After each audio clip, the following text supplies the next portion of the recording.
I'm like running to my... Oh, I almost just knocked this thing off the table. Okay, there we go. Hello, hello, hello. How's it going? Yeah, I'm just starting up the stream. Hope everyone's doing well. Welcome in, Raiders. My name's Joe. I paint stuff. I'm gonna do a thing today. I don't know if it's a good thing, but I'm gonna do a thing. I'm gonna just do one painting, one stream. That's it. Just start on a big blank canvas like this and paint. But first, let me do my stream title stuff because I haven't done that. And I think, what is happening? YouTube, what are you doing? Anyway, but yeah, Starlick, what were you working on? Tell me all about your stream. What were you doing? Why can't I change the stream title on YouTube? What's happening? Stream setting. Title. Edit. Today is not the 13th. Today is the 16th. There we go. But yeah, what were you... Is everything... I don't even know if my mic's working. I haven't even double checked. Okay, it is. I was trying to draw Lux from League. Oh, nice. And playing a bit of MTG. Oh, awesome. What set were you playing? I know they had the Ninja Turtle set, which I did a few drafts of, which was pretty fun. Is that the most recent? Or maybe you weren't playing a set. Maybe you were playing like a format, like Modern or something. I guess it's not a set. I don't know why I assumed you were playing Limited. That was a dumb assumption. Anyway, yeah, how was it? How was Magic? Hopefully you won all your games.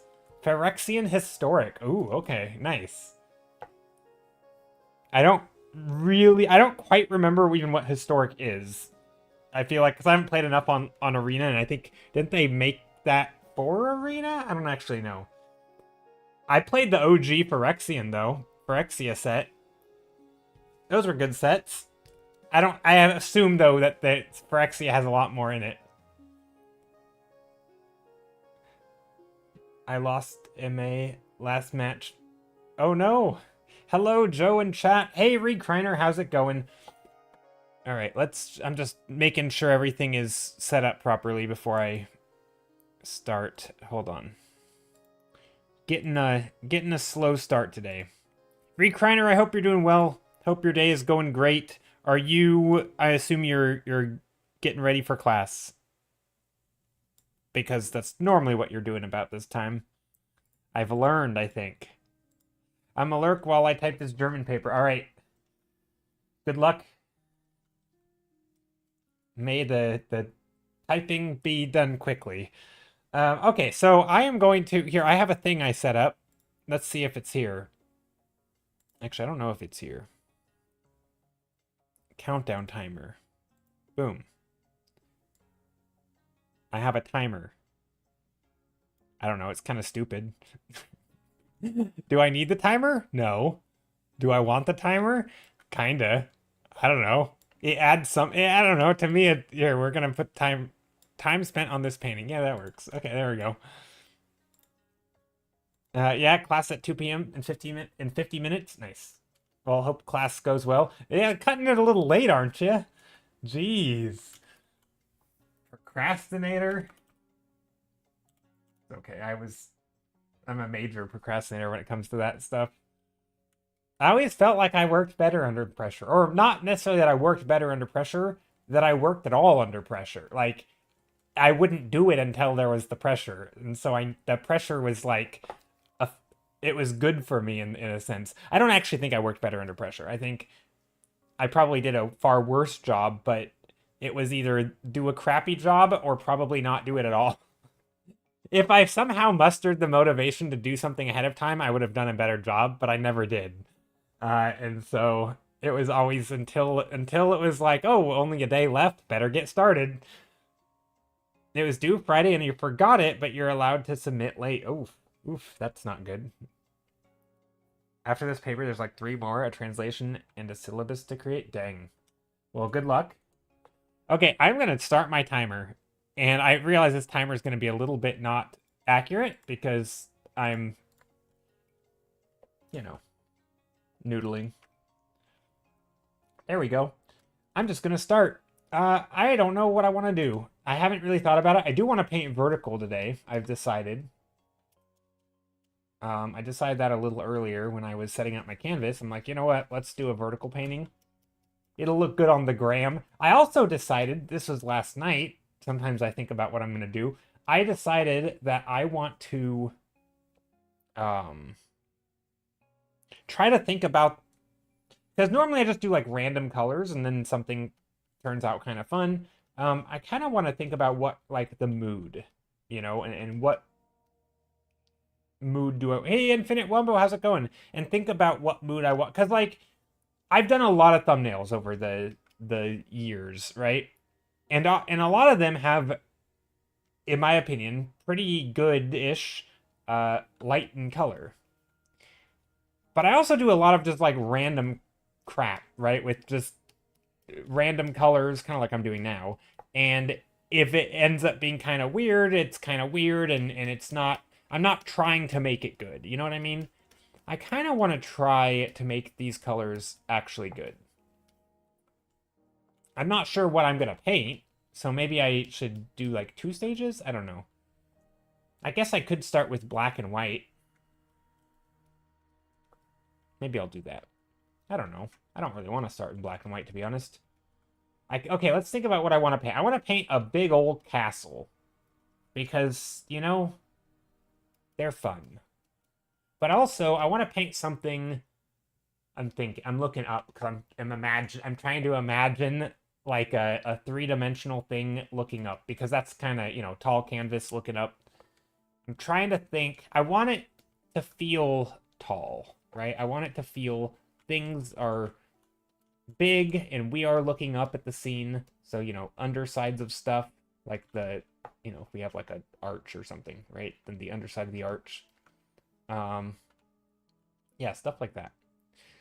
Infinite Wumbo, hope you're doing well today. Hope everybody's doing great. Do I want a blue sky is the question. I don't think so. I don't want blue in this. Let's do like a yellow green and then green down below. I'm thinking like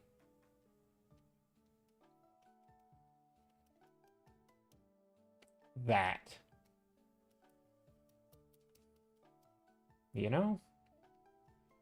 Why not? That's very green. Maybe that's too green. Hi, by the way, if you were a weird object, slap random colors onto it, you get a mood. If you were an object, slap... Yeah, pretty much. I mean... Yeah, no, random colors can create a mood, and it can create, like, a good vibe. The problem is when you do random colors, it oftentimes doesn't, like... It's not a strong mood, Like, it's kind of like, okay, sometimes it's like a happy mood, but not too happy. Like, yeah, they're all moods, but, like, it's not like a directional... Does that make sense? Like, having a direction... It's like in Magic the Gathering. Bad analogy. Not really. Actually, it's a pretty good analogy, I think. So it's like in Magic the Gathering when you're drafting and you're picking cards. Like, yeah, you can have a theme, but it doesn't mean it's a good theme, and it doesn't mean that it's the theme that's going to make a good deck, because you might be getting better cards that you could be taking.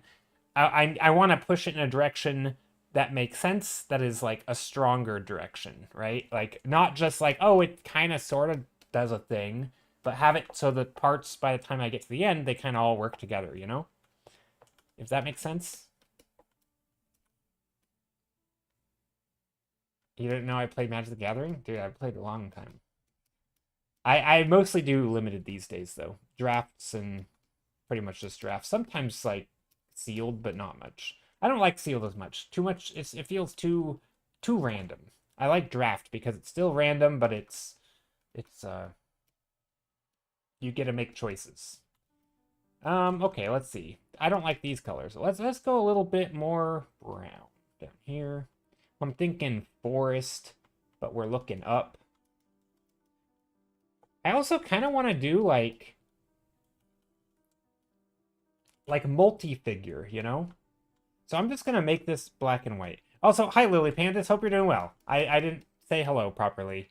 Hope you're long time no see, kinda, sorta. Yeah, it's been actually a pretty long time, hasn't it? Hope you're doing well. This reminds me of Pillars of Creation. Yeah, it has a little bit of those vibes. I don't really like that. I mean, Pillars of Creation is cool, kinda. I don't know.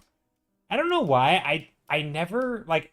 I think space is awesome, and space photography is cool. But for some reason, I don't know if it's just because it's popular and I'm edgy like that, where for some reason it was popular, so I didn't like it, or I don't know why. I just it was never as awe-inspiring as like other photos. Like a random photo from like the James Webb telescope feels like where it just shows all the the galaxies. Is that the word? Constellation. Yeah, all the galaxies. That feels way more awe-inspiring. Something about Pillars of Creation, it never did it for me. Like it's an amazing photo. Like don't get me wrong. I'm not gonna hate on it because it's wild that it even exists. Um, I just never. I don't know. I don't know how to describe it. It never made me like that feeling of like when you look at space and you feel really tiny. And it's like you feel like that awe-inspiringness. I don't know why, but I've never gotten that from that. Whereas I do when I look at like a random, I don't know, most space photos, to be honest. Okay, what am I doing? I think I'm gonna paint in grayscale. I'm gonna go a little black and white. I just got back into Magic the Gathering, but I still don't understand it. Gotcha. You got back into it and you don't understand it. Did you understand it the first time?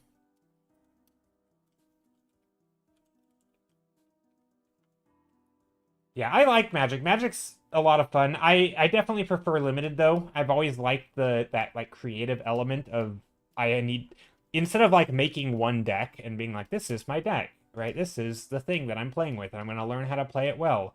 I've always liked making your deck on the fly and having that be part of the game that you're playing, right? So if you beat your opponent, it's because you built a better deck. It's not, oh, look who grabbed the more expensive deck or the stronger deck, and you just happen to build the stronger deck, and so you win.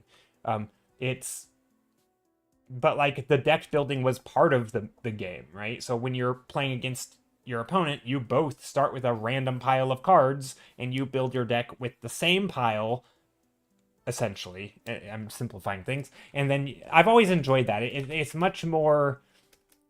Yeah, I don't know. It just felt like that was the game. The game was the draft or the deck building, and then playing the game. Obviously, that's important too. But like that was less important. Okay, what am I doing here? I don't know. I'm just making shapes.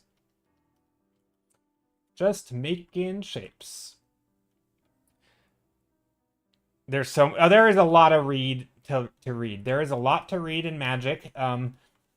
It's definitely a game where like you have to learn the basic fundamental rules and then mostly the cards explain what they do. There's like a meme in Magic. It's like reading the card explains the card. As long as you have a good foundational knowledge of the game and you know the fundamentals, there are a lot of rules though, and where word choice is super specific. Um, and so if you don't understand those rules, it definitely becomes hard. But there gets to be a point though in Magic, I feel like Hi Joe, are you timing your painting process? Yeah. I mean, I'm not like going fast or anything, but yeah, I am. I'm timing it just for fun. I just want to do one painting today. Your fundamental is put down card, tap it. Yeah. Well, if you play in Arena, if you play in Magic Arena, like it walks you through the process, right? It gives you can't cheat in well, maybe you can, but you can't cheat in Magic the Gathering Arena. And so if you play online, to some degree you will play by the rules, and so you can just read the card and play the card. If you play on something like I'm trying to think.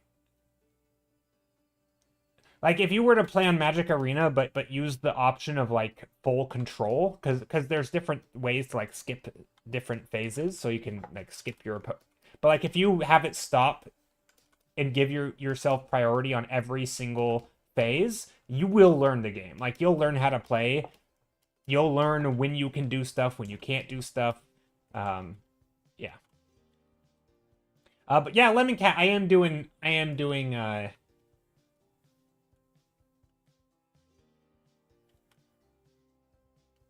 timing myself.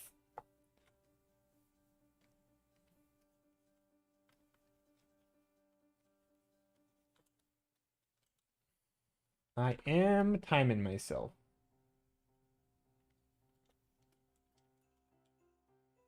I'm kind of thinking a little bit of a castle up here.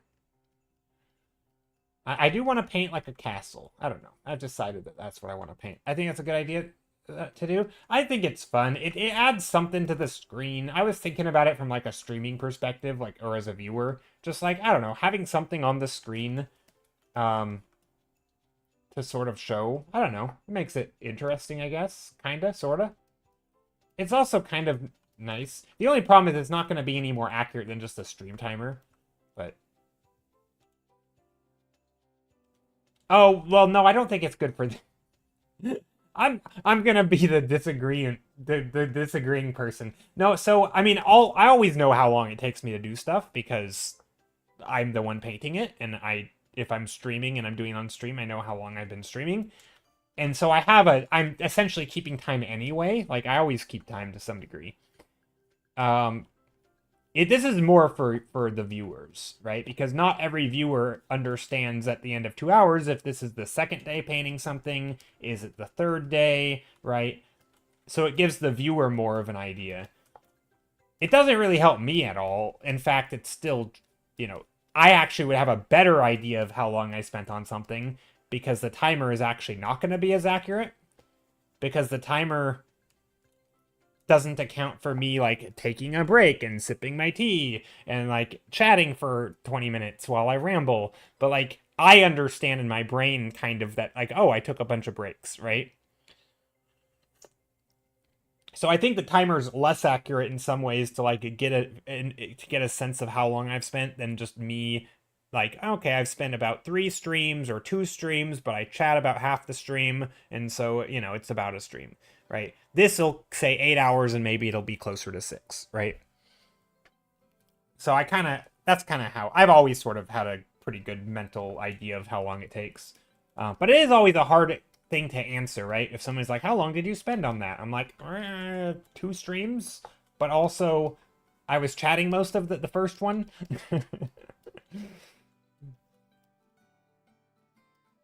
All right, let's get a focal point in here. I kind of want to do we want a lead in? I think I do. I think I want a lead in. I like my paths. Yeah, I've always had a hard time answering the question of how long I spend on paintings. Like, I know some people just give, like, the time they, butt in seat. Like, how long was your butt in the chair?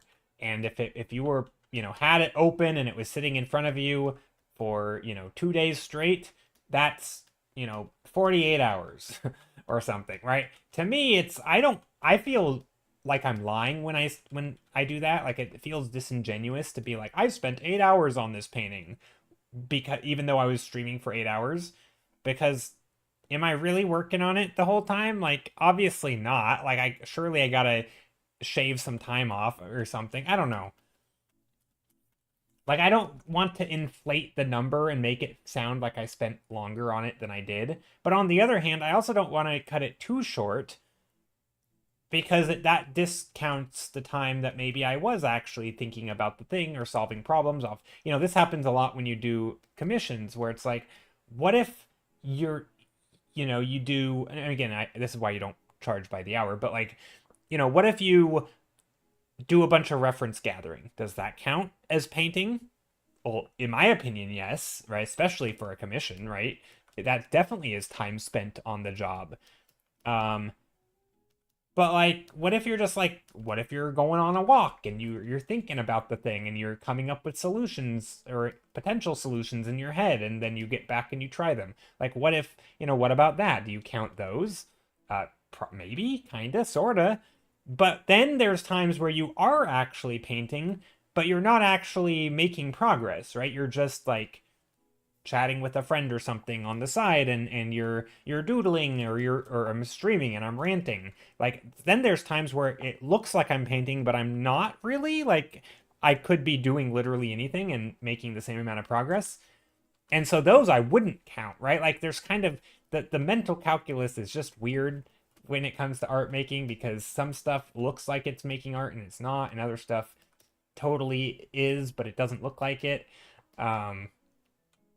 And yeah, you can't always have a timer started for that stuff.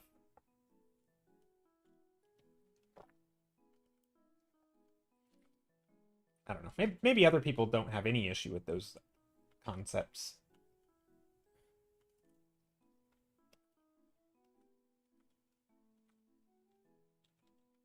Painting is weird, though, in that way.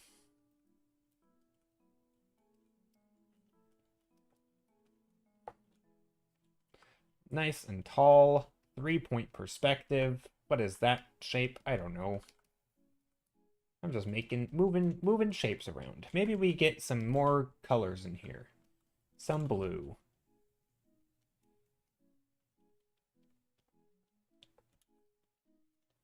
Some atmosphere. I'm okay with a little bit of blue. I think I said earlier no blue, but that was a big lie.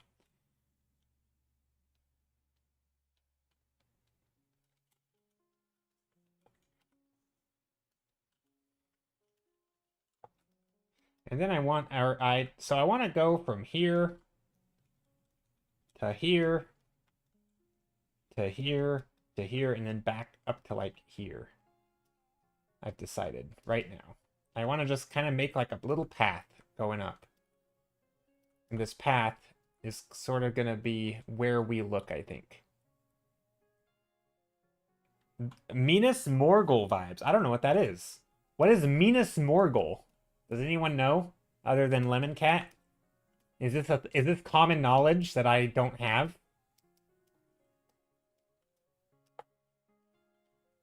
Somebody's gonna be like, "Oh, of course, Minas Morgul, the evil fortress in Lord of the Rings." Oh, I didn't know the name. I didn't know that. I don't know names of Lord of the Rings stuff.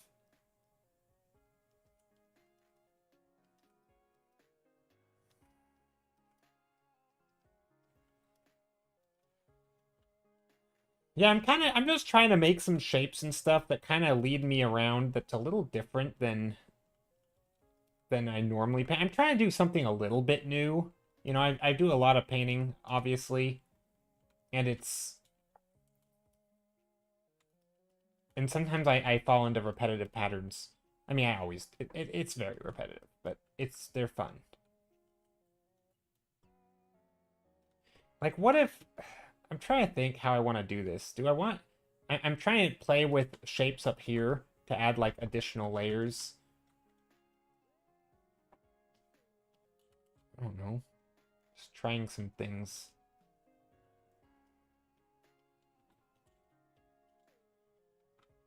I definitely want there to be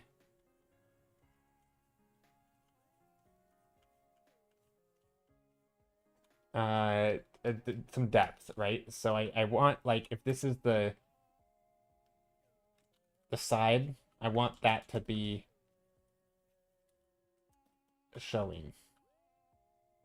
Yay, paper typed and submit. What? That was the fastest paper typing I've ever seen anyone do. How is that? You must have already been in the middle of it.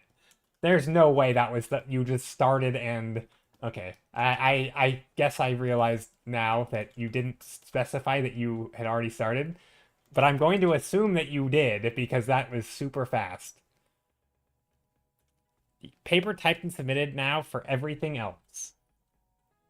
Paper was only 2 to 3 pages long, and I had 1.5 pages done already. Okay. That makes sense. In my head, I was like, oh, you're just starting. Like, oh, that's a little, cutting it close. But no, okay, that makes way more sense.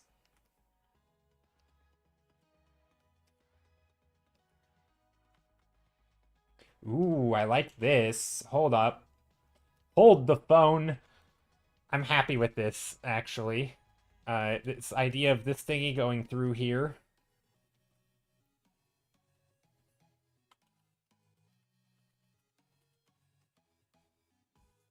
And then maybe another layer here.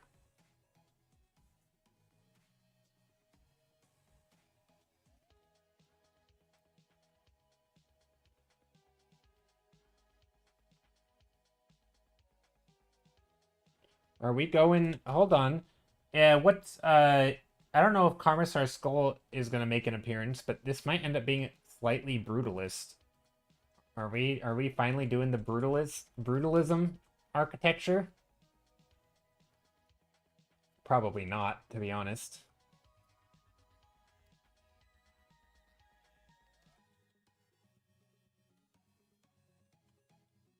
Maybe brutalism. I don't think we're actually are painting brutalism, but it could be. Brutalist argument. I don't like brutalist argument. I think it's ugly. It is not. I mean, it's not terrible, but it's just not. It doesn't spark joy, as Marie Kondo would say. It's not. Yeah, it's just not joy sparking. And I mean, and sometimes I think that's okay, right? Like, it doesn't need. Not everything has to be cheery and happy or anything. But like, even to paint, it doesn't. It doesn't like I think you can have paintings that are spark joy, so to speak, that are still ugly, right? Or the mood is grim and macabre, but it still can be fun and exciting to paint. It's just not fun or exciting to paint. Good if you need to hit yeah, I mean, I think sometimes depending on the painting, you could totally have a brutalist painting that's like fun to work on. But I just generally speaking, I don't find it the most unless I have like a theme already in mind. It's just not my cup of tea. Speaking of tea, I should probably take a sip.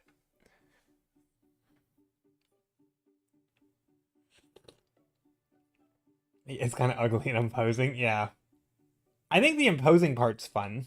It's the like I think, but I also think you can make like cool looking and imposing things. Nature reclaiming brutalists can be cool. That's true. Yeah, I'm not sure exactly where I'm going with this. I'm just kind of trying to make some shapes.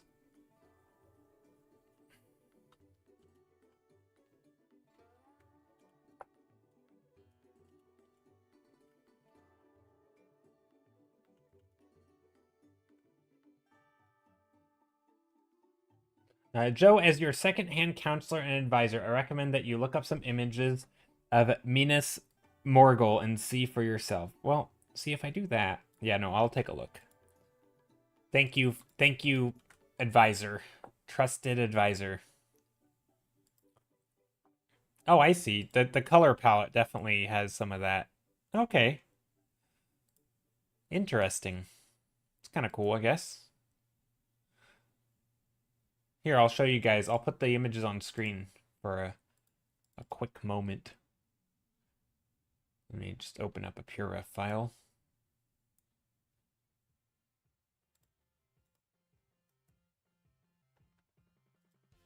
I don't know if these are official or not. Probably not. But I'm getting these vibes.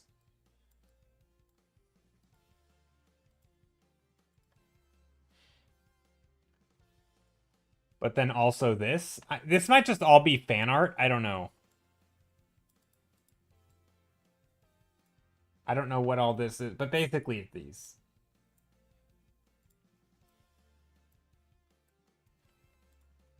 Yeah, I can see it. I can definitely see the greenish tint. Okay.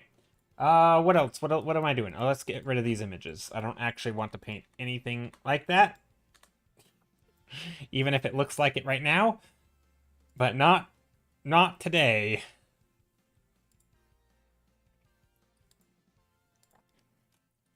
Um, I think, I think, I think.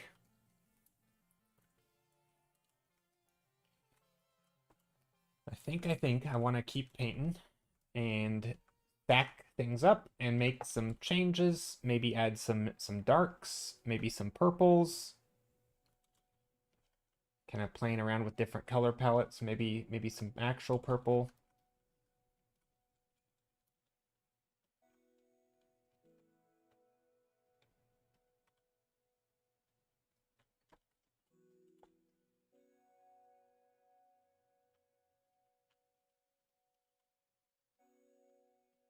Maybe some shapes up here.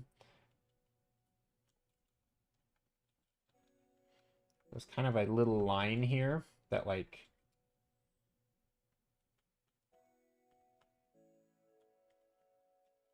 kind of gives it, definitely gives it that scale, and this thing comes all the way down, and then you have these shapes in the front. So it really, and also because this is horizontal down here, and or because I'm making it horizontal, it's going to make it this seem even further. So I think that's kind of fun. I mean, this is pretty brutalist. I wonder if I can't do like I don't know, actually. Just gonna keep talking it through. Talking through it and seeing where it leads me. Playing with some shape here. I kind of want to go a little bit pointy. I do like my Gothic architecture, pointy boys on the top. Is that a church? No. It's some sort of castle. Could be a church, I guess. Just making something up. Don't know what it is right now. I don't know if I like that shape over here. But I also am not convinced I don't. Could be a nursery. Like for babies? Or for plants? Or both? Plant babies. How's it going, Sarah? Hello, hello. And also Faramora. Hello, hello. Hope you're doing well. I assume you mean for plants. But, sorry, I have John Mulaney brain rot. I don't know. Were you? I don't know anything about John Mulaney. Hold on. Do I know who he is? I feel like I vaguely know who he is. He's a comedian, right? Oh yeah, that guy. I've seen him before.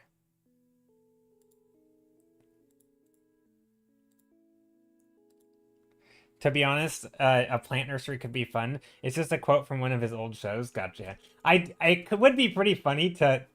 It reminds me a little bit of there's a Minecraft meme that whenever anybody finds a really cool spot in Minecraft and then they ask like the Reddit the Minecraft subreddit like what should I build here? People always suggest just level it and build a Walmart. It's always the recommendation is like, oh, that beautiful, peaceful location with a natural waterfall and an amazing valley of, just gorgeous flowers. It's like, oh, build a Walmart. That's always, and it kind of makes me think of that. Like you find like the opposite is like you make a dark, glum, like dangerous looking spot and you're like, oh, it could be a nursery for babies. Like like it kind of has that same vibe of that joke of sort of like I mean, I don't know the John Mulaney joke. I've never heard that one, but it kind of, you take this thing and like, oh, it should be the the opposite of your impression of it, which I think is fun. This is an on fire garbage can. Could be a nursery. Yeah, exactly. Toxic wastelands, you say? Perfect spot for a nursery. Also gives me a little bit of a series of unfortunate events kind of vibe, where like everything is very like dangerous and but also like the main one of the main characters like a baby.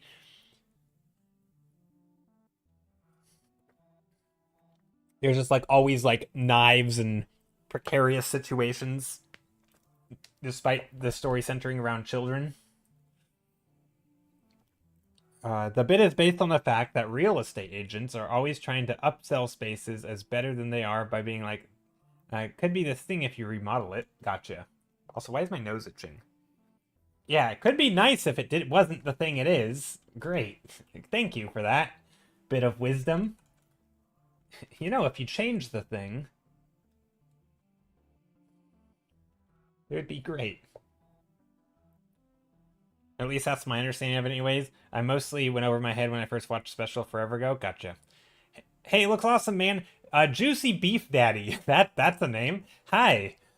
Thank you. I appreciate it. Hope you're doing well. Juicy Beef Daddy. That is. Thank you for the follow.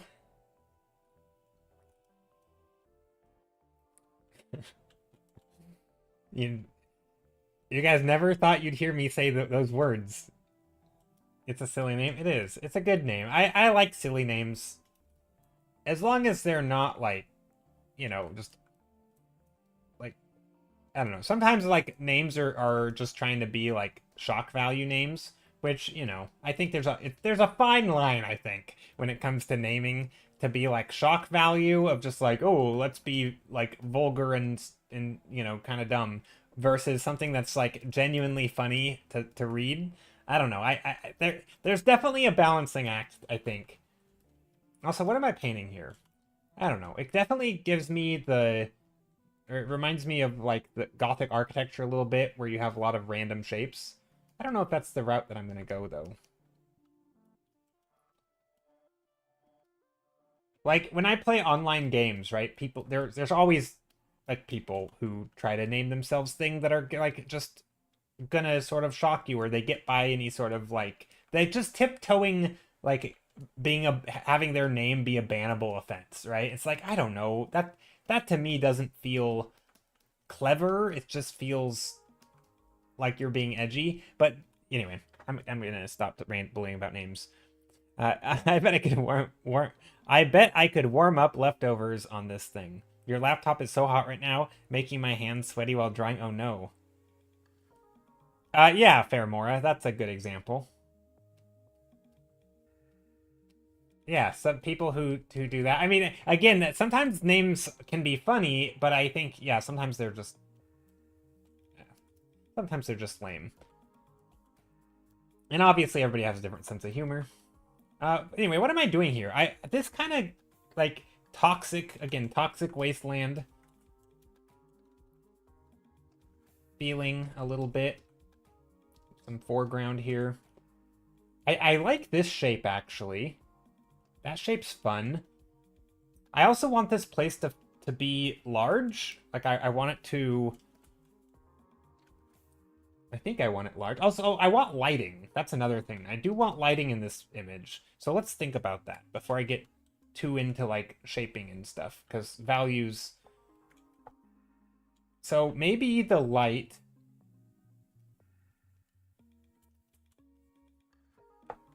will be on this front face.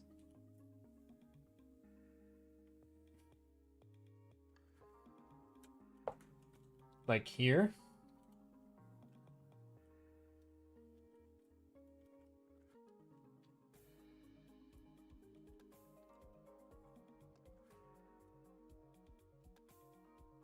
Something like that, maybe.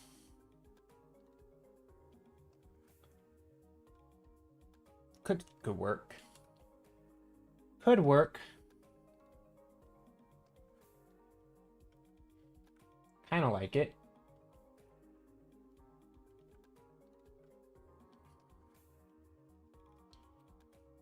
And then this will be dark too. Juicy Beef Daddy, hope you're doing well today. How's the day?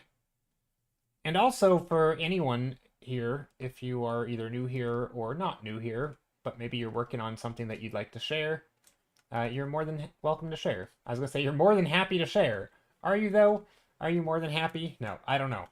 You're more than welcome to share if you have any art you'd like that you work on. Preferably safe for work stuff. Feel like I should throw that out there. I'm actually having a look around for a fantasy artist. Nice. For like commissions,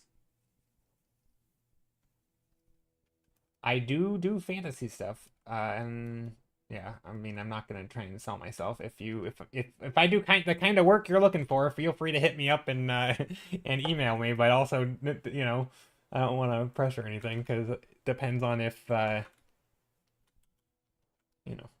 may or yeah, we'll see. Sarah says, I would love to share my most recent Zoominos animals, and they were really cute, but they're not in the demo yet. Oh, do you know when they release? Gonna get back to it after I get back from a trip next week. Oh, nice. Vacation. Are you going somewhere cool, or is it just more like just taking the week off kind of thing? I guess vacation. No, vacation doesn't have to be going somewhere. I guess because a lot of times when people say like, "Oh, I'm going on vacation," sometimes that's just code word for I'm taking the week off. Um, Especially if you have like vacation pay. I don't actually don't know how that works with because you're technically freelance, right? So how does that work with? I actually don't know how that works. I mean, I assume vacation pay isn't a thing, right? But is it? Maybe? No? I assume not.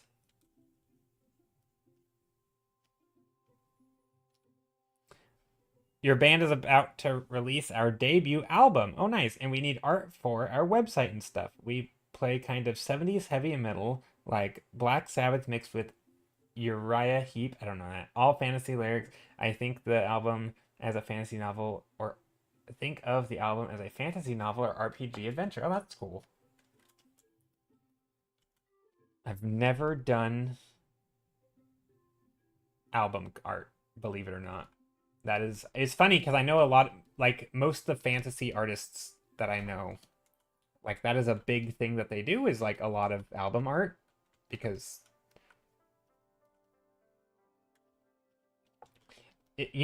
what the person who comes to mind for fantasy art and also like album art is Zillustrator because he's really into metal and like that's like totally his vibe, and also he paints like the most gorgeous environments and stuff, and just like fantasy art. I'm not really recommending him only because I mean I'm not recommending him. I'm just saying uh I have no idea if he's like actually taking work or anything at the moment. I know he's been pretty busy and he's got a lot on his plate.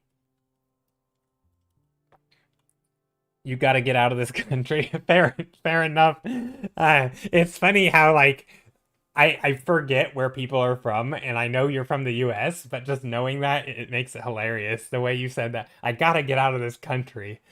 Are you doing commissions? I am open for commissions. Yeah, I say that hesitantly because it kind of just depends. Like I'm not currently taking like I'm open to the idea of taking commissions, but yeah, I'm open to commissions.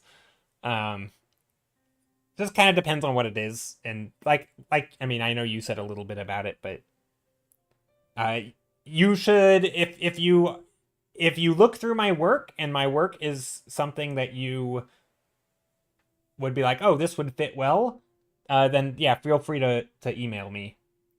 It should my contact info should be all over. It should be in the description below the stream, and it should also be any link, so it's on everywhere. It's yeah, it's on my Instagram, it's on my Twitch, it's on my Twitter, it's everywhere. But yeah, feel free to message me if that's something that you're interested in.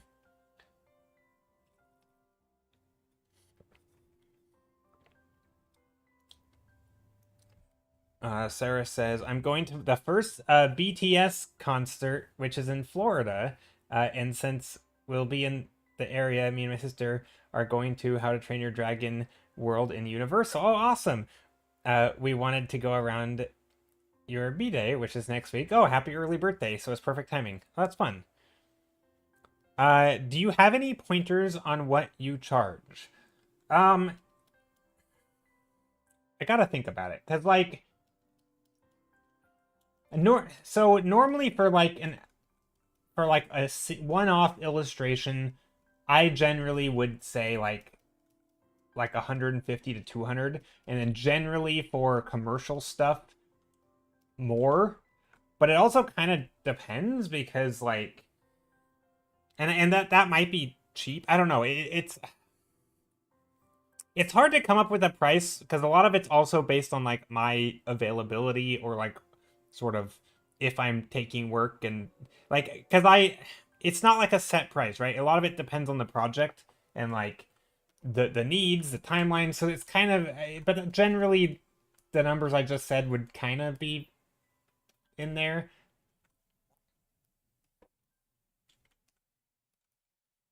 But that's probably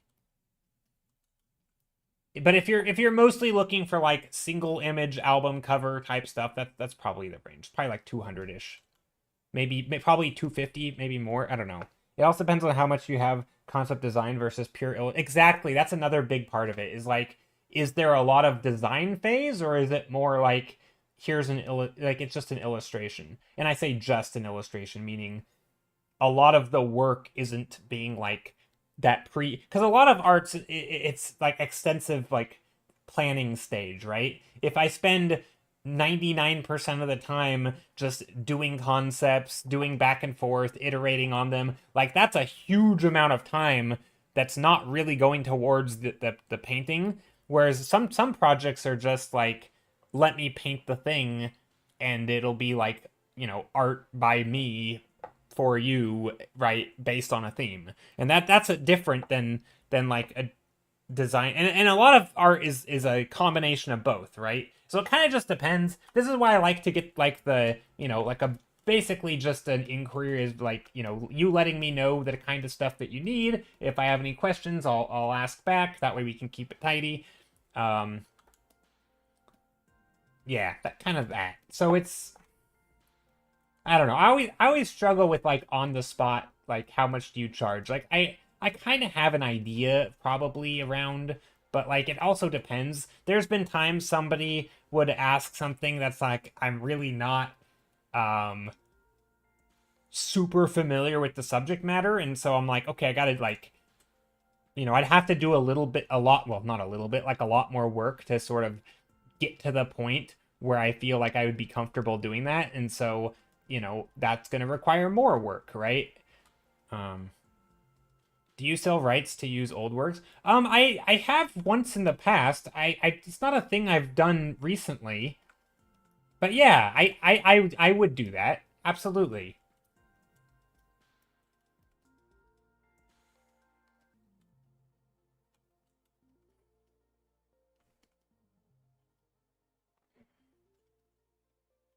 Trying to think what I want to do here. Right now, I'm not loving this. These two things randomly at the same height. Not loving that. I'm gonna move this down.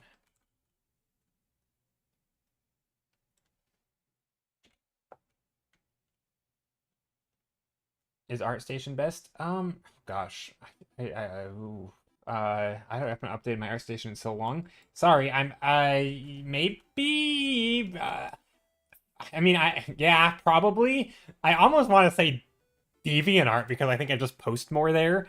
Um, Instagram honestly wouldn't be bad either because I post just more stuff there. I always forget ArtStation exists, to be honest. Yeah, ArtStation's not a bad spot. It has work there. But I also have a lot more than ArtStation, right? Yeah, yeah. So I think if you're looking for like just old stuff that you would might be interested in like licensing, then for sure I would say Instagram.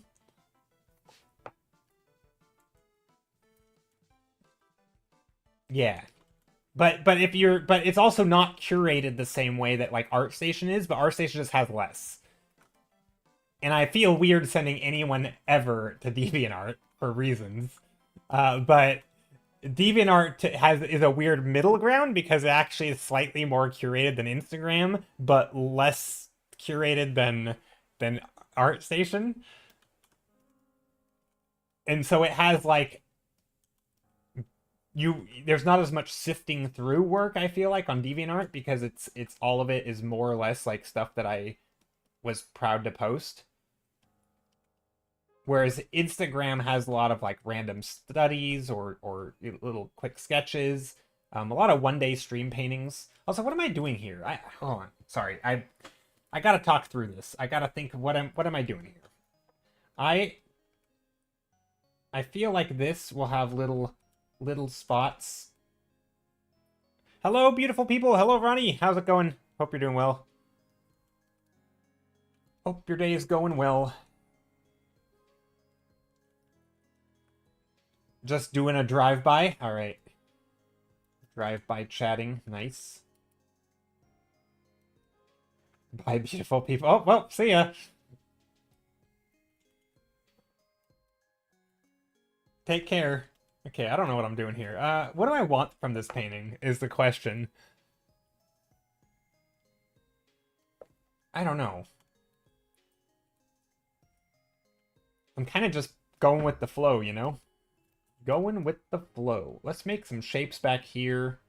I think what I want this painting to have is a lot smaller scale of stuff. So like this can still be the big shape, but I want it to have a lot more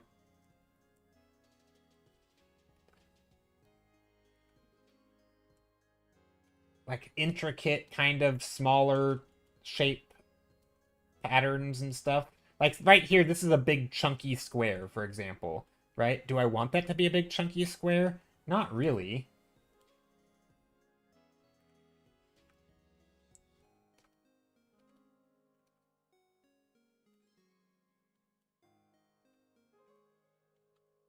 You know, sometimes you just want other shapes.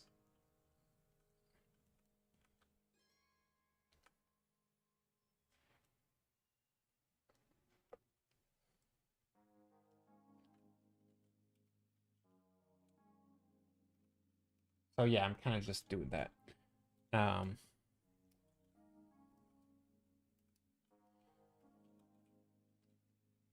Ooh, I kind of like that too. Some smaller shapes here. There's lots of layering. But yeah, I'm kind of keeping this one simple today. Or at least that's my goal. We'll see if it ends up that way.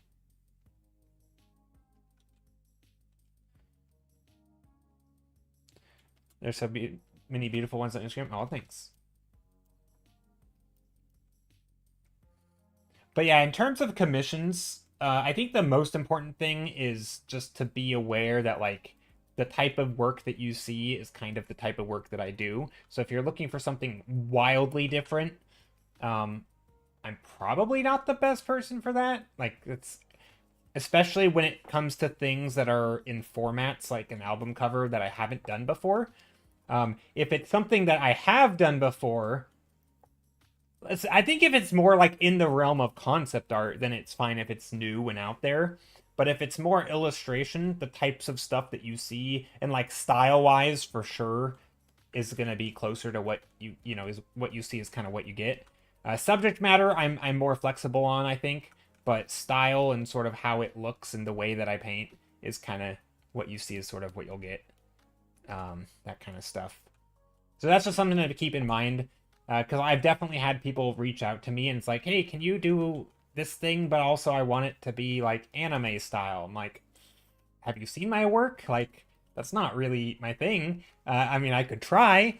You know, do I know who Roger Dean is? The name's familiar. I'd have to Google him to know their work. I'm really bad at knowing artists' work by their name. The name sounds familiar. I couldn't tell you anything about them though. Roger Dean. This sounds like a name that I've heard before. I couldn't tell you the context. I might have even looked him up once on stream. Somebody might have said something about him once. I don't remember what it was. The only artist I know is Jay Stiller 30. Okay, that's just not true. That cannot be true. There's literally other artists chatting right here in chat. No Sarah is a good example.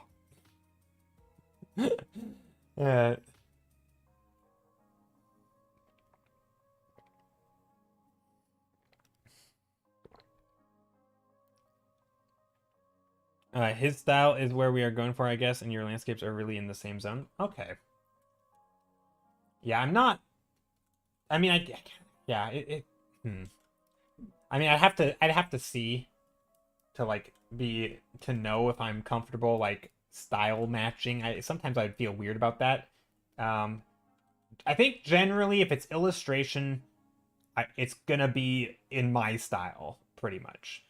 If it's concept art, then I'll like match the vibe of the thing, right? So like if it were for a certain game, you'd probably try to do the art in some of you'd make it fit the game, or if it was for some other thing, right? If it was like a real life costume design, right, then you'd try to make it look, you wouldn't like stylize it, right? Like that wouldn't make sense because you're designing for real life. And so you, right, like there's certain things that I feel like if you're doing design work, that's where like the way your art looks is kind of irrelevant in a way. Like if that makes sense, at least maybe not totally. Maybe okay, probably not irrelevant, not the right word choice.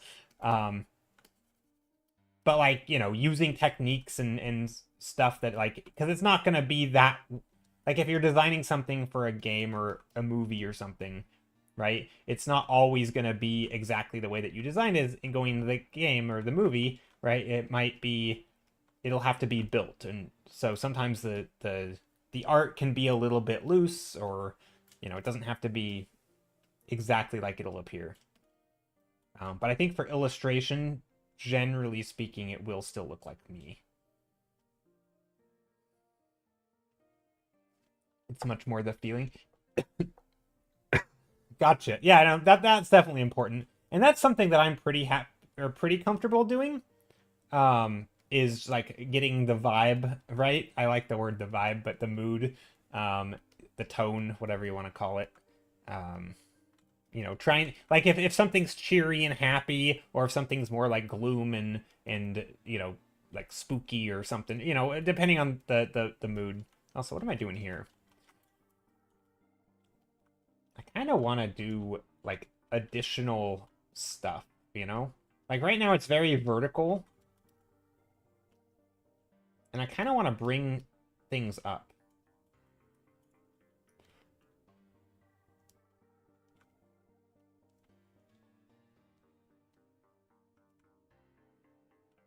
What if I go really wacky with this and like strange like broken pillar here. Something like that. A lot is also palette based. Yeah, yeah, yeah. Composition, palette based. Exactly. That's a big part of it. And also just like the size and sort of concentration of shapes. Like I think if you have a lot of like very tiny pointy shapes and stuff, it's gonna look a little bit more like chaotic, or like it's gonna have a different vibe than if it's like big bubbly shapes. You know what I mean? So a lot of it's shape design, but then color palette, and typically you can like having light fluffy cloud-like shapes is going to be very different than lots of little tiny dark like needle point shapes. And so I think that a lot of it goes into that, and a lot of that can be done with just like how you compose the image. And so that's not always I mean that contributes to style a little bit, but like yeah, it's I think the overall mood of a painting, there's a lot of factors that affect it, right? Subject matter is one where again, I could like do something I could paint like a unicorn, and on sometimes unicorns might look very nice or something, but then it could also be super creepy and like spooky based on color palette and shapes and composition. If there's like narrative stuff going on. Also, I don't know what I'm doing here. Um, yeah, if there's narrative stuff going on, that could change the mood. And typically you have multiple things aligned to kind of push the mood in a direction, but you might also have a few things that break the mood. So like, I don't know. The example I always give is like Stephen King's like The Shining. Like, yes, it has a lot of the hallmarks of like creepiness, but it also is like takes place in broad daylight, which is not inherently a thing that people associate with creepiness. And so you have like a whole bunch of things pushing in one direction, and then some of the things are totally in the other direction, and that kind of create that like that creepiness.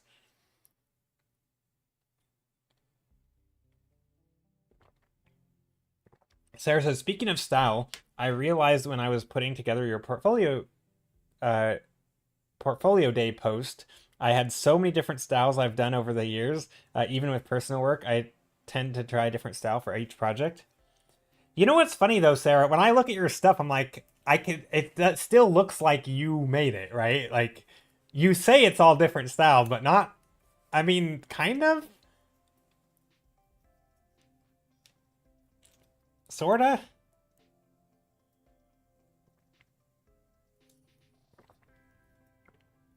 Like there's still stuff of you that pokes through, right? Like your design sensibilities and the way that you choose to make certain choices, even with things like layout or whatever. Like there are things that you do that come through, right? And again, there's also like and I this is just one of many examples, but I always think of style as like the output, right? Style is like the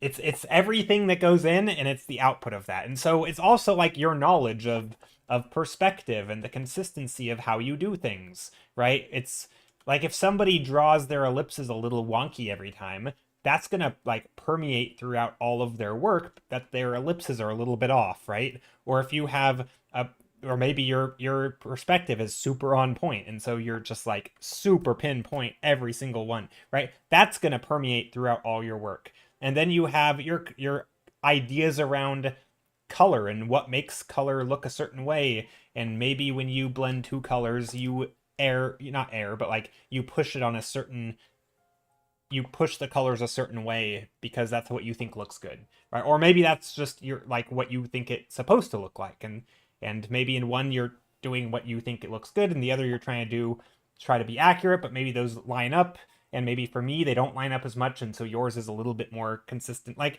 you still have consistencies because it's a skill, right? Like the skill stuff is gonna poke through. I don't know if that makes sense. Like, because I think I was rambling about Magic the Gathering earlier today, and the same. So like, I'm playing a game. I know this is totally unrelated to art, but there's a game that I play called Teamfight Tactics, and every single game is different, right? It's random stuff. You get random things.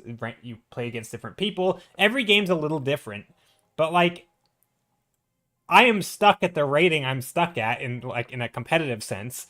Even though every game's different, yes, I win some, lose some, but like it balances out because there's so many choices, right? It ends up being like I still end up performing each game more or less the same.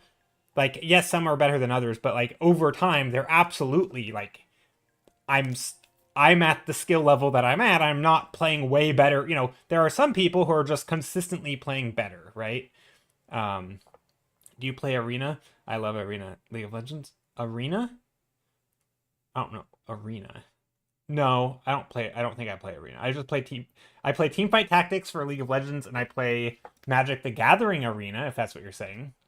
But anyway, so and I think a lot of those times, or same thing with like chess, right? Any type of like rated game where like my rating ends up being the same, and so if I might play 100 games, let's say I play 100 games tomorrow, I'm still probably going to end more or less at the same rating. Like I've performed at the same level. And I think a lot of style is like that. Like it's not to say it's your skill level, but like all of your skill in art sort of ends up looking similar because you made it. And unless you make crazy drastic improvements or changes to your preferences, or like unless you're going through some crazy change on like you just decided to paint like a subject matter change, like a complete 180, and also you decided to work in a different medium, and also you decided to, I don't know,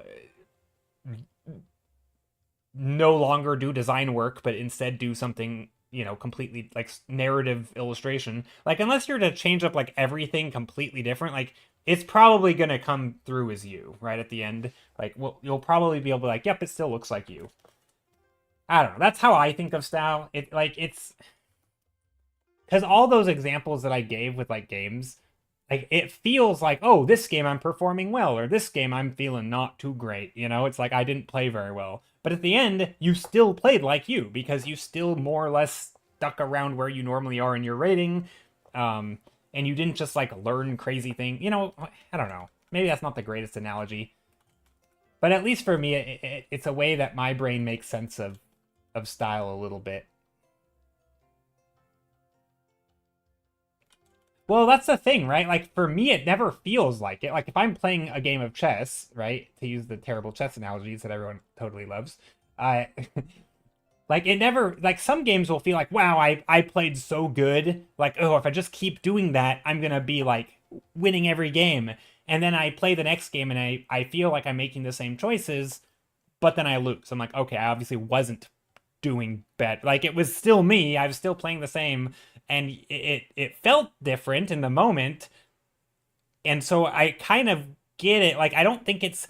I'm almost purely making it from like an argument's point of view, and not like this is what I feel when I paint. I don't feel like I have the same style always.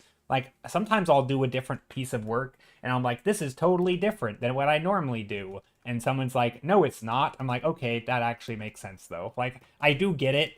It doesn't feel like it, but there are still things that I do that just make their way into my work because that's either how I know to do things, it's my preferences. Like there's just too many parts. There's so many moving parts that even if you change 10 of them, there's still going to be 100 that poke through that you weren't thinking of. I mean, we've had this conversation a bit before, right, Sarah, where like there's always a new skill you can be focusing on, but there's also going to be a million skills that you've already sort of gotten down, right? Like you aren't going to have to think as much about your perspective. And so your perspective skills are just going to be in there in the background, right? You might be focused on design and color and whatever, right? Something, but there's probably all those other skills that you've built up and preferences that you just don't think about that often that are just there. So anyway, that's how I think about style. It's just like I don't know. Like it's also why I think like trying to change unless you're like that's all to say that's different than also I appreciate the chess command. Um I think that's all to say though that like that's different than style matching, right? Like I think Sarah, if you were to try and style match, like if you got hired by Disney and they're like, we want your work to look like this work, like I'm sure you could do it, right? I think that's different though than when you paint a subject matter with different brushes and you try slightly different rendering techniques and you're like, I don't feel like this looks like me. I still feel like it does most of the time, or at least as a whole, right? If you look at all of your work as a whole, you're like this collectively looks like you. There might be like one piece where I wouldn't have known that you painted it, right? Like if you cherry pick a certain piece, I might be like, yeah, that's gonna look different.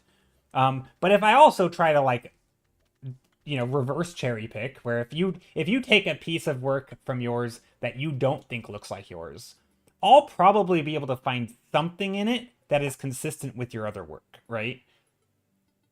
It might not be enough to identify it as yours, but it'll at least be a consistency of like, okay, well, you do have a tendency to paint color and light this way, and you did that in this one as well. Again, maybe that's not enough to like identify it as yours, but as a collective, right, when you get a lot multiple pieces, I do feel like it pokes through. I don't know, it's a weird one. Style's weird that way, but I also feel like it's not I don't know. To me it doesn't feel like a big mystery, but it's a weird feeling because you never feel it yourself, right? You never like like you'll paint something that feels very different, and you're like, wow, I really did something unique. Look at me, like wow, I sure am growing, and feel like, hey, it looks like all your other work. You're like, dang it.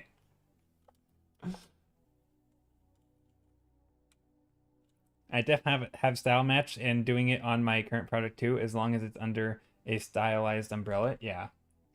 And I think as long as you can like articulate what it is that you're doing differently, because like even within styles, right? Like even if you're style matching, there's still gonna be things that like you are better at than say someone else, or um like you might have, like for example, maybe there's like design decisions if you're doing like Disney style or something, right? There might be slight design decisions that just you don't have quite as good of a grasp on in the Disney style as you would have if you were just like, no specific style, just like doing what you think looks good. And so there might be the case that someone else is like, oh, we actually need to like nudge these things, right? That's where like art direction is like that's unifying all the the things, all the artists working below them, or you know underneath them, or whatever you want to call it. And I feel like an art director could definitely help sort of unify that look, whereas maybe one person is going to be harder because their own personal choices and knowledge and stuff is going to poke through. I don't know. Does that make sense? I'm just rambling, and also just kind of making it up. But people have demanded a chess command. Yeah, maybe. Also, hi, Just Fiction. How's it going? Yeah, art direction obviously helps with unification. I'm not experienced enough to consistently art direct my own projects. Yeah, but I mean, I think you are though, right? Like, you art direct them in your own way, right? That I think that's what makes it look like your style. Like, I think if you were to take the same art director, for example, and have them art direct different projects, I bet you there would be style between art. Like, I think you'd be able to say, oh, I can see that same person art directed all these. Even though they're for different projects and they all have their own style, the fact that you had one person making choices in all of them, I think that's going to, like, you're going to be able to pick out those patterns, right? And I think that's where, like, when I look at your work and I see that's kind of like you are the art director of your own work. So, of course, your stuff is going to come through. Like, even when you're an art director in different projects, there's still you coming through because you're the one art directing it. Like, I don't think it's going to be I feel like you'd have to be super versatile and also extremely knowledgeable in so many different domains to like never have you poke through, right? Like, I do think some people can successfully pull off like totally different styles. But again, if you were to look at all of their work throughout their career, you'd be like, okay, that makes sense. That's them. I don't know. I just think that, like, I don't know. Maybe it's a pet peeve of mine a little bit when people are like, I don't have a style, or I have only two styles. It's like, I don't know. Like, I know you didn't say that, but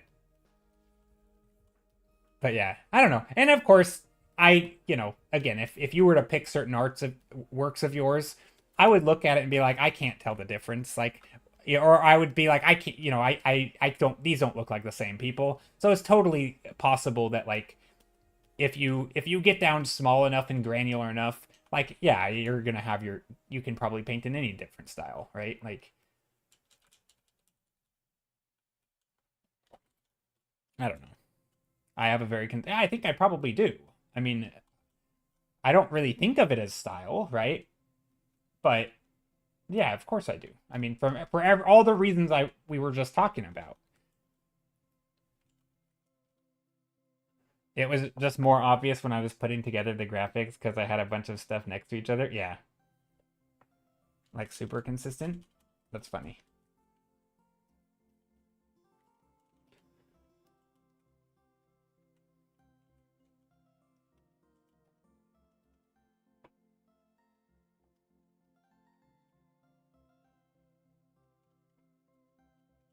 Yeah, I'm kind of not sure what I want to do here, though.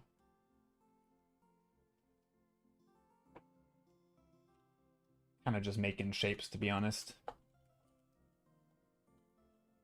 Well, I was hoping you disagree. No, I mean, did you hear what I was just saying?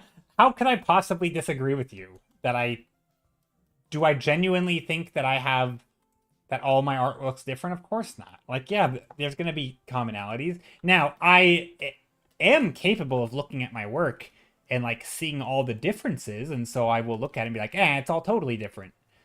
right? I mean, that's what keeps me painting, right? Is that I can look at my art and I get something new out of it every day, right? If I always thought that all my art was exactly the same as the last art, why would I paint, you know? Like, and not just, I mean, not just like subject matter either, but like also just visuals. Like, I don't know. I think I definitely look at my art and see differences and like, oh, this is totally a different vibe, or oh, I tried a different thing here, and so there's a lot of, my shape design is totally different in this one. But I'm also completely not delusional. No, I shouldn't say delusional. But I think I'm very aware of everything I was just talking about, right? Like I think I know that I didn't, sort of on an intellectual level, right? Like I know that it's still made by me, and my decision making didn't just change overnight. Um, so yeah, I don't know. It just seems that it's like I would never refute that. Like I might not totally agree, but I also, there's part of me that knows it's true, if that makes sense. Okay, I don't think I like this shape. You know what I want to do? I want to play around with some overlay.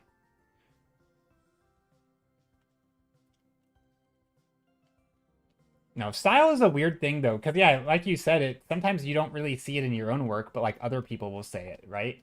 They're like, "Oh, it looks just like your style." It's like, does it though? Like I was trying to not to like make it look like my style. I was literally trying to do something different, and here I am making it look the exact same as it always looks, apparently. Um, oh, I don't like those colors.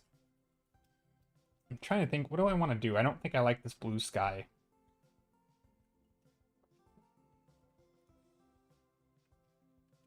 Okay, we don't have a foreground. I'm just making shapes here. Do we want a foreground? I don't know. Let's do some stuff. Let's add a little character in here. Little character. Let's add. Let's get rid of this. I don't know. I just want to play around. If I end up noodling on the same painting the whole time and nothing changes, that's okay.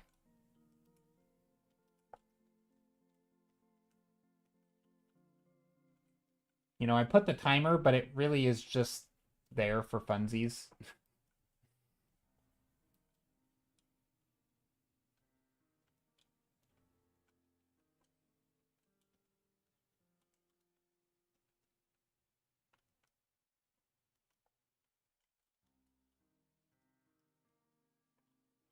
Maybe we'll do something different. Maybe we'll, I don't know, I'm just kind of making shapes. I'm sort of starting over. Starting over. I don't know what I want to paint today.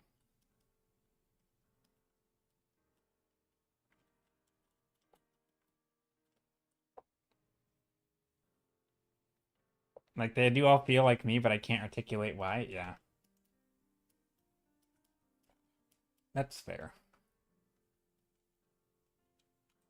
I think if you were to go through though, if you were to make a list of all the art stuff, which is what the art, I always just call it art stuff. I don't know what the right word for it is, but all the art stuff, right? All the things, anything from like your knowledge and skills and lighting and perspective and ideas and theories around composition that or things, your knowledge about shape design and what makes good shapes, right? If you were to just literally write a list of everything you've ever learned about art in your life, I bet a lot of them would apply to a lot of your paintings, right? You could go through and circle, be like, oh, my knowledge of perspective is more or less the same. Similar camera setup, similar lighting direction. Maybe it's your knowledge around this subject matter. It hasn't changed from one thing to another. Maybe it's a similar subject matter. Maybe it's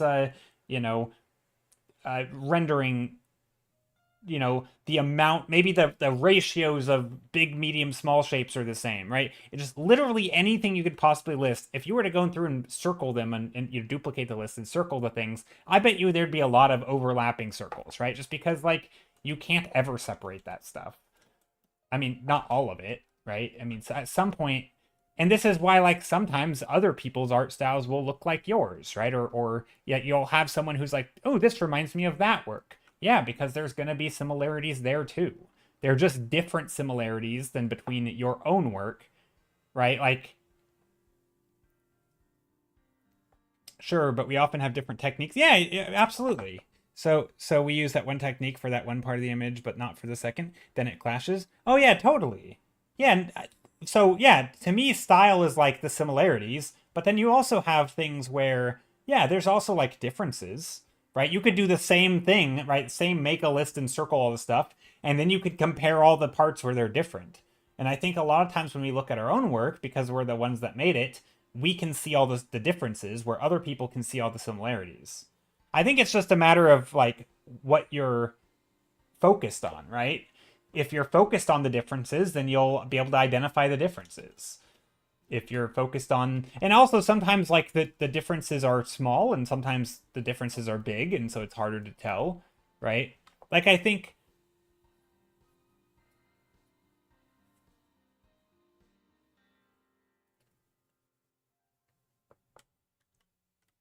hold on, let me think. Isn't perspective like the same information no matter who learns it? There's choices in perspective. I mean, if you look at Kim Jong Gi, like he almost always had like a subtle fisheye or an extreme fisheye like vibe. He constantly just his freehand sketching would be in like fisheye view, right? For fisheye perspective or whatever you want to call it. 5 point perspective, right? Like he would just sketch that way. And he always had a slight warp to his things and a little bit bubbly and whatever. Like I don't think he was really intentionally trying to do that. I think he just did it because he had done it so long. Kind of like when I make this image or just this thing that I'm painting, I have a similar like focal length, and I have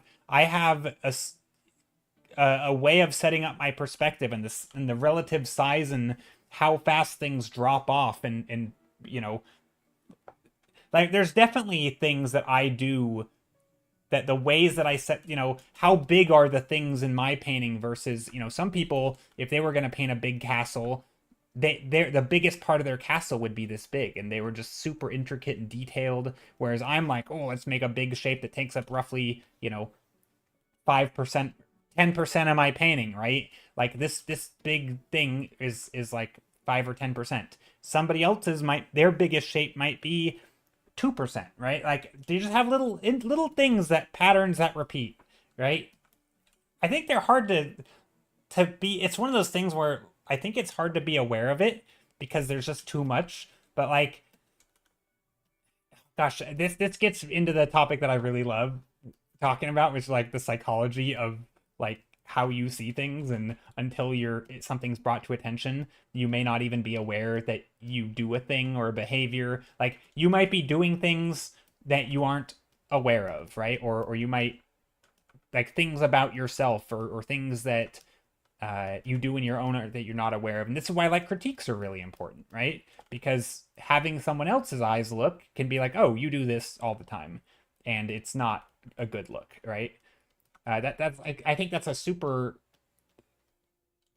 I mean, this is basically the argument for getting critiques, right? Is like you do have blind spots. Um, if you didn't have blind spots, you would never really need a critique because you'd be able to like figure it out on your own. And I think a lot of your knowledge will be blind spots, just things that you do because you think that's the best you can do them, not because you realize there was other options, right?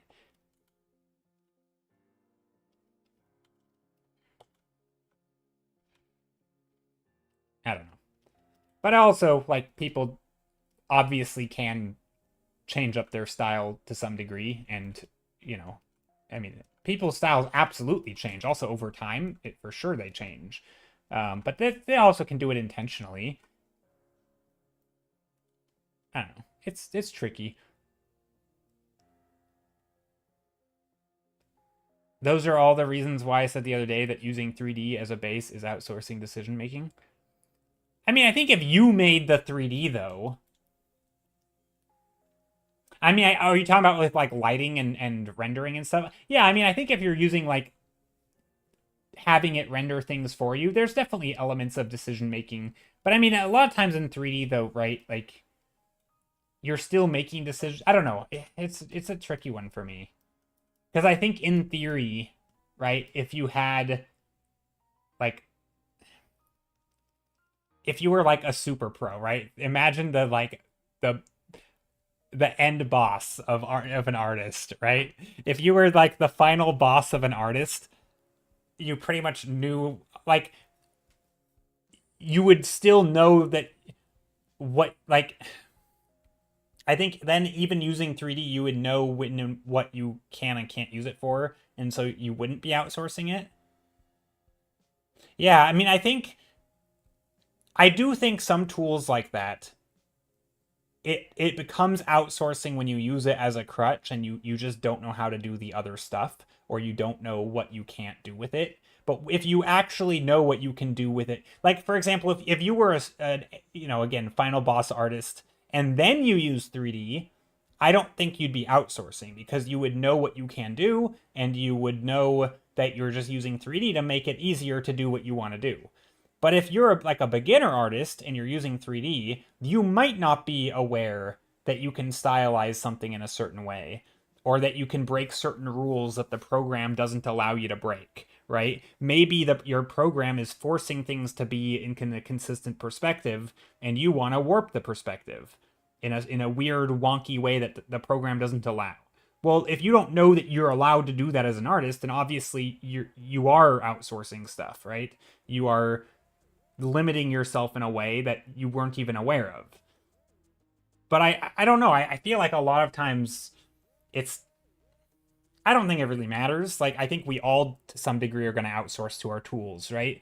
An artist who paints traditionally is probably going to have a look that they painted it with a paintbrush and not their fingers because they decided that they are just going to use a paintbrush because they didn't even think about using their fingers, or they didn't think about using a stick to scratch in shapes that like a certain texture that they could have gotten by using some other tool, right? And I know a lot of people switch up the tools they use. Like some will use sponges and some will use twigs, or they'll do like leaf prints or whatever. Yeah, you could use all that stuff too. But most artists who paint traditionally don't. They use their brushes and it looks like it was painted by their brush.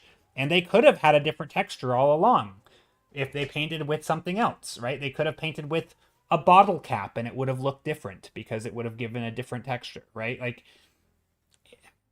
yeah, they're outsourcing too. But so I think at some point it doesn't matter, right? But I do think knowing that those are options, right? Knowing that you have the choice of like switching it up and trying to keep sort of aware of that and try to be conscious of the fact that you do have the choice to do something different with your perspective, or you do have a choice to do something different with your materials. I think that's a good thing to be aware of, and being able to be flexible is I think then you can focus more hypothetically, you can focus more on like the end goal by pivoting tools and techniques, and you just do whatever you need to do to get to the end goal in the best way possible to make the biggest impact. Right? I think like a really really good artist, they will have a different sort of style for everything, so to speak. Sort of visual on the surface style, I should say, because they're going to do whatever it takes to make like the best thing. But then again, if you take all their work, you'll be like, oh, I can see their design sensibilities poking through because they were focused on design, right? So like there's always going to be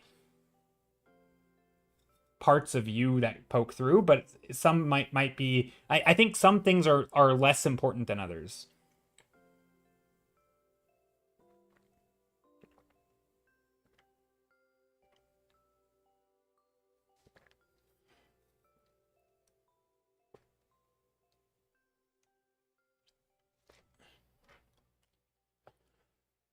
Um, can I see what you're talking about? Oh, I can feel weird because this portfolio day post. I'm not trying to like plug it up those Plug it up. Oh yeah, you can drop a link to your portfolio day post. Sarah, if you don't do it, I will. It's a threat. If you don't post your art, I will post your art, Sarah. Uh, yeah, no, you can totally drop a link to your portfolio day post. Absolutely. Just drop it in my Discord. That's even more spammy. No, I'm kidding. It doesn't matter either way. It literally doesn't matter. I give you permission to do it. Okay, what am I doing here? I think I don't have any ground plane. I've been coerced. Yeah. Yep, you sure have. I like how this painting, I'm regressing. It's going further away. Like, I'm getting less and less finished on it the more that I paint. There we go. Yay, coercion successful.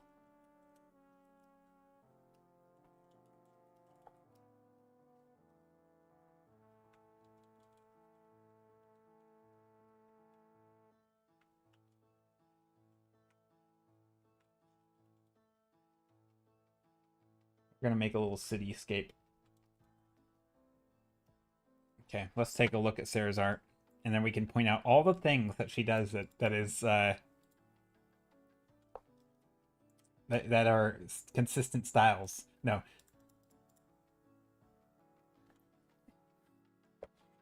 I love your work, Sarah. I know I've already said it, but yeah, like all this stuff. I mean, yeah, some of the art like here, like oh, text more textury and gritty, but like and here is more smooth, but also like you have a certain way of doing like hard edge shapes that is kind of consistent throughout. I don't know. And yeah, there's going to be like design sensibilities. But no, you definitely do have like this is a very different way of working than this thing. Obviously they're connected by the design. Yeah. No, anyway, your work's great. Also, you guys should go follow Sarah. Okay, I don't know. I didn't need to bring that up, I suppose.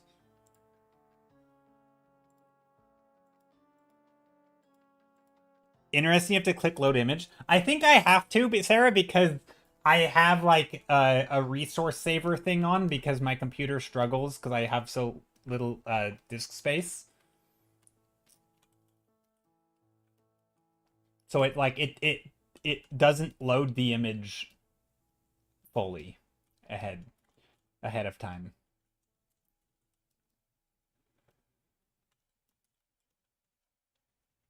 It has nothing to do with your work. It's censored because it's inappropriate. Just kidding. No, it's just have to put censor bars on everything.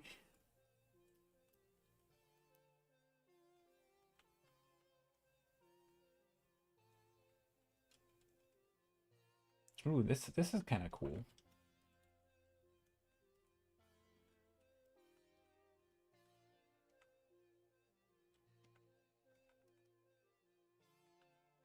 Yeah, it's also weird because I've only ever done VFX on that one project, so I don't even know if I would do it the same way if I did it again.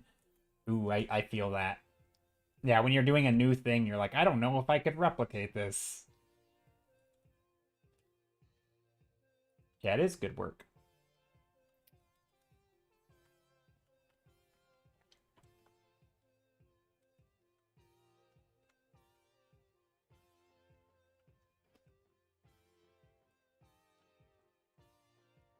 I'm trying to make these kind of look whimsical a little bit. Maybe not, that's not the right word. I don't know what I'm trying to do. Add that whimsy. No, I wanna add like some weird shapes and stuff.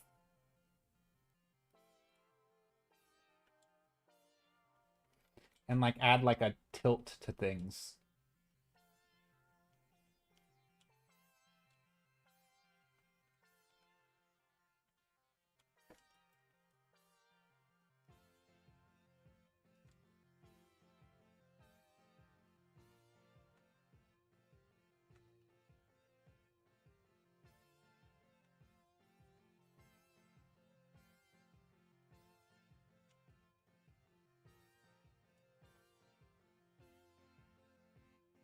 And I like would have never drawn animals in the particular way I do in Zunos, but I have definitely picked up some style sensibilities from it. Yeah, yeah, that too. And I think that's another. I mean, and that's the thing, right? You also do have a distinct style shift like over time, right? And you're probably more aware of your own like sensibility changes. So when you look at your art, you're viewing it through the lens of like what's different. Whereas when other people view it, like yeah, they're obviously not the exact same, but they can also kind of see the through line through them. So like I think it's just looking at different um yeah, I think it's just kind of a different perspective. Your house is clean, it's nearly 10 p.m. You can now chill. Nice. Do you mean by chill, like go to sleep? If so, have a good night. And also, grats on cleaning your house.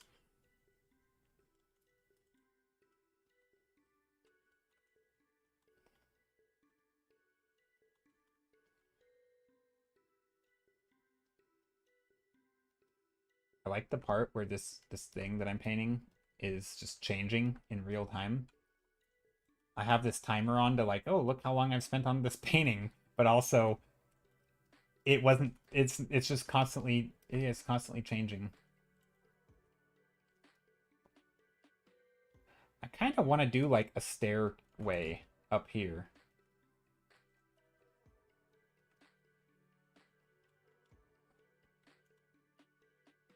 I don't know.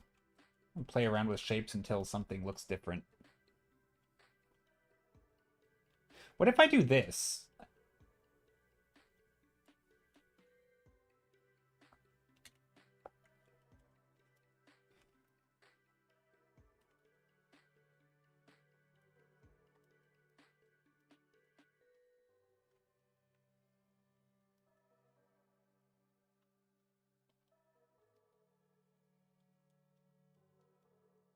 And then I might crop it again when I'm done.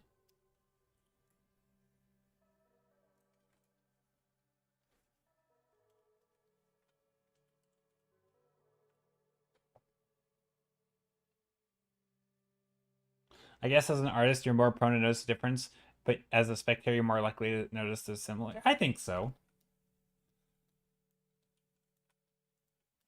Because like typically also as an artist, like you're very aware of when something isn't the same, right? Like, I mean, I've mentioned this before, but like when I learn something, right, or something changes in how I'm thinking about a subject, right? Maybe it's the first time I've ever made an animal look a certain way that and I'm happy with it. I'm like, oh, this is cool. I feel it, right? I feel that difference. I feel that breakthrough.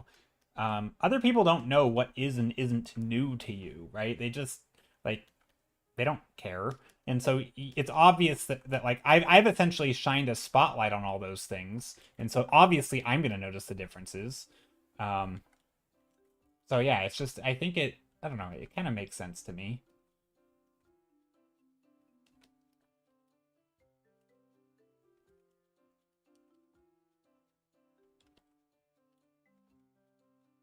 Am I making this horizontal now? Are we changing the aspect ratio in real time? Uh-oh. Let's just keep building up. We're going to build onto this tower more and more.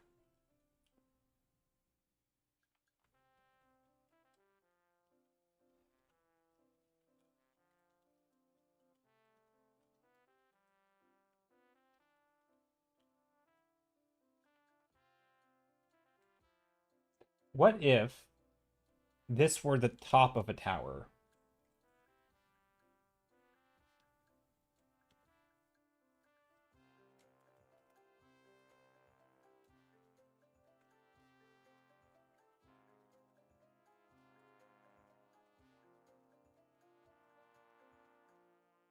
Like, what if this were the still the like we're only part way up.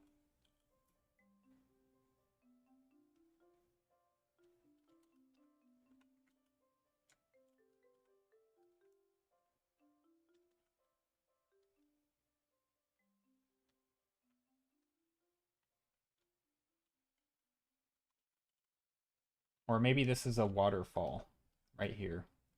I do like my waterfalls. Ooh, that's what we're gonna do. We're gonna make a waterfall.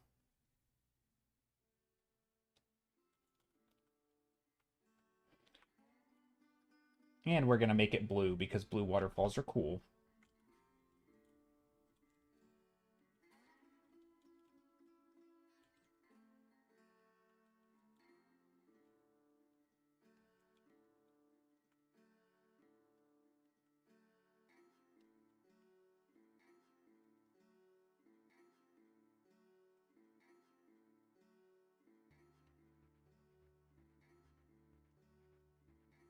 Okay, I don't like the...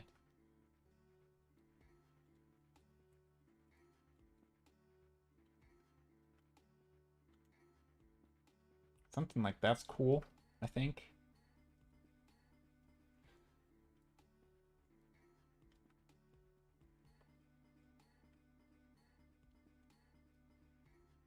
I think that's neat.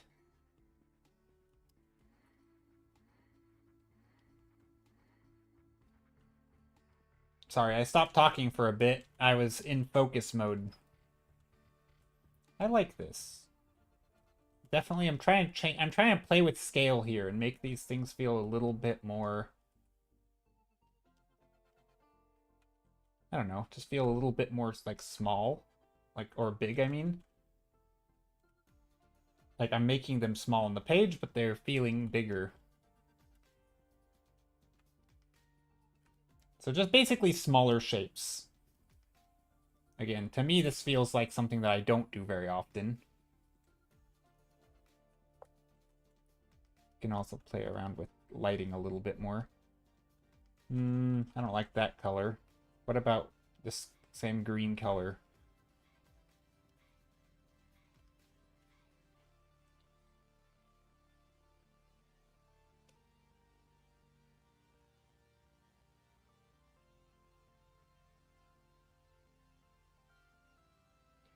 Very green horizon line.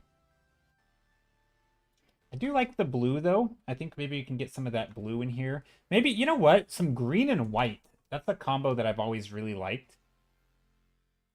Sort of like, again, maybe like a yellow-green.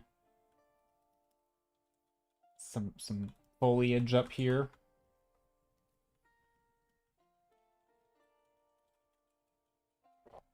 There's some trees.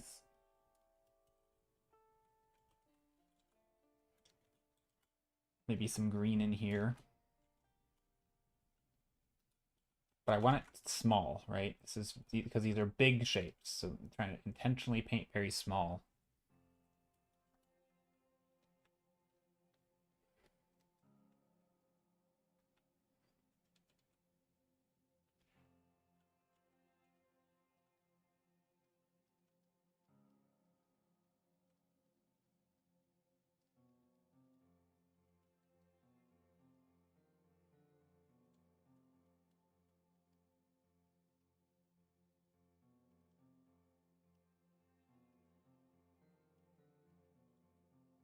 There, pretty happy with that, all things considered.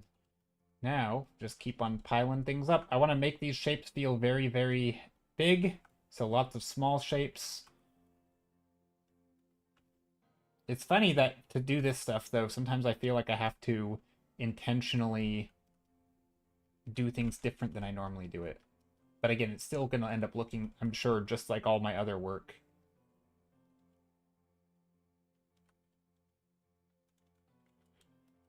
But I do wonder.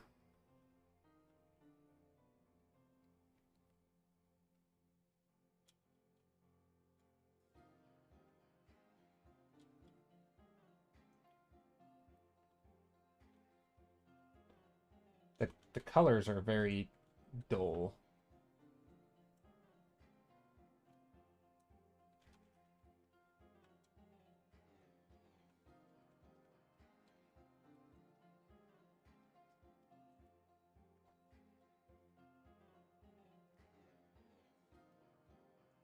Um, Dropzilla says, no, Sarah, Hongya Cave is very impressive, very rich in color, texture, shape design, composition, proportions.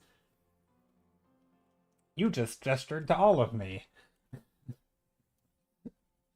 I feel like that's the vibe I got. You just went on to list the whole thing. I like it. All of that, and that. It's very much it's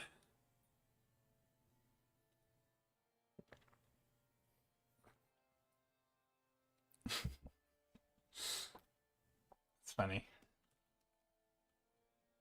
Okay, what do I want to do here? Let's play around with some I don't know, saturation.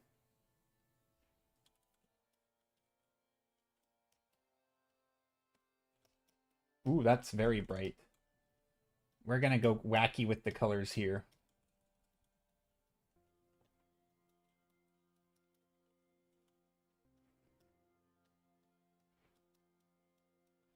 Wacky with the colors. Now, do I want the sky? What do I want to be bright? Sarah says, "Ha, thank you. I actually want to go back and improve that one's value structure because I think that could help the compo, but overall, I still like it."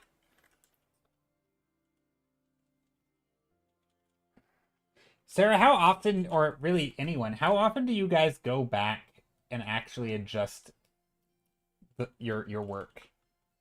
Like once it's done and you're like, I should improve it for like portfolio reasons. Do you do that much? Because I almost never do that. I don't know if it's laziness, but I very rarely go back and like fix things, and I think I should. Okay, I don't think I want the sky to be like this. That's too extreme, right? Yes or no? Too extreme? Yeah, this is too extreme. That looks like just neon vomit. I'm okay with a little bit of like neon colors, but it's not quite what I'm going for in this. I do think a few here and there, just like bits of color, punches of color. Sarah says not super often, but by the time something is old, and I think it's not worth saving. But that one isn't old, and I think I could bring it up to your current skill level with some relatively minor changes. Fair enough. Ronnie says I do. If I ever go back and I don't like it, I delete it. Oh, really? Wait, really? You just delete your old work? Archiving stuff? Nah, just delete it. What? What? That's wild. Ronnie, say it isn't so. You just go back and delete all your old work? Wait, did I read that right? You never do. If you go back and don't like it, you delete it. That is upsetting to hear. I mean, look, I try not to be precious about my artwork, but I also don't care enough to delete it, if that makes sense. Like, I'm not precious for it, so I'm also not precious enough to be like, oh, I don't like it. I feel like it's, to me, not being precious about my work also makes me not like worry about it. So I end up just like hoarding it all because I don't know. I don't see a reason not to keep it. I feel like disk space and images are relatively small in file size. And so like I don't see the reason to, I don't know. There's always a reason you might want it in the future to like see where you've come from kind of and see all the progress you've made.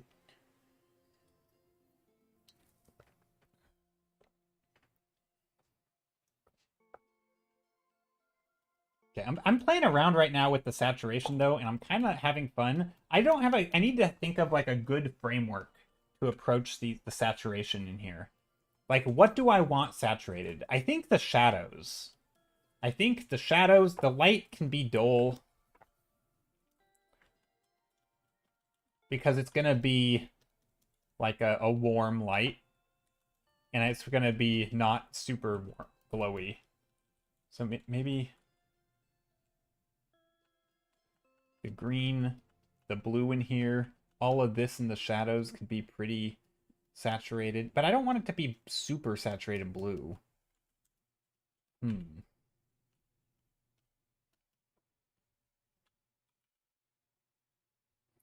You could probably keep some for progress reports. Yeah, and you just never. I feel like you just never know. Like, there's something about like maybe like sentimentalism, like just being able to look back and be like, I don't know, like your show your grandkids, well, look at my first drawing I ever did.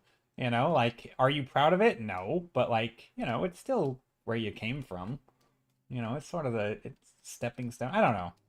That stuff to me, like, do I actually think I'll ever look back through my old work? Not really. I mean, I will because I'll do it like show and tell on stream. But in terms of like my archive stuff, no, I probably won't. But I don't know. It just feels wrong to delete it. You keep your sketchbooks though? Okay, that counts. That's good.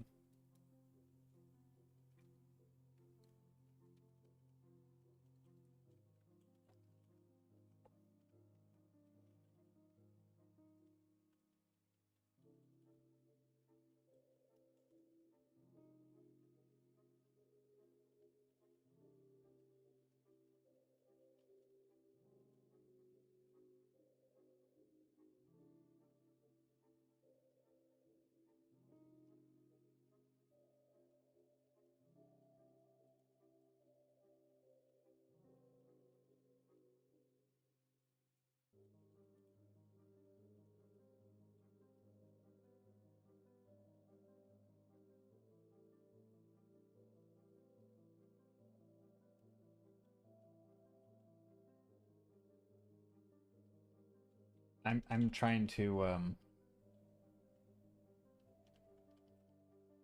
just play around with the vibrancy of all this. Also, I think the angle here is a bit weird.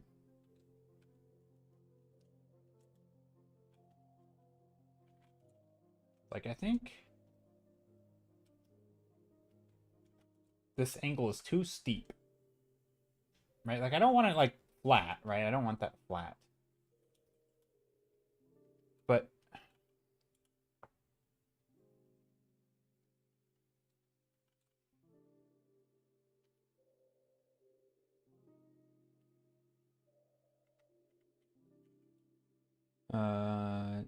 skew.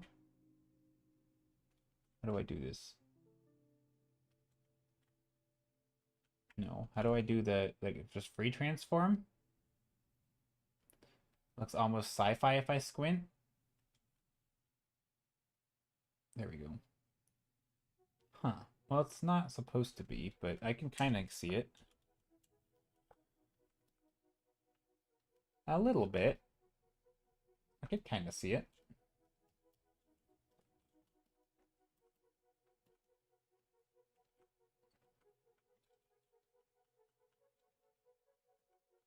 Yeah, the colors are weird, but I'm kind of having fun with them, to be honest. Yeah, it does have a little bit of sci-fi feeling. Also, I'm not sure. Hold on, let me back up. I don't know if I like the. Can I back up? I don't know.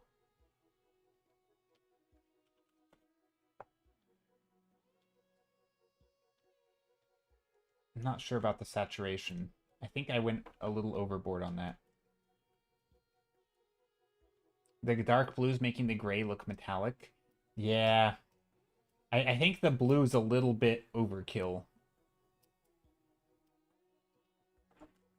In fact, I might even introduce some red. Trying to just play around here. No, that's not good.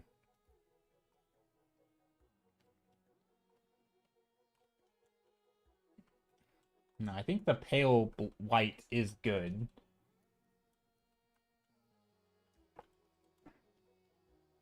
Ooh.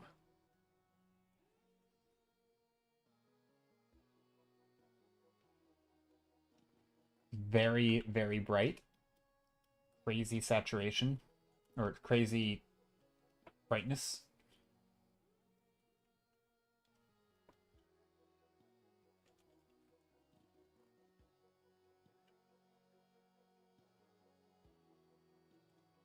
Ooh, that's kind of fun. A little bit of like the brightness here.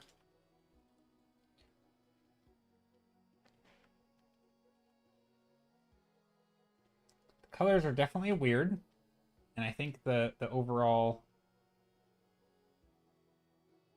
it's a bit much, but I think it's okay.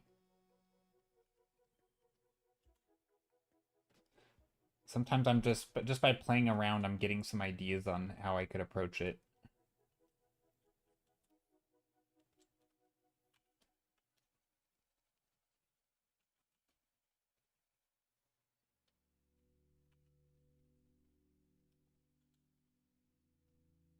Feeling fantasy, that's good, I think. I mean, it doesn't really matter if it doesn't feel fantasy.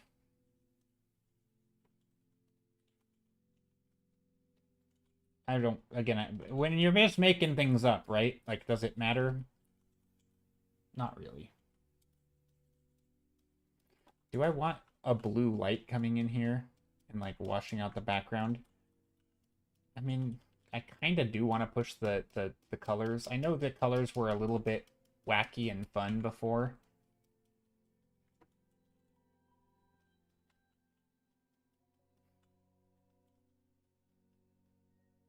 Crazy how one color can make your brain shift. True, yeah, they totally can.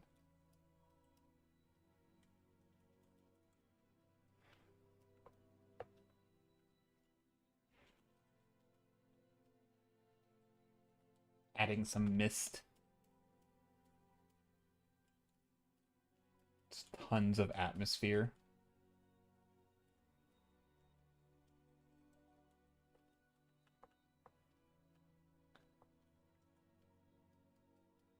I don't know if that's a good idea or not.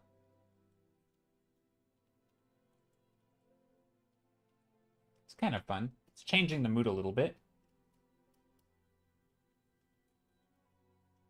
Okay, I think I can, I think I like where this is going. It's still very undefined and it's very soft, right? And that's fine.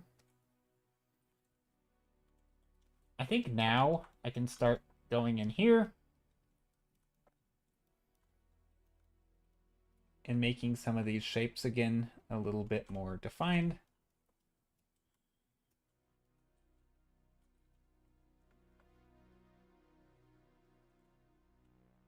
I think I also decided that this was going to be a little lower.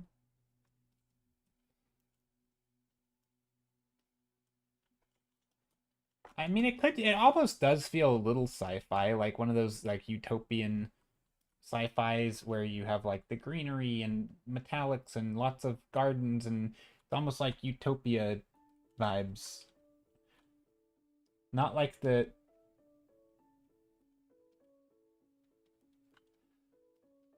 like high-rise rich billionaire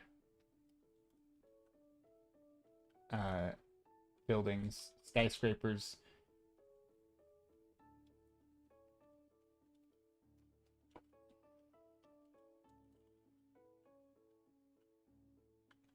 Like a city in Dubai. Yeah, exactly. From Mass Effect or in Dubai. Very, yeah, very similar. But you wouldn't see these waterfalls in Dubai, I don't think.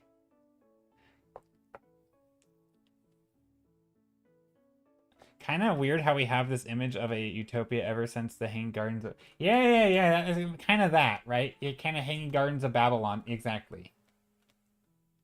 It's very similar to that like iconic sense. Which is funny because like every time I see images of it, they always suck. So like I don't know where my concept of that came from. I think it's like a mishmash, and you kind of imagine it's. I feel like a lot of that like it exists in your mind kind of because like you can sort of you see bits and pieces of it in different depictions of art of the Hanging Gardens of Babylon from like all these different interpretations, and there's sort of like this middle ground that like exists in our brain that we've never quite seen because no one piece of art quite has ever done it justice. No. They're all no, they're all artist interpretations. Yeah, it's not like a real yeah, it's all artist drawings. But that's the thing though. There's this vibe. I think I know what Drefzil was talking about though when they brought that up because I totally feel it. There's like a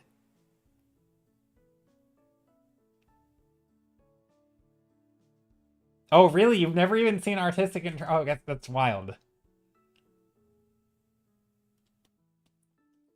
They sounded cool on paper when I heard. Yeah, there are some images of them. If you just Google it, it literally there's yeah here hanging gardens of Babylon, and then I'm just gonna go images and just I mean I'm sure it'll all be AI garbage.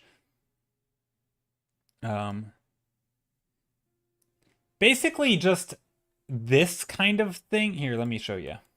I always just think of like these tiered terraced or whatever you call it buildings with lots of greenery. Now this obviously is not I don't know what yeah, I don't even know where this came from, but just kind of like a sense of this like a lot of architecture like this where you just have these like these lots of tiers, lots of layers, and each layer they have over, you know, just tons of greenery.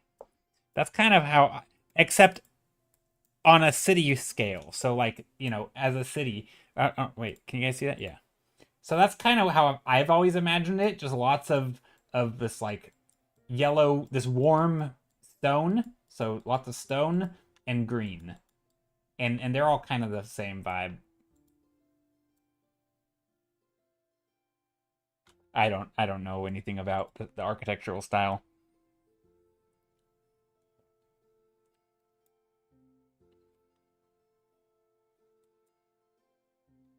I always imagine it with like arches. Oh, that's totally AI, right? Yeah, that's AI. I always imagine it with like arches and tiers, like layers, kind of like this, I guess.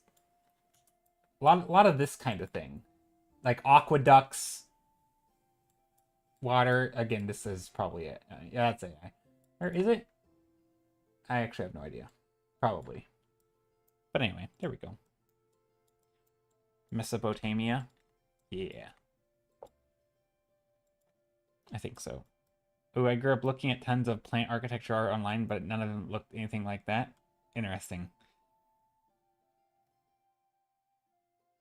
I tend to see it with architecture from the last few hundred years, if not fully modern. Oh, interesting.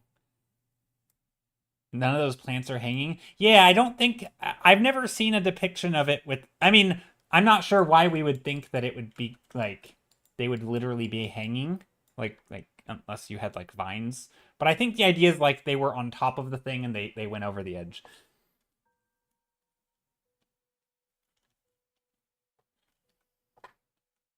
But yeah, it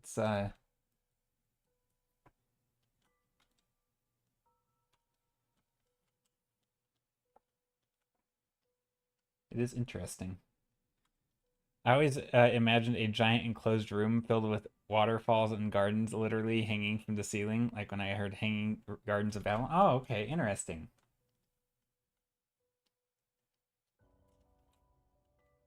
Wow, you ruined the illusion for me. Thanks. Yeah, no problem. Anytime. Well, your idea sounds cool too. I want to see it now. I want to see some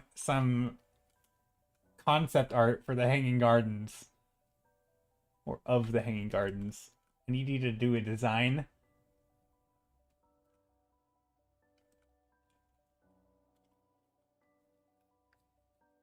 Peyton's looking good. Eric Malachite, how's it going? Thank you for the compliment. I'm having fun with it. It's a little bit sci-fi looking. I think maybe I'll go this direction. It's kind of weird to do that after all this. Just making this building a little thicker. No, maybe not. It's very skinny, which I don't like. It just needs, yeah. I guess we can just make a mound in the back.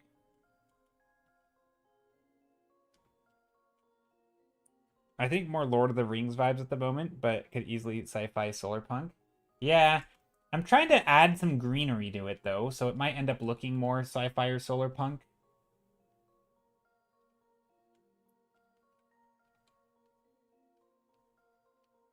I don't really want it to be that, but I do like the idea of the gardens, or not the gardens, but the vine, not the vines, the plants. And little bits of vibrancy up here.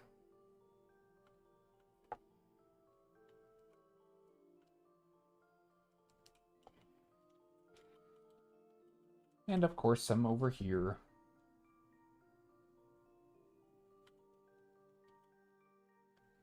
Part going into the middle, maybe a little bit of a middle lake. Middle lake? What do you call it? An island? A middle lake. Totally words. Words are great. A middle lake.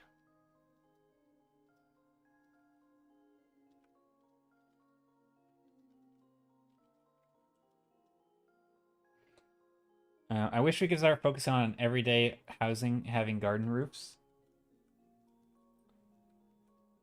Yeah, I don't know a ton about them. They do seem cool. I wonder if there's like, I imagine they're not amazing for long term, like repair, and also the sheer weight of them has some very different, I think, structural integrity issues, and like also like water, and I feel like there's they are cool though. They're awesome. I very much like garden roofs. It would improve so many lives, both actual health and mental health. Yeah, I agree. You just need the right setup. Oh, for sure. I mean, they exist. Like they are a thing, and they do exist. So obviously they can work. Um, yeah. Oh yeah, I forgot you guys built. No, we have stone and concrete and stuff. We absolutely. I mean, we do like my university. They had multiple buildings that had their roofs out of um like a garden on their roofs. So it definitely was a thing. Like I mean, and just I mean they're all over the place, but yeah, I mean I distinctly remember my university having it, and it was always very cool. And I'm like, man, why don't more places have this? Um, but obviously it costs more money to build and probably more to maintain. And obviously you do planting that is, you know, not high maintenance. You know, you can't be having to mow your roofs every day.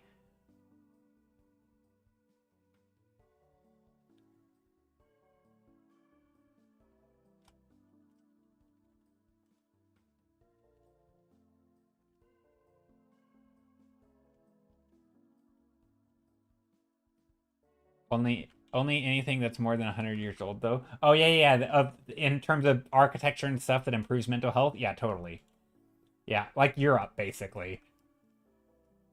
Basically European cities with all their cool architecture and stuff. Back when people would spend money on making public places or even private places look fancy. We just need to convince the rich that you're only cool if you have. I mean, I guess technically there's some pretty beautiful homes, like big homes and big houses that are basically mansions. But even that just doesn't feel like stuff that's gonna last. It does because it's all like modernized, and I don't know, it's the big stone stuff that always look cool to me. Also, any stone stuff we have, true. We do have some. We've talked about this before on stream. We in the U.S. we do have old stone buildings, just not on the scale of like Europe, right? Where you have entire cities that are just older than the oldest building in the U.S., right? Like the U.S. is a baby compared to. And you know, I imagine, you know, fast forward a couple hundred years, there will be old buildings that survived, and they will probably be made of stone, not wood. And so we'll be like, man, we sure do have cool old buildings in the US now. Like, you know, it's the things that survived. And then, you know, it's like if time goes on enough, the stuff that survives will be the durable stone stuff, and then over time you'll have a collection of cool architectural stone buildings that have survived the years. We got brick, not many stone buildings. True. We don't have a lot of stone buildings.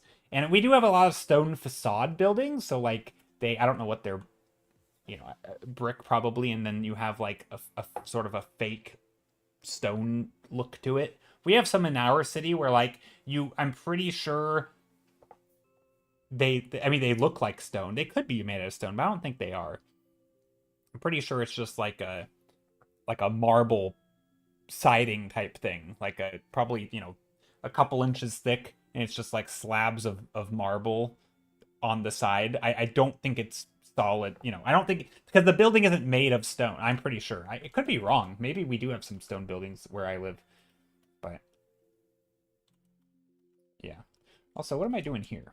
This this shape. I was gonna make a waterfall there, but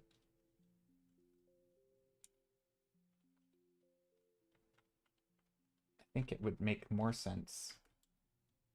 Also, we can have something in the background too. We don't need to make it look like it's just in the distance.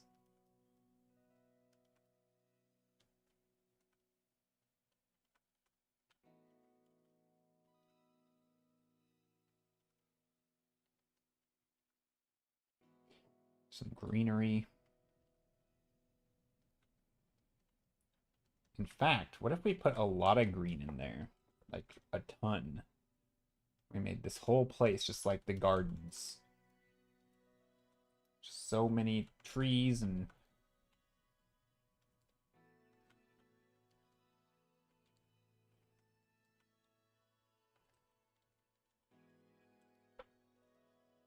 all the green poking through here. Brick does do better for cooling. I mean, we hit temps of 45°C sometimes. Dang.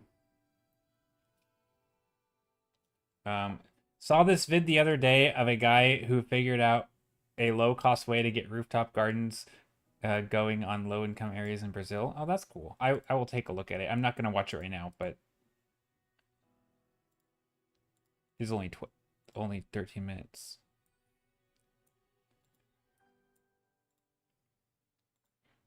Yeah, no, we definitely have, especially in like newer things like but a lot of it has to be built, right? Like you can't it's hard to adapt sometimes older buildings. I mean, I know there are clever ways to like adapt buildings into them, but a lot of times, you know, they still need drainage and they need proper structure and like they have to be able to support the weight and stuff. And a lot of if you have like a flimsy old wood house in the US, like you can't just be like, "Oh, let's put a rooftop garden on it." And so there's definitely like a from my understanding, I still haven't watched the video, so I don't. Maybe that contradicts everything I'm saying. But from my understanding, it does like there's no reason new buildings can't have rooftop gardens, right? I mean, other than cost, which is a reason because people don't want to spend more money than they need to because profits.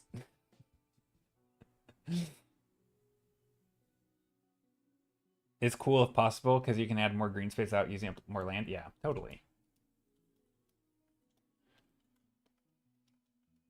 And also creates like things for the community to do, like, you know, gardening and cultivating little areas. And again, it doesn't have to be literal food gardens, but you could also have like little food gardens or flower gardens or things that people can take care of and spend time in and interact with, and just like it creates a space that people want to be in as opposed to a space that they would never ever want to be in. And so yeah, no, rooftop gardens are awesome.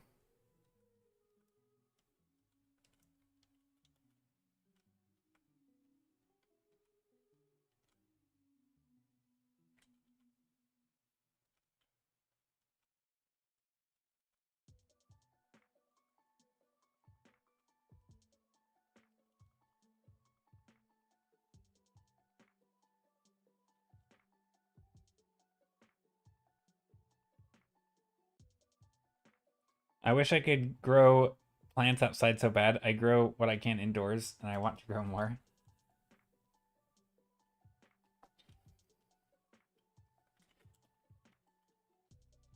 Yeah, that's awesome.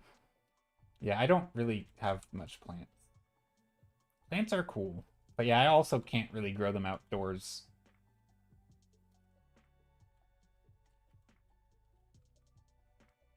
Okay, this doesn't feel right in terms of sizing. think we gotta do something here.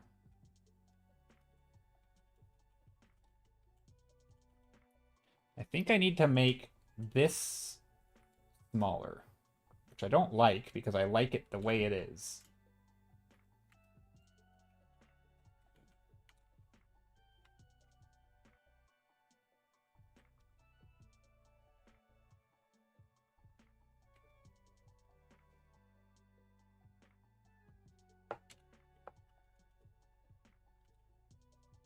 I also don't like doing this, but you know what?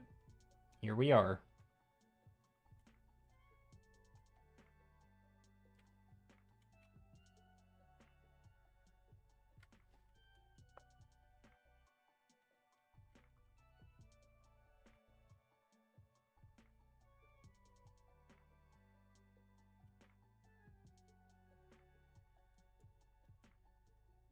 I don't like copy pasting stuff like that. It always makes me feel like I don't know. It's not great. I'm not a big fan of it, but sometimes I feel like it's necessary. Or maybe not necessary, but useful.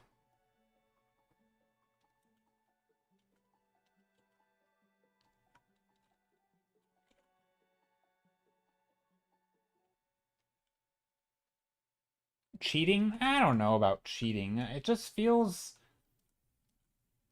I don't know. I don't know if it, I don't think so. I don't think that's the emotion I'm feeling when I copy paste. It feels like, I don't know.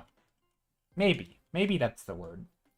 I don't really think about it. I mean, no, because I don't actually think it is, and then I do it and I'm like, oh, I like it. So I don't know if it feels like cheating. Maybe a little bit. Like in a very stupid way because there's no reason that it should. But I like maybe that is gonna make my art very samey or something. And like I like the painted look. I guess it just doesn't feel like painting. That's the thing. I like painting, right? I like making choices of where I put stuff in the painting, and then I like painting. So no, it doesn't feel like cheating. It just doesn't feel like painting, and I want to paint. So it's like, because a lot of times, like with painting, I have multiple goals, right? So my goal is obviously also, is to paint, but it's also to make the image. And so I'm basically saying I'm going to make the image by means of not painting. And then that feels wrong, right? It's kind of like, if you want to go like I remember when I was a kid, my grandma she lived like, I don't know, was it 7 miles? No. How far did she live? It was a ways away, but it wasn't 7 miles. It was probably like 3 miles. And I remember I was gonna jog there because I was in my teen years. I was in track, and I'm like, I'm gonna run. I'm gonna run to my grandma's to go visit my grandma, right? Instead of, and then I think at one point someone's like, I can give you a ride, and I'm like, I like maybe like do I take the ride because it would be easier? I do want to get to my grandma's, so the goal is also to get there, but also no, because I want to run and this doesn't feel like running, right? It's like there's two goals, right? It's not just I want to paint and make an awesome image or make an image. It's I want to paint it. And so copy pasting to me doesn't feel like painting. And that's I think the thing that I don't like. It's not that it's cheating, it's not that it is making the end goal any worse. It's actually the opposite. It's making the end goal better, right? It's probably making it more consistent. It's probably making the outcome even better. But that's not the reason I don't like it. It's not about the end goal. It's about the process, and I like that process of painting. I think that's my reasoning. Anyway, it's hard to tell sometimes because like I'm only trying to guess after the fact. Like the feeling came first of like this feels weird, and then I'm trying to like add an explanation, which again could just be totally made up,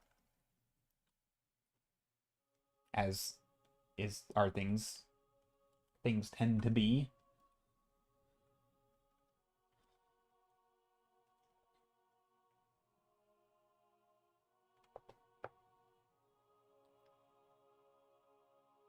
depends on how you use it. Yeah, no, I don't have any issue with like in theory, I have no issue with copy pasting.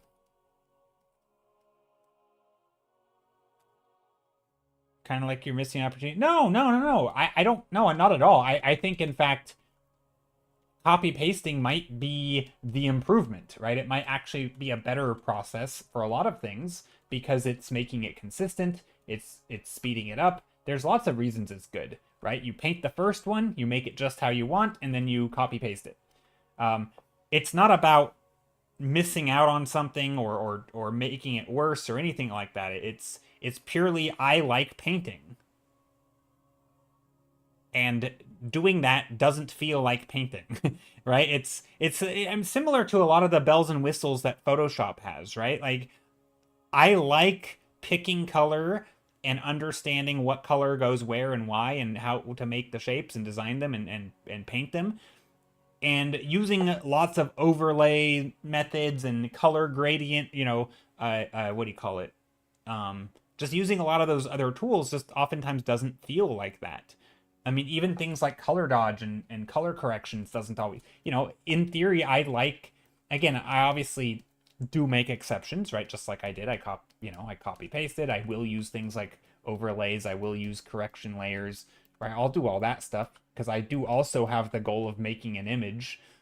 But I like the part where I'm painting more, right? I like the part where I'm picking a color and I'm moving the pixels around and I'm painting with the brush in my hands.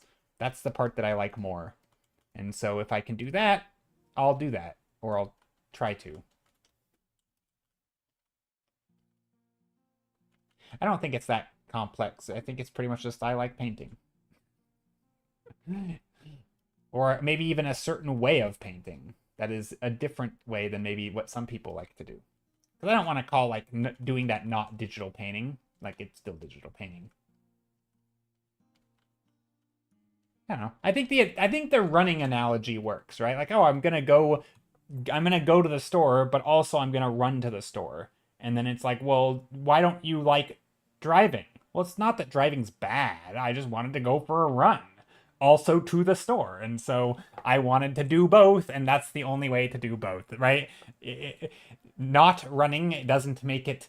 Also, I don't like running, but not running doesn't change. Like it's not inherently worse. So it's not about constructing the thing again. No, not really. It's just I'm doing a process that isn't. I mean, partly, I guess, because that part of the process is doing the constructing yourself. And so, yeah, you're kind of like not outsourcing it. Yeah, I don't know. I mean, yeah, that's part of it, I guess. Kind of like gambling. I don't think of it that way. I don't think of art as gambling. Is that wait? Kind of like gambling with the opportunity to win something? No, no, I don't think so.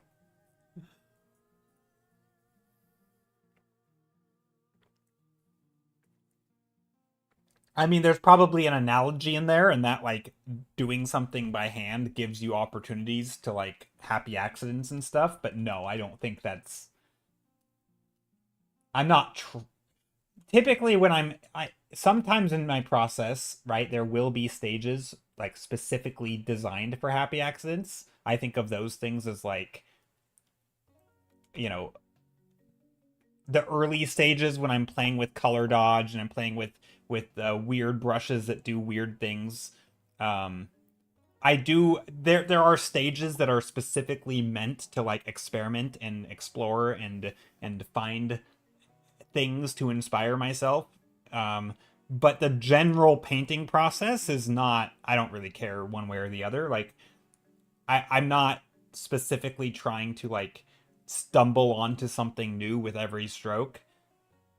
Most of the time I'm just trying to paint the thing the way that like it once I make a choice, like, oh, I want this thing here, I'm gonna use moving this, right? Oh, I want this thing to feel more centered, right? So I'm gonna move it here. I'm in that process, I'm not hoping that I stumble on something better. I'm just trying to do the thing that I did, kind of like if I'm painting it by hand, I'm still trying to get the, like, I'm trying to paint it the way that I wanted to, if that makes sense. But there are stages in painting where I'm like, oh, I'm gonna use a weird brush, or I'm gonna, what if I make, sometimes I'll do this like right now. Here, let me merge these all together. Like, what, maybe I'll go in here and I'll do like an overlay, and I'll say, like, this is a good example. Like, I don't know quite what I'm doing here, but what if I do a red overlay? Ooh, maybe this could be fun for some shadows, right? This is purely meant to explore and try things. Sometimes the goal is to, what if I push the values in the foreground more, but also change the color? Maybe I do it with the background and I get some like shadow looming over the thing.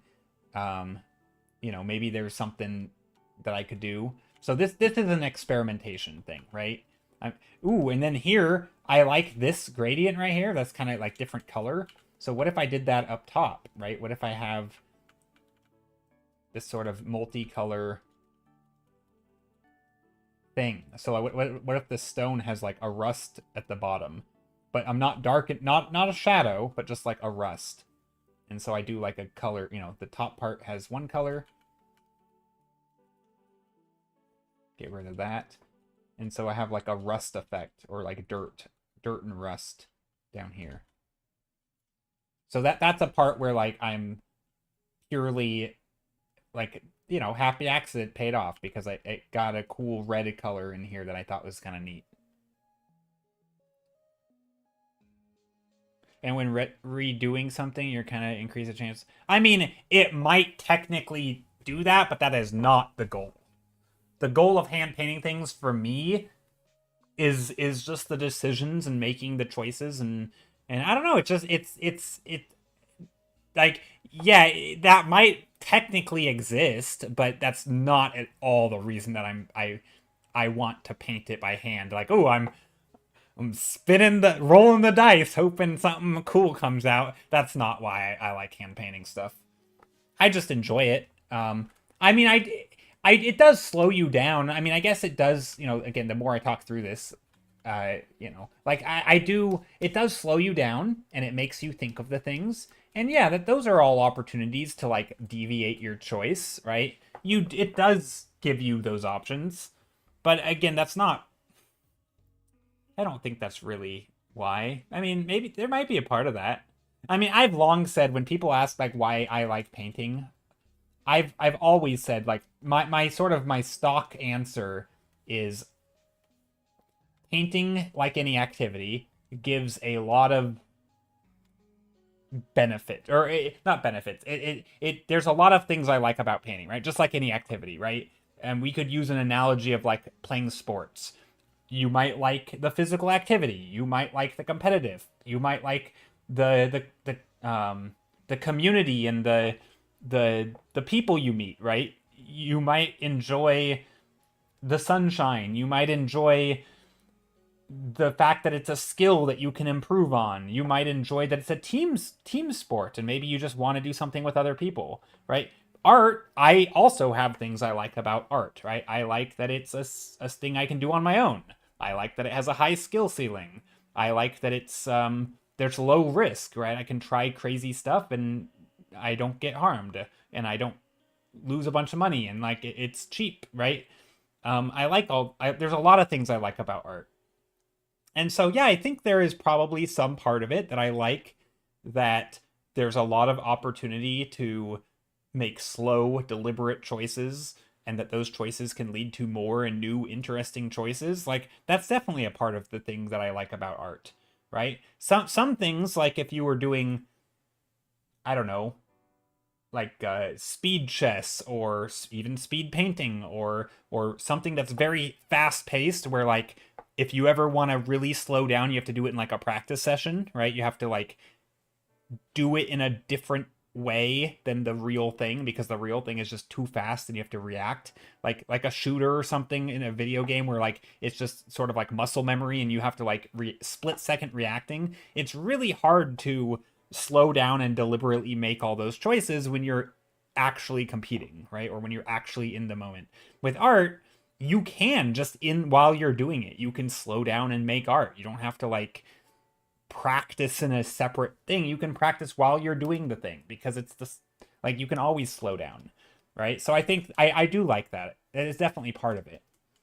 But that's not like a, my main thing by any means. But it's there. It exists. It's a reason, I suppose.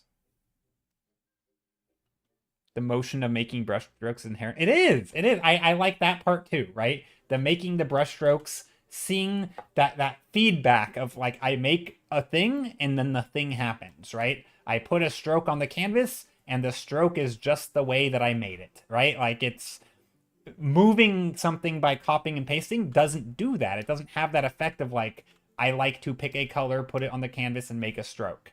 You don't really get that effect. Yeah. But again, there's nothing wrong. Like some people might really love that I like copying and pasting and like, that sort of efficiency. I'm also not a very efficient painter, right? Like I don't think of myself as an optimizer when it comes to painting. My process is clunky. It's not precise. I rarely use a lot of these like precision tools, like even, perspective grids and stuff. Should I? Probably, but I just don't find them as fun to use. And so if I'm doing my own work, a lot of times I just eyeball things and go with the flow, kind of.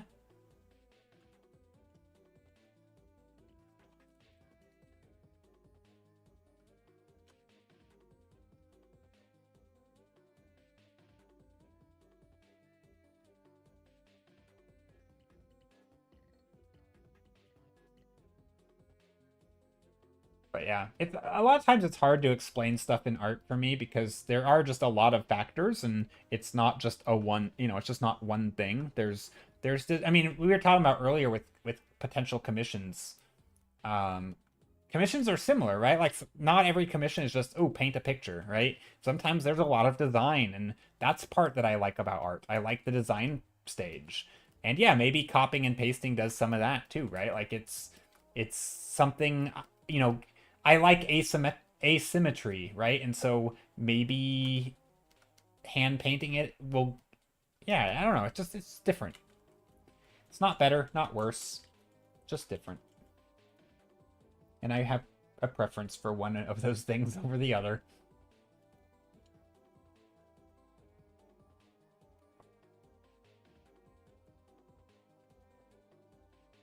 Yeah, this makes me think of like Rust a little bit, but it's not supposed to be rusted because I don't think these things are metal. I just like the color, to be honest.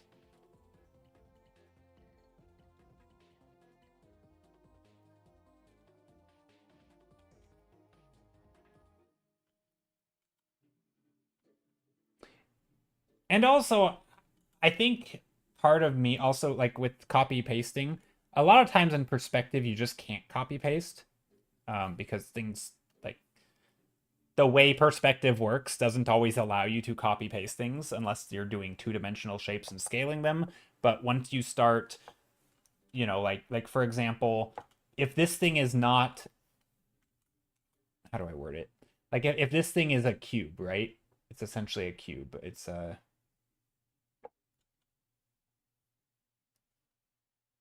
right there's a cube here, right? It's a cube. So if you think of this wall as a cube, right, or a rectangle, and there's a width here, this width is going to get wider as you get further back. And sometimes the width scales at a different rate than the height. So you can't just take a thing here and scale it all the same because now you might have not enough width being shown underneath this arch, right? We have an arch here, right? And you want this thing to be seen, but you can't always just scale it up and have it fit because it might scale at a different rate. And so there can be choices like, or if you move the thing down, for example, it obviously isn't going to work because now the perspective's ruined. Yeah, things can rotate and they can change. And so a lot of times I just feel like I like, you still got to add the size edges. Exactly. Yeah. Yeah, if you want to copy paste things in perspective, you have to design it flat first and skew it and paste. Exactly. I mean, sometimes if you're doing like a super rough sketch, you can just move it in perspective and it won't be right. But you're like, who cares? Because nothing is at that stage.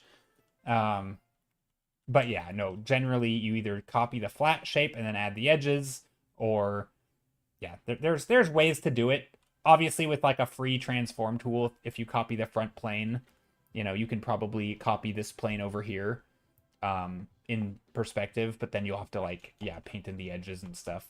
I don't know. It's not always as obvious and straightforward as it might seem, and I think that's another reason I'm not a huge fan of it. I don't want to accidentally ruin things because I didn't think about something, and maybe if I did it all the time, then I would think about it more and it would be more straightforward, and it would be, it wouldn't give me that moment of pause. So it might just be a skill issue.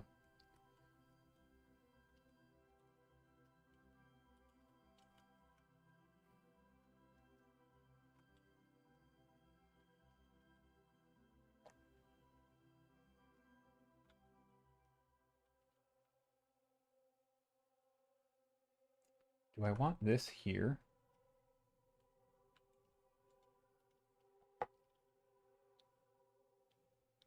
No. It's a weird shape here. What am I doing there? I think what I okay, I'm copying pasting now. See, this I don't mind as much for this as like a correction, funny enough. Like I didn't like the copy paste, but moving things like this, I feel less bad about. I don't know why. And it's not feeling bad about it. It's just I find that more enjoyable. Like I think correcting, like I guess I do know why, because it's editing. To me, it also feels more like editing.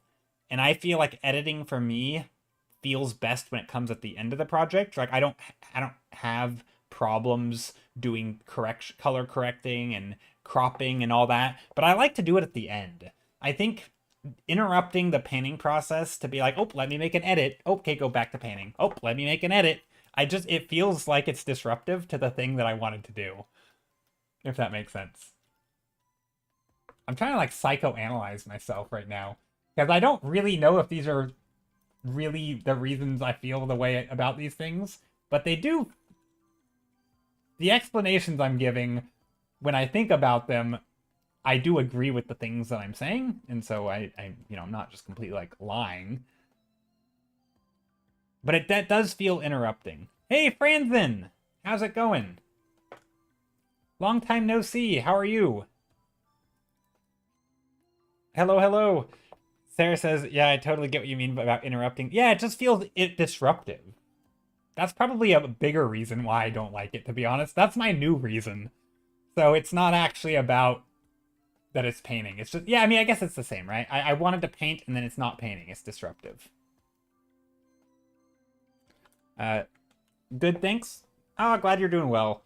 Sarah says, it's the same reason I used to hate switching between brushes when painting until I recently found a few I really enjoy and put them in your favorites at the top. Yes, same, Sarah. I do the same. I've been using one brush all of today.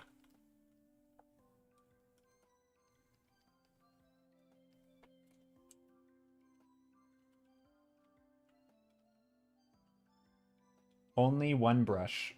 Not because I only want to use one brush, but because switching is disruptive.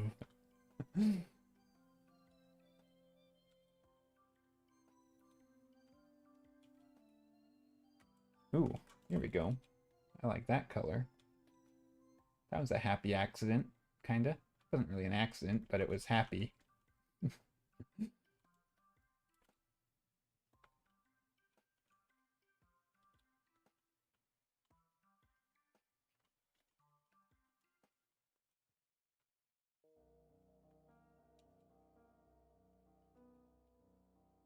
But yeah, today I'm just doing a basically a speed painting. I just one painting, one stream, nothing fancy. Didn't do any sketches beforehand. This painting is my sketch.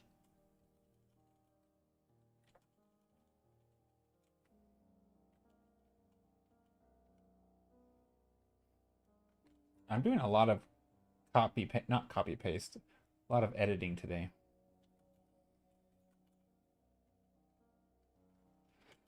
A lot of moving things around.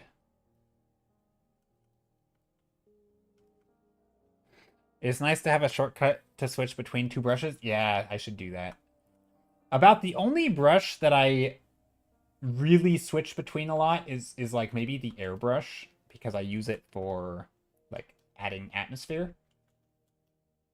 But that's a very, like right here, for example, I'm not using the airbrush, but this is basically the same effect, right? Where it's like, oh, I want this to be a little lighter, so I lighten it.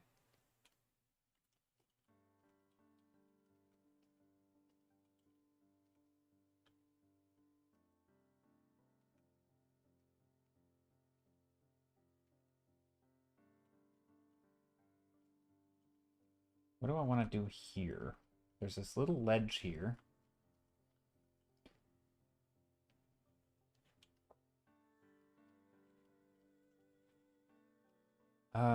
Yeah, these shapes are weird. Not sure what's going on.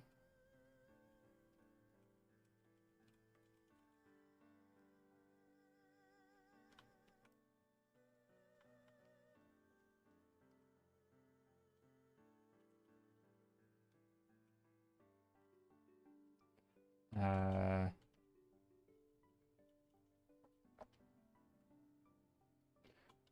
this. I use the button to switch. Oh, interesting. Yeah, I don't really do that. You can do that with the left-right keys, but I never do it because I never remember which brushes I just used. Ooh, that's a good point too.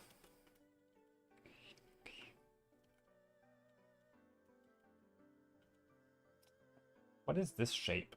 What's happening? Do we want to just make it square? Not really. Do I want this to bump out as well? Maybe. And then also this needs to bump out then?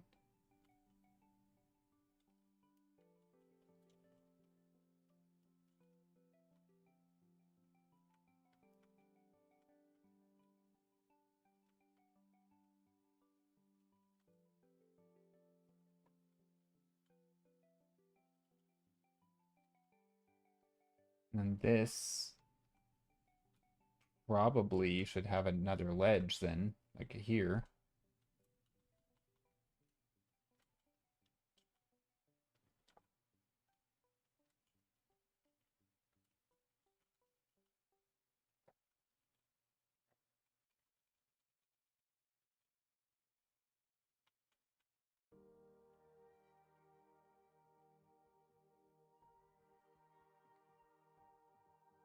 Asymmetry, embrace it or fight it. Oh, in this case, I kind of want to embrace it because it's sort of like practicing good habits for me. A lot of times I make things so wonky, it's almost like it's surreal.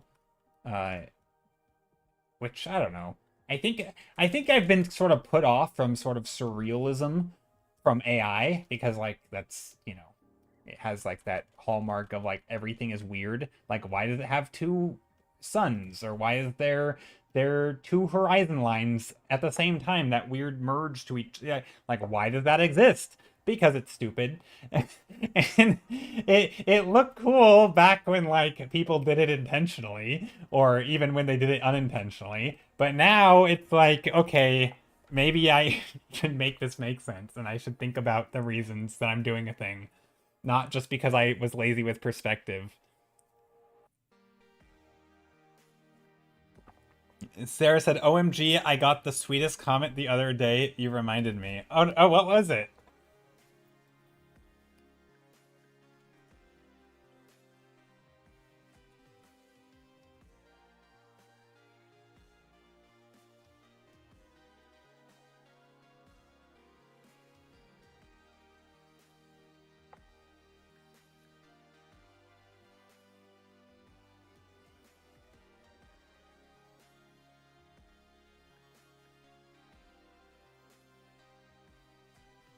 Okay, I think here we can do this. And then under here,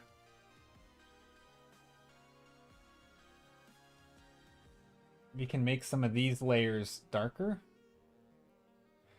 They said, your work is genuinely reviving my desire to practice and get better. AI really demoralized me, but I keep seeing how hard you work and it makes me want to try. Oh, that's cool. Yeah, those are always the best comments where it's like, I haven't done art in a long time and now I want to. Those types of comments I've had a few times just from streaming, which is one of the reasons I also love streaming is because like, you know, even if there's like one person who's like, "Oh, I'm gonna paint along," and like I wanted, you know, you inspired me to paint, right? Those are some of the best compliments for sure.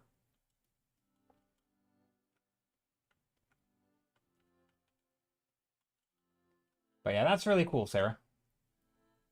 Thank you for sharing. I don't know why I felt like a teacher right there. Thank you for sharing to the class. Not how I meant it, but that's the way it sounded. Your stream fuels my love for art. Okay, now it's just flattery when you're doing it because Sarah said that. You can't follow that conversation up with a compliment like that. That doesn't work. I don't believe you. Um, does anyone else have anything to share with the class? Exactly. Any other uplifting stories for the class? Your art is so good. Following just now. Yes, Franzen, do it. Follow Sarah. Sarah's great. She also occasionally streams, although not much art because reasons, but uh yeah, she's great. Okay, I don't know what's happening here. Kinda am changing directions with this, and I don't know if I like that. Should I keep this just whoops. Keep it what's happening? Keep it overlapped. This maybe. Just make it go further away. I don't know. I don't know if I want this to go continue on in the perspective. Which I probably shouldn't have done that. Oops, what am I doing? I just, yeah, that didn't mean to do that.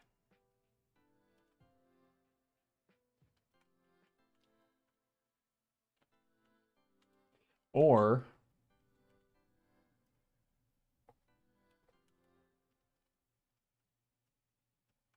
I go upward. I don't know.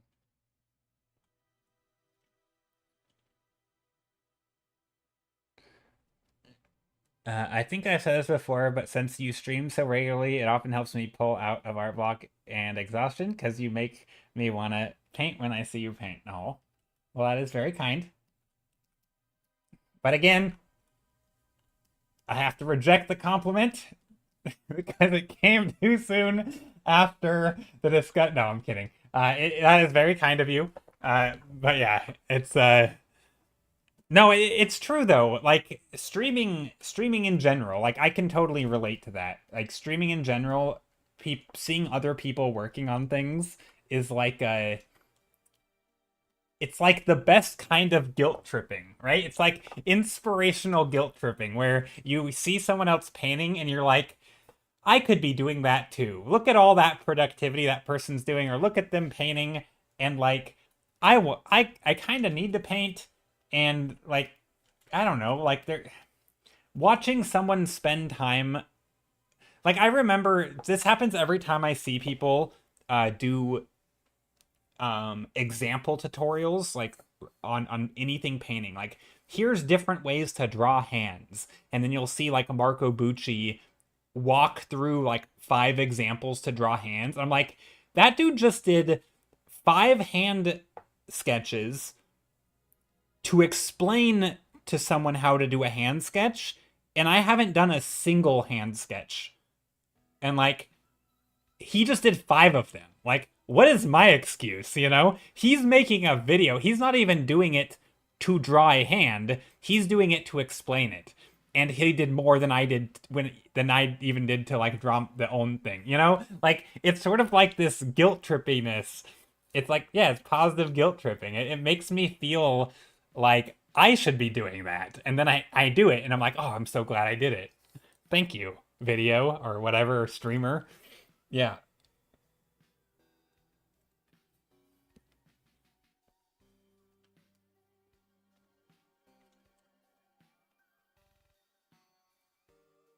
This looks really different from where I left it from. Yep, it's changing.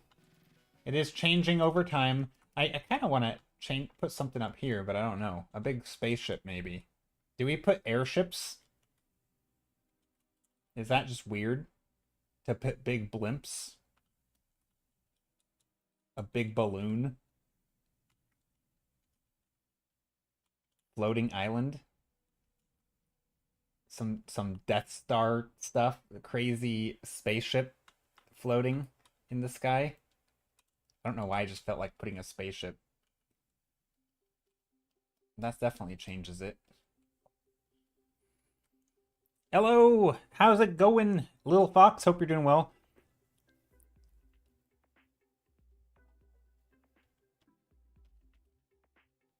It's good here. You know, you guys are very positive and uplifting. Very wholesome. Wholesome stream today. Yeah, maybe floating islands. And then we put some of that that greenery up top. But we can't go too much, right? Because it's so far away.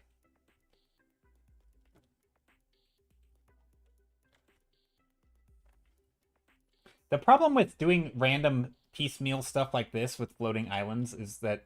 Also, I'm just paying on a new layer right now. But one of the problems with this kind of piecemeal floating island stuff is that none of these shapes in here give that impression, right?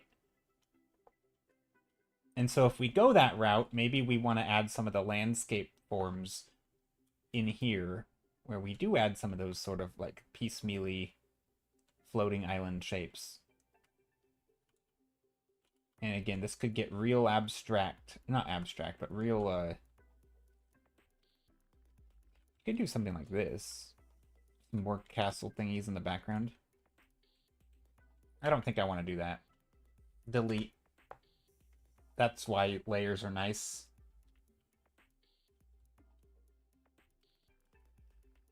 I do want something here. I'm good. I got Italian takeaway delivered. Nice.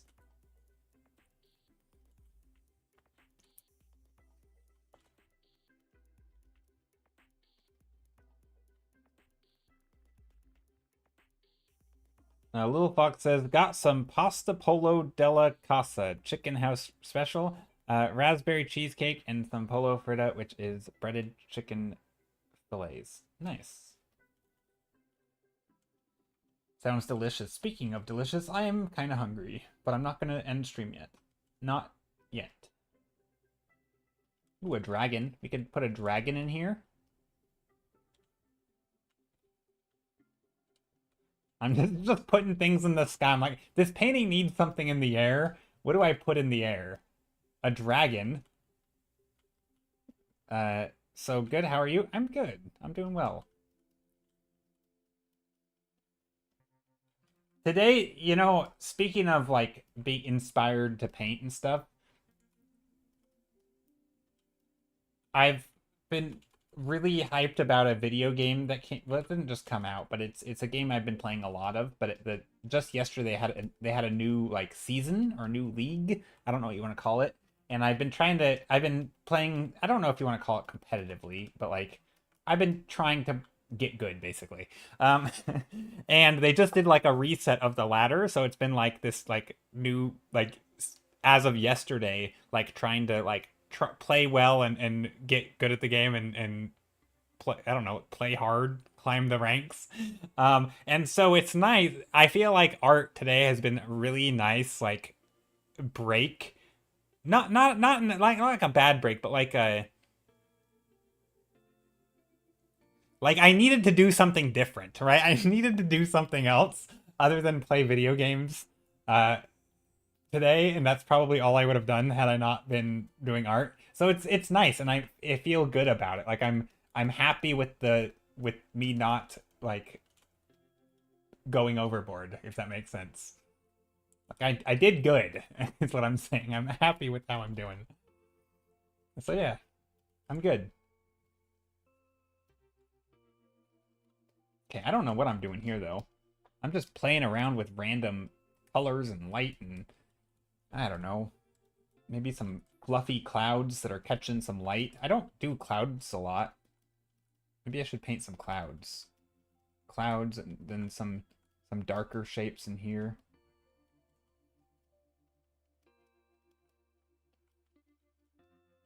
I woke up, went to therapy, went to Pokemon Club to play a card game. To play the card game, and I'm home eating takeout. Nice! Wait, that's awesome. Hold on, Pokemon Club. Hold up. This is a thing? There's a Pokemon Club for card game? That's so cool.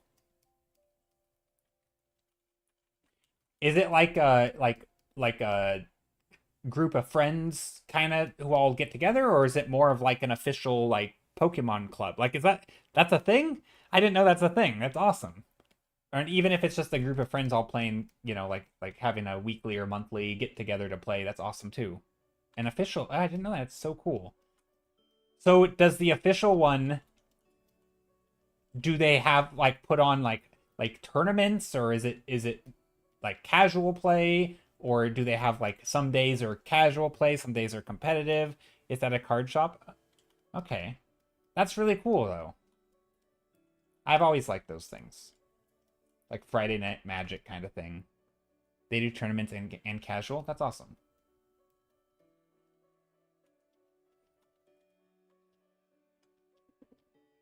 I never really got into playing Pokemon. I collected the cards as a younger me. Um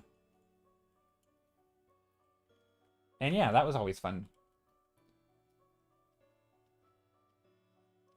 Cards I never felt like I had the money to fully do the physical card collecting games. Like even with Magic the Gathering, there's just like the reason I don't play it that much now in paper format, outside of that it's in person and you have to go places. I um but the main reason I don't play like Magic the Gathering in paper format is because it's expensive. Yeah, it's so expensive. But playing online is much cheaper, and so I'll play the, you know, online versions I'm okay with.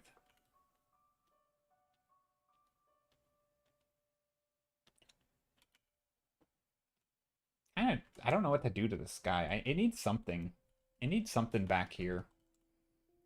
I could probably talk through the decision making and it would help me. Maybe I'll try that. Okay, so we got our castle. This is how I talk through it. So we've got our castle up here. Uh, Maybe we have more castles similar in the distance that you can see. We could have floating things.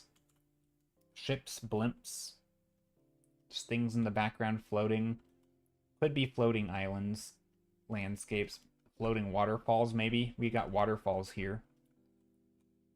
Sarah says Genshin has a trading card game in it, though, and it's quite fun. Haven't had time to play it in over a year, though. I mean, the rest of the game takes up plenty of my time already, not to mention anything else I'm busy with. Fair. Yeah, I've always enjoyed trading card games in games too. I think it was Final Fantasy 9 had a fun card game that I enjoyed. Maybe it was 8. It might have been 8. One of them had a really cool card game and I liked it. Kind of reminded me of that. Not at all like Magic the Gathering, but it was cool. Also, this is kind of neat. I don't mind the floating islands back here. Maybe we get some of these waterfalls.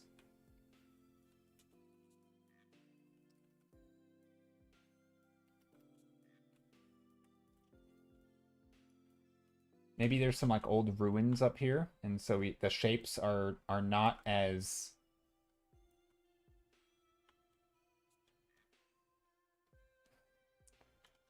they're not as organic as maybe they could be.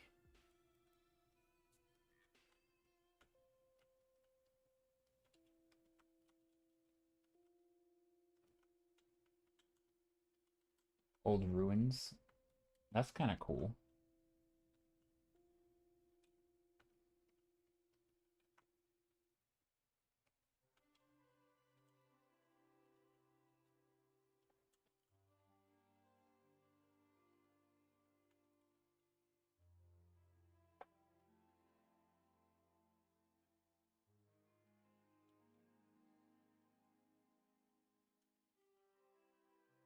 Something like that, maybe. Plus, it's Little Fox says, plus it's nice to have something else to do after therapy. Yeah, having a place to go rather than just like going back home and sitting. Yeah, I could totally see that. And if it's like a routine thing, that's an even better, you know. That seems good. That's cool though.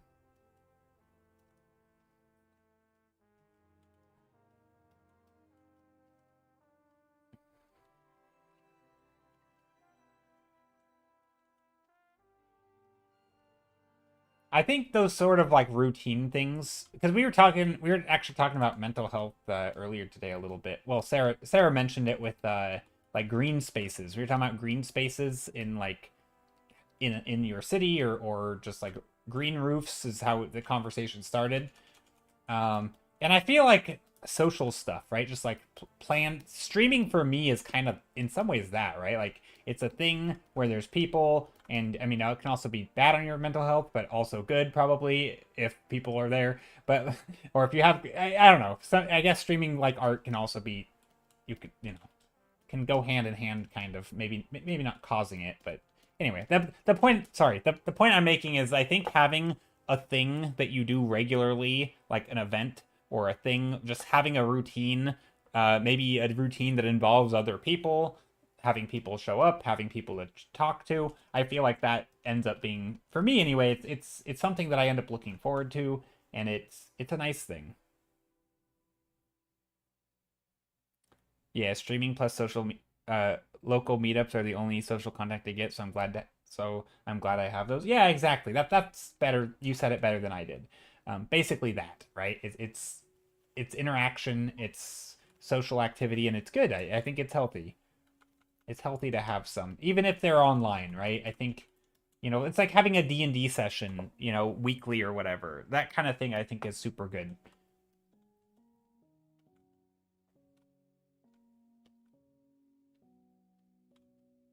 So I think those kinds of social events, I think it's depending on your personality. It's, at least for me, it's very easy to be like, you know what? I told myself I was gonna go outside and go for a walk or something, but nah, I'm not feeling it. Right? That's much harder to do. Well, maybe it depends on your personality, but it's much harder to do for me when there's like a social commitment, right? There's other people who you told them you were gonna be there, and so now you're gonna be there, and sucks for you if you don't feel like it anymore. You still go, and then once you do it, just like with streaming, even if I wake up and I'm not feeling it today, once I start streaming, I'm like, oh, I'm glad I streamed today, right? And I think I like those for myself. I like those commitments where even if I don't feel like it, I don't allow myself to I mean, I do allow myself to cancel, but not really. Like it's like calling into work. Like I'm not gonna do it unless I actually need to. It's not because I don't want to go, right? That's not really an option. I go to work and I do my work when I have to do it. I don't just be like, don't feel like it. And so whereas I do that when it's like, oh, I'm gonna go for a walk today. Nah, I don't feel like it, and then I don't do it. Right? It's different. So yeah, social stuff's I think really important. I think it's good for mental health. It forces you to do things, stay active, look forward to stuff. You're glad you don't have a job right now, but some jobs can be kind of nice with routine. I don't know. I think routine is underrated. Even work routine. I know some people like there's a kind of a depressing stat, but like people like there's a sharp like death rates, at least in the US, and I don't know when this study was, or this research or whatever you want to call it, was done, but basically right after retirement age is a spike in like, maybe not like right after, it's like some short period of time there's a spike in like health issues and and death, and then after that it goes back to normal, and of course there's a steady increase as you get older, but like it jumps momentarily before it goes back to its normal rate, and it's like or maybe even I don't remember exactly what the data, I'm kind of forgetting, so I don't want to make things up that aren't real, but basically, if I remember the conclusion, it was basically like that routine is useful. It gets people up every day. It gets them out. It makes them do things. And a lot of times when you don't have things to do, you just fall into like I'm not feeling like it today. I'm gonna sit here, and then it's kind of I find it's bad. Like I need those commitments at least a little bit. Again, I don't want to be working 40 hours a week forever, but like having some either social commitments or things that get you up, or a thing that you do with someone else where it's just like, oh, we go on a walk every morning, Monday through Friday, or like whatever it is, just something that gets you up and out and starts your day and gets you moving, gets, just like that kind of thing, a routine. I think those things are super good. It doesn't have to be a job, right? It doesn't need to be work, but it needs, like, to me at least, for my own personal mental health, it needs to be like it needs to be a very real thing with a commitment. Otherwise, it just ends up yeah, not great. But yeah, it doesn't need to be work. Yeah, it doesn't need to be work. I should clarify. Sarah says the real scam of society is making people think work is the only thing that gets them up and out and have a purpose. Yeah, totally. Yeah, that's obviously not true. Yeah, you don't need work to do it. But again, something that starts your day and has routine. Doesn't need to be work. Definitely, yeah. We shouldn't all strive to always have to work. It does bug me, I will say, just to go on a quick rant here, it does bug me, and I'm sure I am guilty of like perpetuating this too.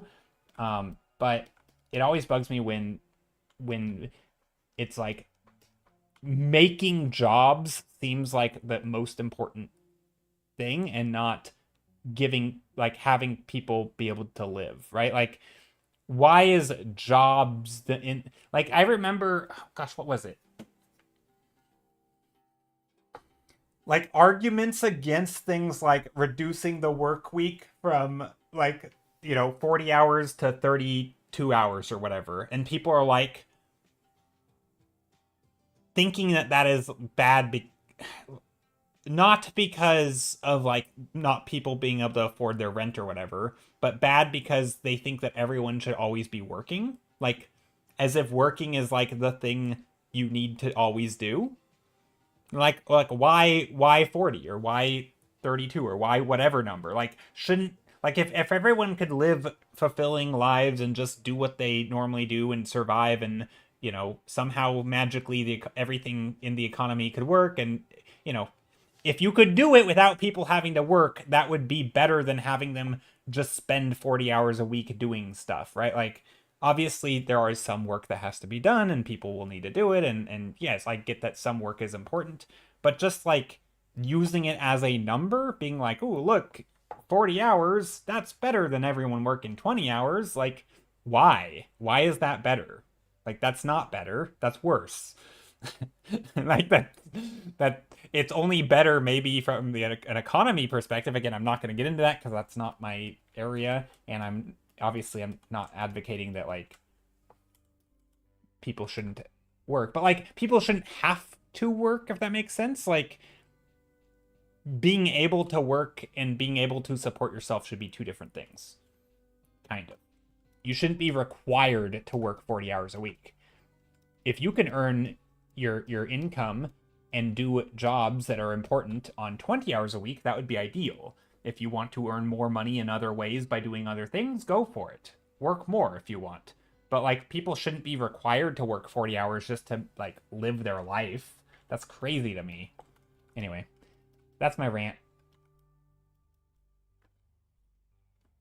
Okay, what am I doing here?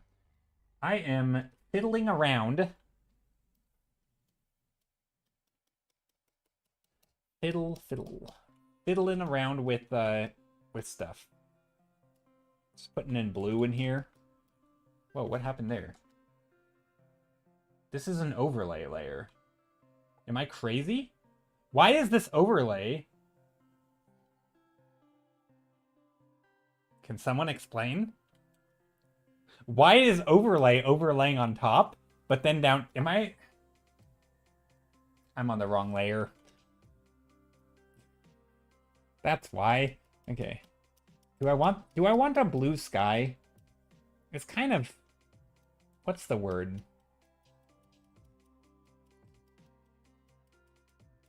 something. I mean, it's okay. Blue Sky's not bad.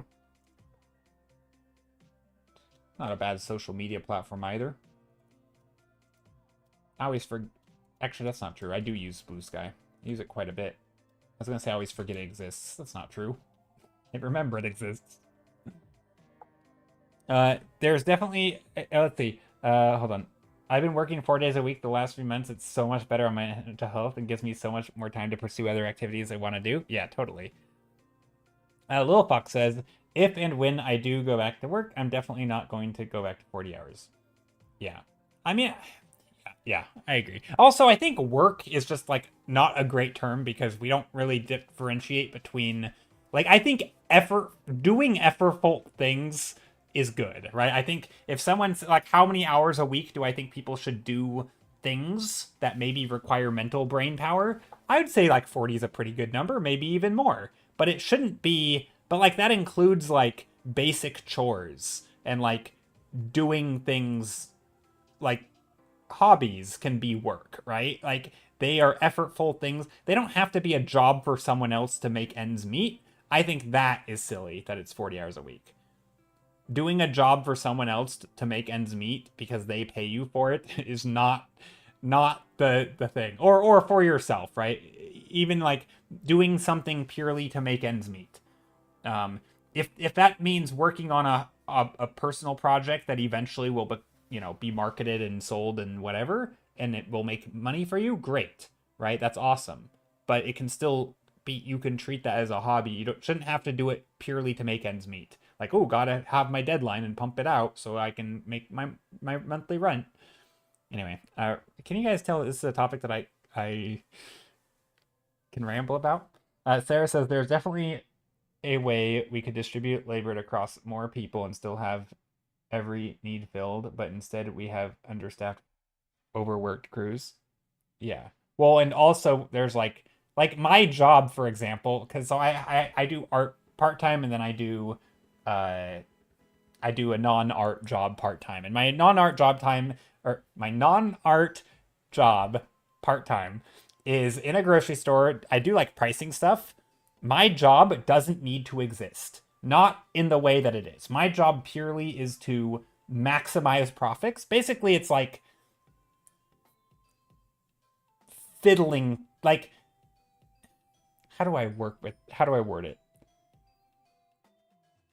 Like the rate at which companies change their prices to like, oh, price goes up, price goes down, price goes up, price goes down. Oh, gotta keep it right at the right sweet spot, right? My job is basically doing that. I'm not the one setting the price. I'm just physically changing the tags.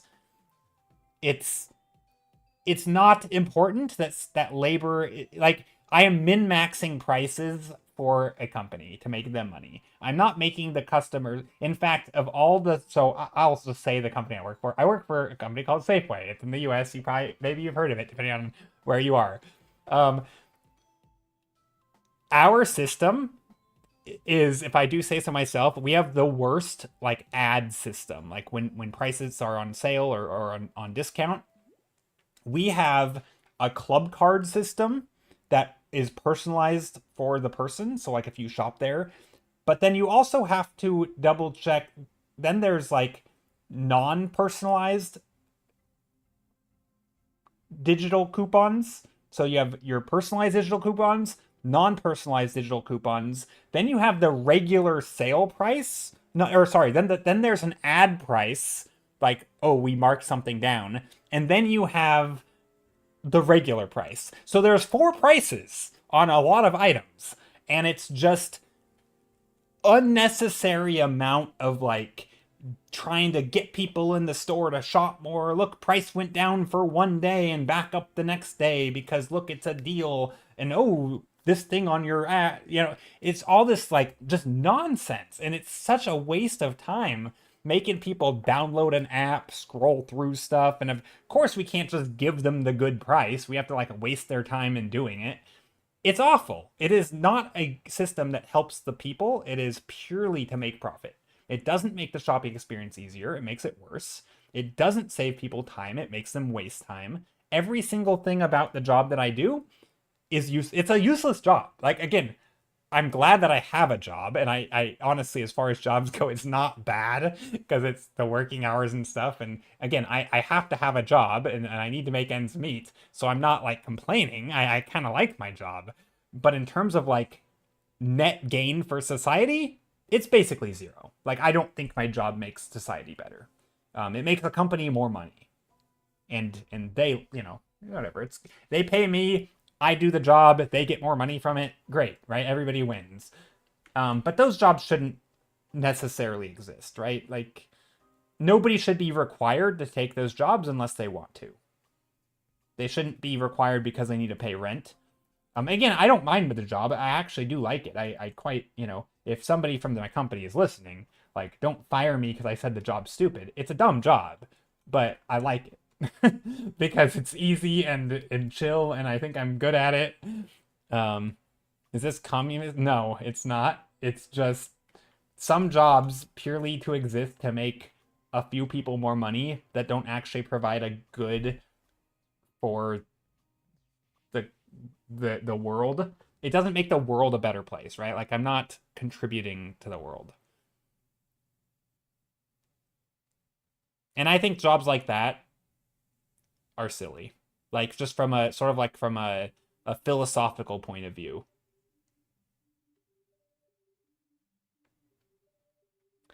Now, there are jobs that could be like mine that do the exact opposite, right? Where they do make the world a better place, but they don't really pay anything, right?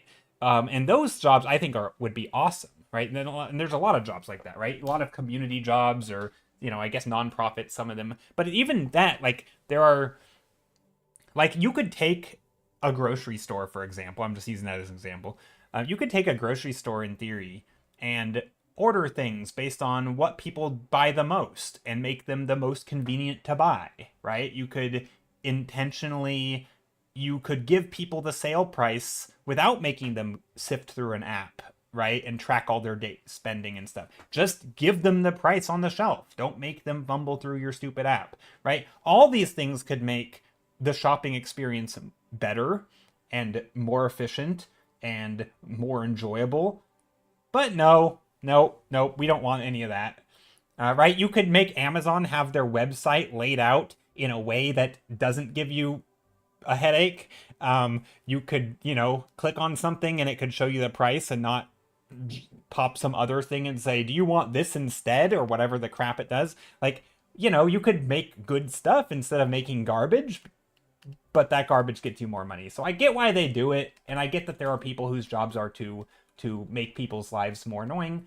But like, look, can we not? Can we just make the world a better place and not a suckier place? Ethics above money, please? Perhaps? Sorry. I'm rambling. I should be painting. Get it together, me. I should be painting.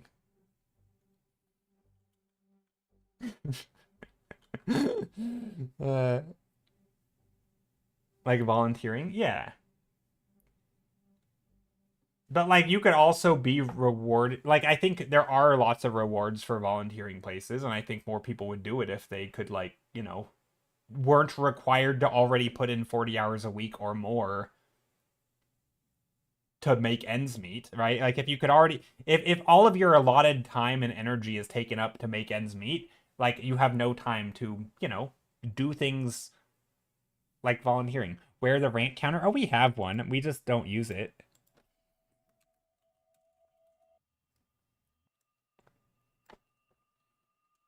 The problem is different people have different ideas of what better world look like. Sure, but some are like measurably worse for like I mean, yeah, you're true. That's true, Dreffield. There will always be. I mean, that's why I'm not advocating like we outlaw my job. I'm not saying we outlaw people from making money. Like, obviously not. If people want to pay someone else to help them min-max their company, go for it. But people shouldn't feel like that job is necessary, right? And like being an indicator that like, oh, nobody wants to work because people aren't taking like companies in some, maybe is this a wrong, maybe this is a wrong thought, I don't know, I'm gonna say it anyway. Like perhaps companies shouldn't be the ones who feel like they're doing you a favor, and maybe it's the people working should be like, hey, I'm helping the company out, and in return I'm getting something from it. But like, it's like a lot of times I feel like the view is from the company's perspective of like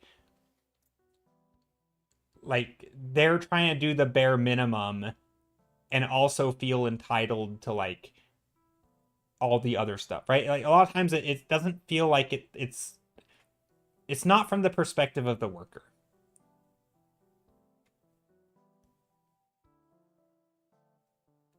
Companies think they're doing the worker a favor and not the other way around, right? I mean, tech, it should be even, right? It should be a fair trade of like, oh, I'm getting something out of it and you're getting something out of it. But they're obviously getting more. Have you heard the term rent seeking? Yeah, I do know what it. I have heard the term rent seeking, and I don't totally know what it means because I feel like I've heard it in many different contexts, and I have a hard time quite giving it a definition in my brain.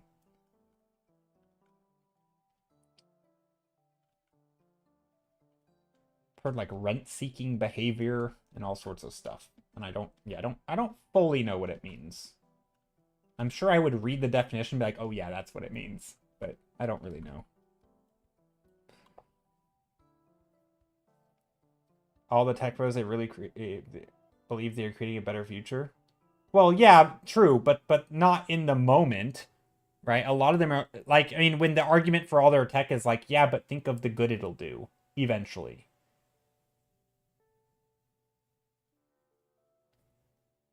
And also that they're not thinking about it. I don't know. I mean, I guess that's the sentence. They're not thinking about it. No, that's a fair point. And again, I don't have any issue with different people thinking different things are better. But like we built the system. The system is built in a way where I should phrase it as a question. Is it not built in a way where making the world a better place isn't even a goal? Like, it might be the goal of a business, and different businesses will have different ideas of what that means. But for many, that's not even a goal. It's not a goal at all. There's no incentive really to make a good, like, sometimes it's not even to make a good product. It's just this product will make money, let's sell it.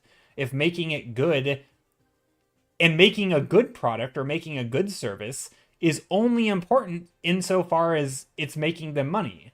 If they stop making money because people think it sucks, then yes, maybe suddenly they'll have the goal of making it better. But like most of the time, it's not that at all. The goal isn't to make good stuff or to make the world a better place. It's to make things that people will buy and that they think are important or not important, that can make money. And yes, maybe it's like there's a use, right? Like, oh, this product will be useful to other companies, but that's not really the same. Like, I think a lot of times it gets conflated where like you think of, oh, this thing having a use means it's good and making the world better. I don't agree with that. I think there are lots of things that have uses that make the world like not a good place. Like guns have a use. Do I think we need more guns? Probably not.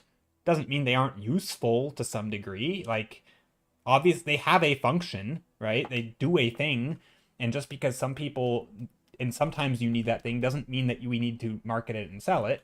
Like, right? So I think they get conflated of like, oh, this thing has a use, therefore it's good.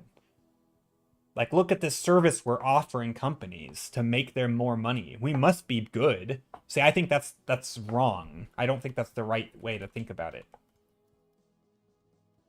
But yeah, I'm definitely not trying to like outlaw people to like, make money.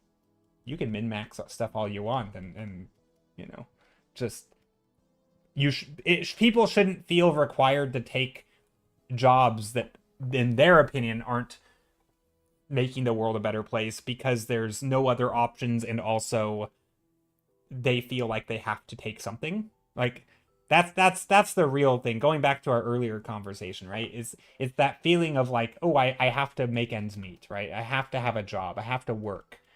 Why? Because reasons like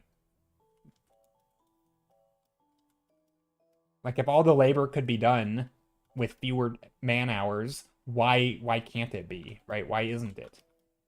Well, we have lots of laws, right? Laws about, are you a part-time worker? Are you a full-time worker? If not, if you're not a full-time worker, you don't get these benefits, right? Sorry, you don't apply for health insurance through your company because you aren't a full-time worker. Right? We have things like that in place where you just don't get, like, you aren't treated the same if you don't have a full 40-hour week. Anything less than full-time makes you sound lazy. Oh, you're only part-time? Why don't you work more? Like, as if you need a reason, which I don't think is right. The reason for working should be that you need money, or that you really like what you're doing, and then you can work for yourself or do something.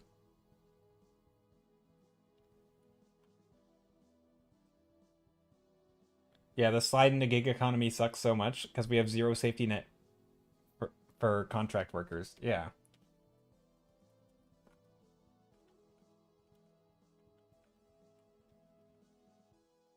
I mean, you know what would really help though, if we decoupled most of business, like working at a company and insurance. It should not be tied to your employment, because then yeah, guess what would happen? Insurance prices could come down and be competitive, and freelancers could now actually afford insurance and do work for themselves and not be reliant on big corporations who have weird deals with insurance companies.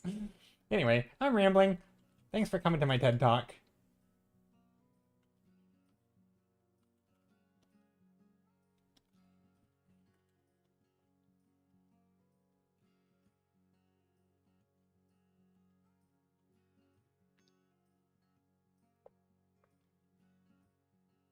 Uh, yeah. I mean, like I say, for the most part, I actually do enjoy my job. It's not bad.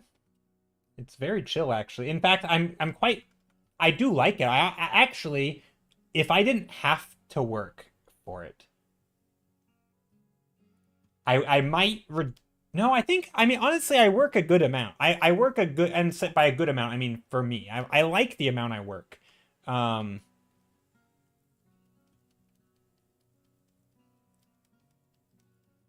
yeah, I mean maybe some of the hours are weird, but like, like 20 hours a week is not bad. I quite like it. It maybe, doing a job like the one I'm doing, 15 hours would be better because it is kind of pointless. But I actually, to Sarah's point, it doesn't have to be work, but I do like the fact that it gets me up, it gets me moving. It's also something that is, how do I put it, mundane enough that I can like listen to podcasts and audiobooks. And I don't know if I would find time or make time to do that on my own. I think I am very easily, lured by dopamine. And so I will do things like play games or hang out with friends or do something that isn't just like a monotonous thing that I can do while also listening to something, right? If I'm like in a voice chat with someone, I can't listen to an audiobook there. That doesn't make sense, right? It's very few times where even if I'm doing art like what I'm doing now, I can't listen to an audiobook. My brain it can't focus on the book and focus on what I'm trying to do. And so there's very few things that I feel like I can actually do those sort of split focus things, and or whatever you want to call it. And working my job is one of them, and it's kind of great actually. So it's ideal in that sense. Um, so yeah. So I do like it, and I would have probably even, if I didn't absolutely need the money, I would probably still work there, or to some degree. I would try to like do things that I think are more important, obviously, and like making the world a better place. But it is a pretty chill job. Probably will be replaced by AI at some point.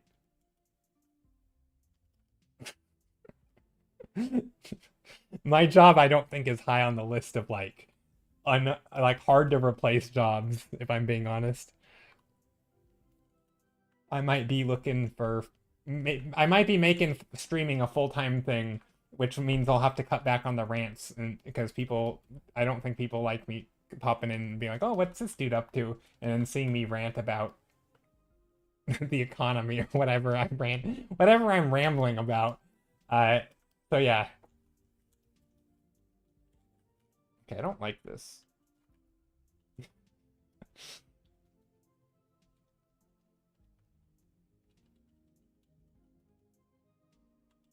Aren't you replacing physical stickers on shelves? Yeah, pretty much. I mean, I do other things too, but yes, that's a good way to sum it up. I mean, I will say the biggest struggle or the biggest like problem solving thing of my job, while it is pretty minimal and they've sort of maximized or they've optimized for the limiting the problem solving, if you went to non-physical tags, it's actually makes more of the difficult stuff more important. And so there's more like you might cut the total number of hours, but the hours spent would be doing more like, how do I word it? Not important, because you don't have to do it right with this system, right?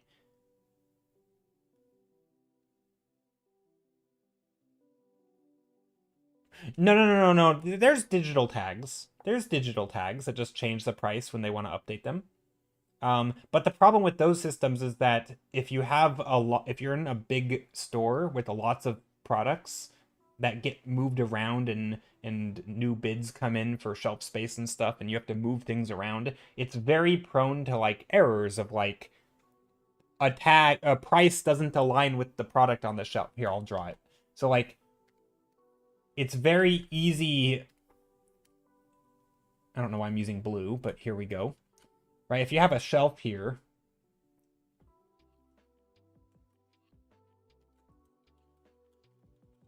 with money, here with shelf, another product, money, right? We have all these stickers on the shelf with dollar signs on them, right? And normally the products align with the tags, right? You have a big item here, you have another item here, whatever it might be, you have another item here, right?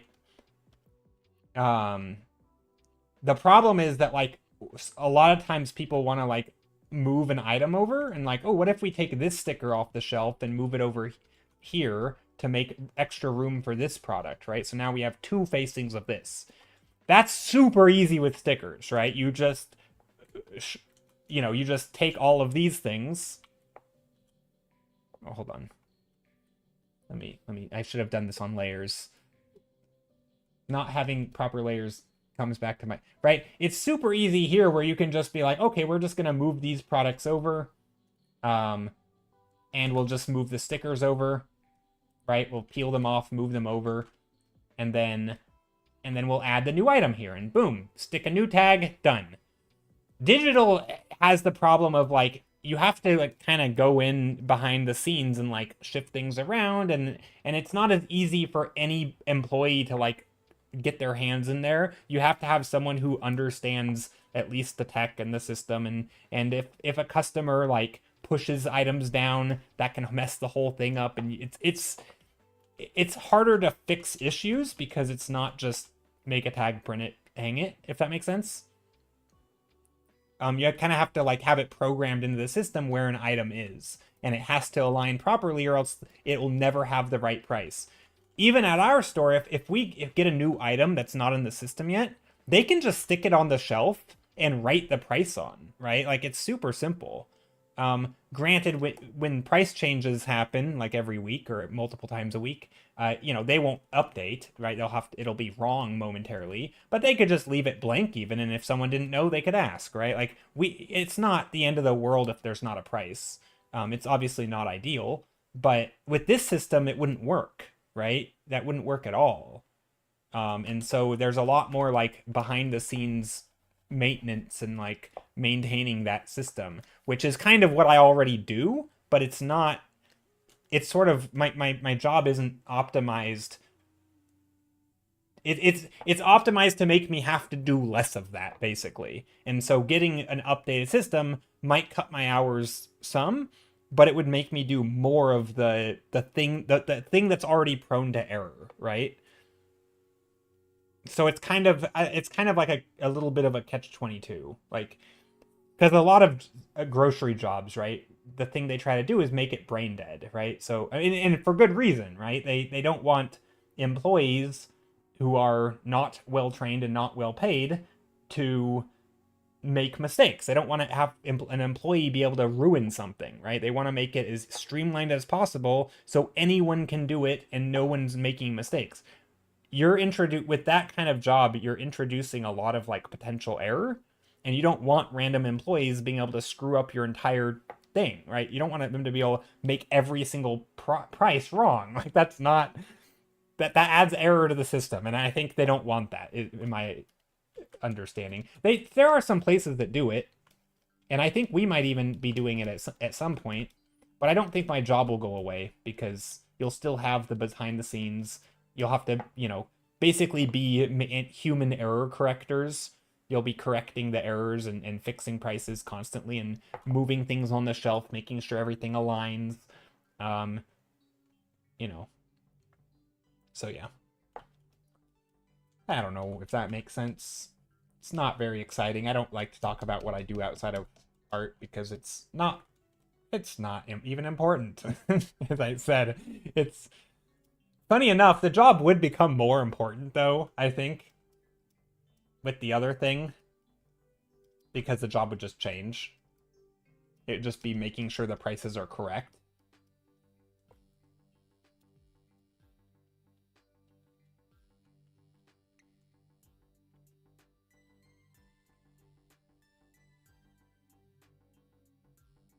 Okay, I think I'm getting to the point where I don't know what else I want to do on this painting.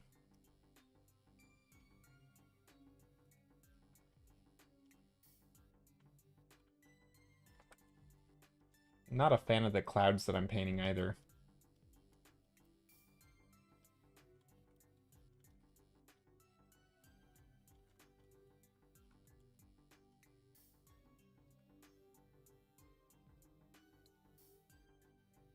Oh, did I do the scared clouds? The trees, the scared trees with the clouds? I made them the clouds avoid the tower. Here, we'll give some overlap here. There. They were afraid of the tower.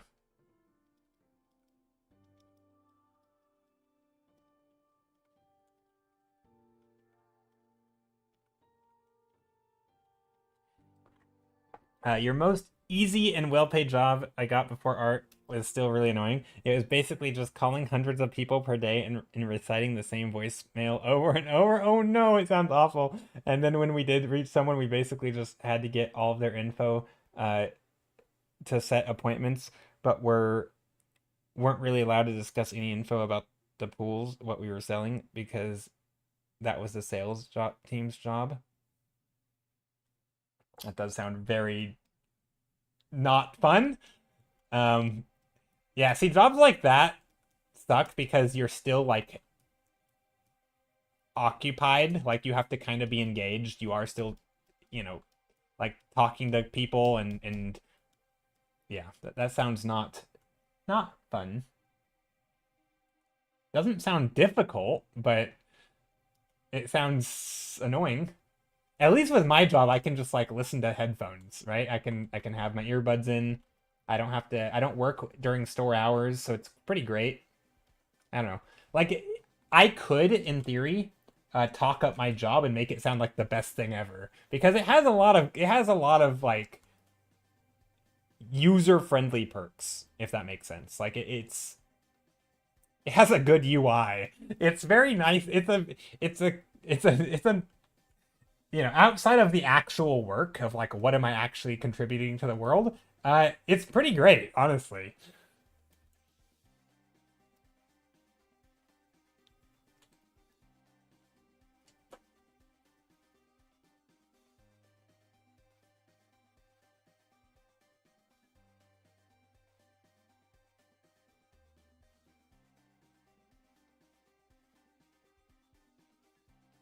Trying to think what I want to do here in the back. Some of these shapes aren't vibing. They don't spark joy.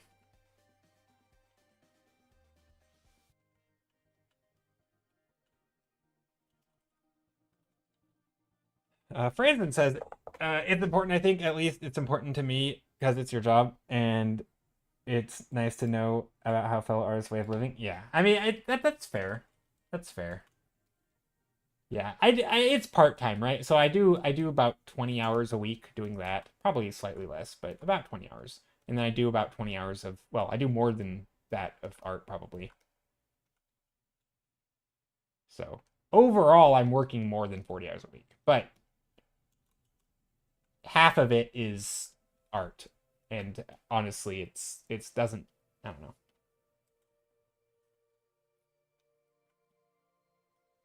So yeah. And I also count streaming in the art working 40 hours a week because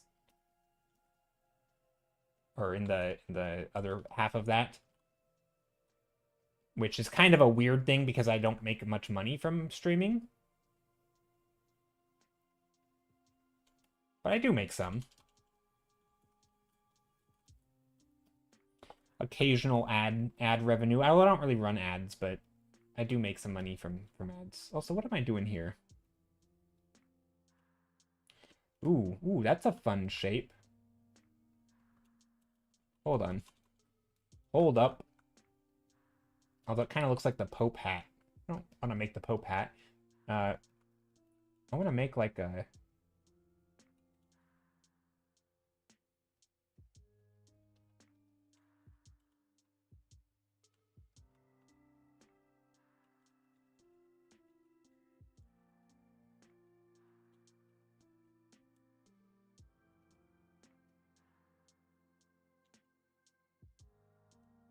There. That's the shape I wanted. That's a cool shape. Give me a little bit of Magic the Gathering vibes. I think they have a shape like that.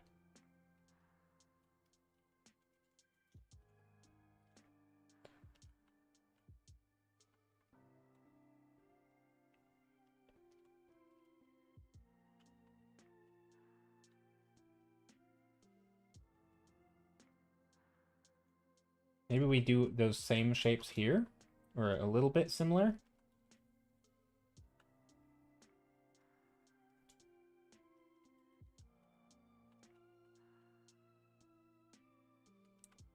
It's not bad either. Something like that. Little tiny shapes here. Little details. Your catalog of art prints is up to date. So kind of. In Discord, it sort of kind of is. Sorta. Somewhat. Maybe. Mostly. That's not a very good answer. Yeah. Hold on. Let's see. Let's go take a look through Discord and see if my catalog of prints is up to date.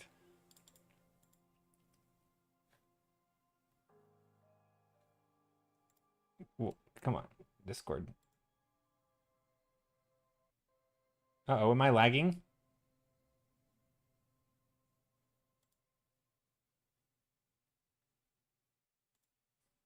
Uh-oh.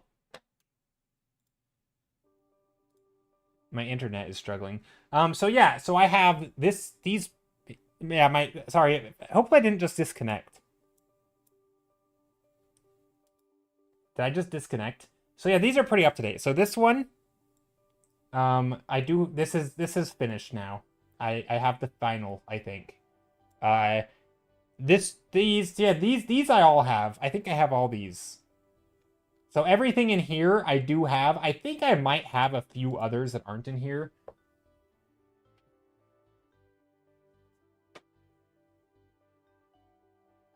No, I think this is it. I think this is pretty much up to date with the prints that I have. Obviously, some of these are old, right? Oh, you meant here? Oh, the imprint. No. I mean, no, I don't have all of I want this one in there, and it's not there. No, it's not totally up to date. If there's anything that you want on my imprint, that isn't on my imprint, I can add it. Sorry, I thought you meant the little prints, like the ones just for watching stream.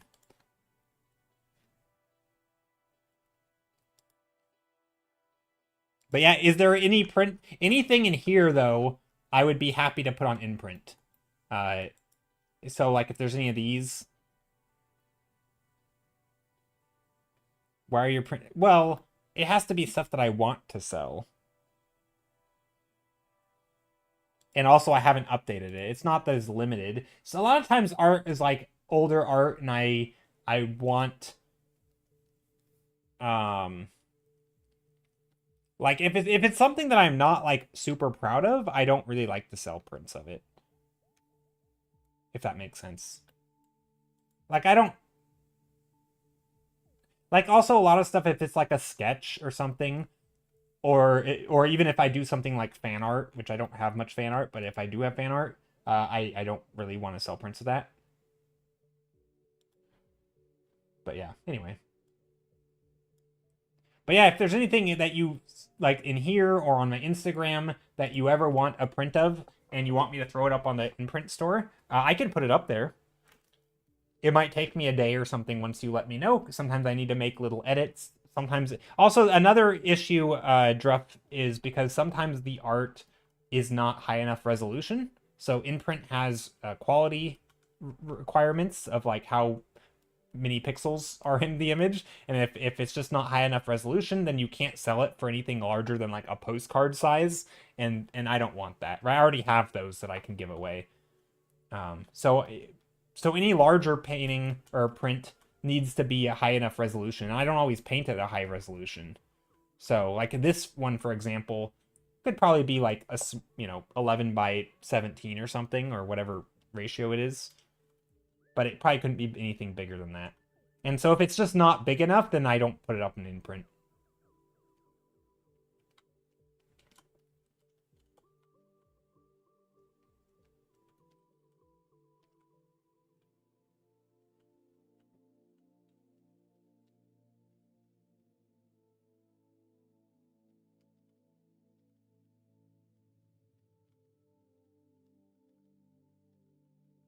But yeah, there's different reasons why I may not put one up. Also, I thought it for a while that it'd be kind of fun to do like put more up. I sort of stopped doing it because I forgot, to be honest. But but I thought for a while it would be neat to try and put more of like small sketches up of like imprint, like things that I do on stream. Maybe you could put those in the smallest size. I could, but I'm also happy to like I give those away for free by spending time on stream. I guess I could. I could make it so you can buy them through imprint. I guess that's a way I could do it. Yeah, it's not a bad idea, Franzen. I like the way you think. Good business sense. But then I feel kind of bad because imprint's kind of, it's not super price. I mean, it's kind of pricey, especially for like really small prints. It's not a bad deal, I think, for the bigger prints. And also, I can't really do the big prints on my own, so it's sort of like an opportunity thing for me, where it's like it allows me to sell prints that I wouldn't otherwise be able to sell. But the small ones, I don't really like selling on imprint because I can just give them away for myself. So like if there's a small print, let's say you wanted this print. I'm just gonna reach over and grab it. Right, if you wanted this print, here, let me make sure I can see myself.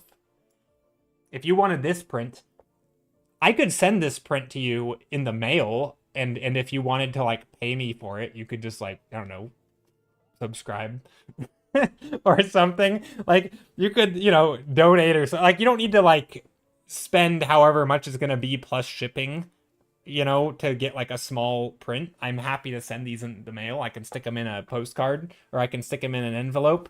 And so that's another reason. So yeah, I have the smallest ones through a redeem, which you know that. Maybe you could put those in the smallest size print only. Oh, Steve Najarin is a raider. He's a raiden. Welcome, Steve. We are painting a castle today. A bit of a castle. Kind of doing some foliage right now. How are you, Steve? Making some plants sticking up. Raid, it's a raid. Hand over your valuables. Steve, how are you? I have no valuables. Ha, joke's on you. How's it going?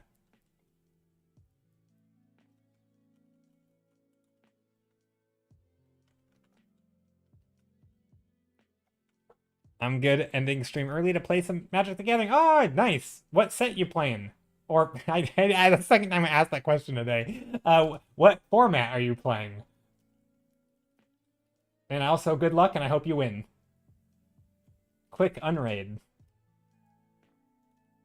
Commander, nice. Yeah, I don't know why I asked what. I always assume people are like, "Oh, are you drafting? Are you doing limited?" Great. No, good luck in Commander. Because yeah, I've been doing some drafting on Arena. You haven't played 60 cards in eons? Fair. Me neither. I haven't played a 60 card constructed deck in a long time. I pretty much just do limited. So, a lot of drafting, a little bit of sealed. Drafting is like my fave. it's where it's at.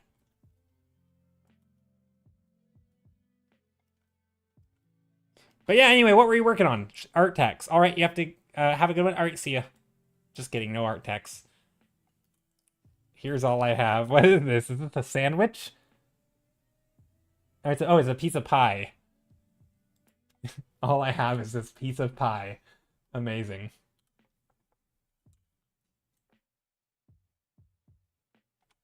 Do I make these smaller ever? Do I ever make them this size? I kind of feel like I do, right? Am I crazy for thinking that? I think these are too big. Yeah.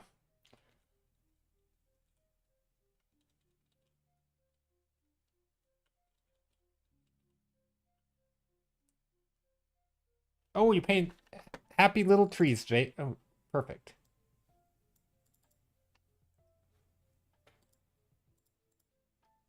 Paint those happy little trees. Oh, you didn't paint happy. Oh, you did a dragon. Painted a dragon.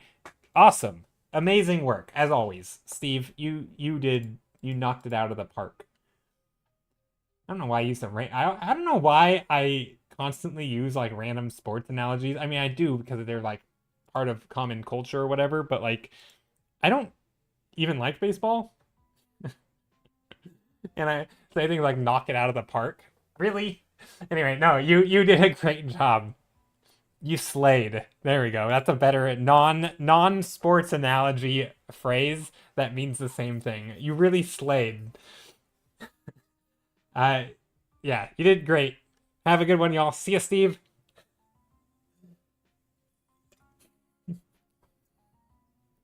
Okay. Yeah, this looks great. Steve's awesome. If you guys don't know Steve, go follow him. He paints a lot of dragons, lots of fantasy stuff. You really scored the goal on this one, yeah. You really got those sports points. Yes, sir. Woo. Yeah, he did good.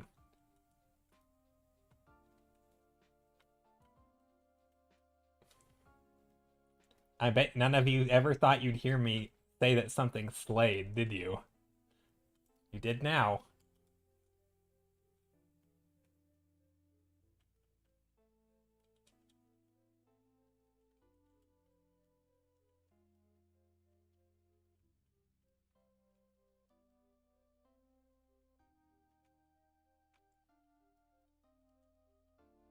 I'm gonna add a little bit of foliage and stuff in here. We also didn't think you'd say juicy meat daddy, but this stream is also for first. True, true, true. We got the firsts. First time for everything.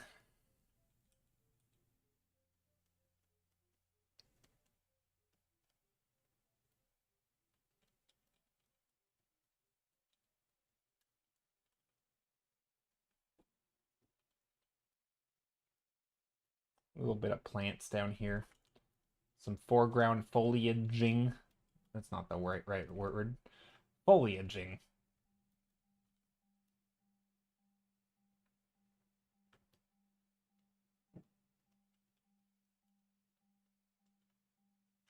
kind of fun.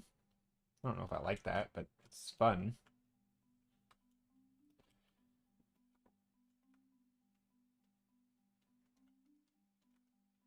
Maybe there's a little bit of greenery like going up the wall.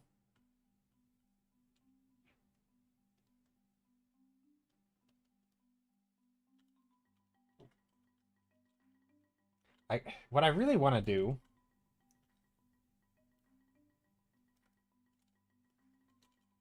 maybe a mountain back here, honestly.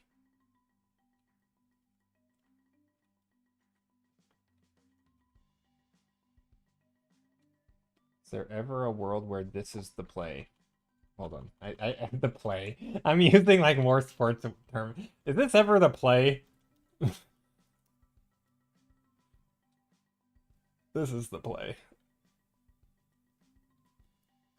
Little mountains here. Just turn my stream into like a sports casting thing. Like trying to announce it like a play-by-play thing. Like I'm competing. Like, oh, he's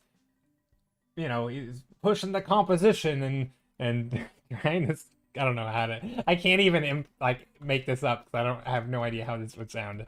But basically, turn all of my narrating into like a play-by-play action clip of like me painting.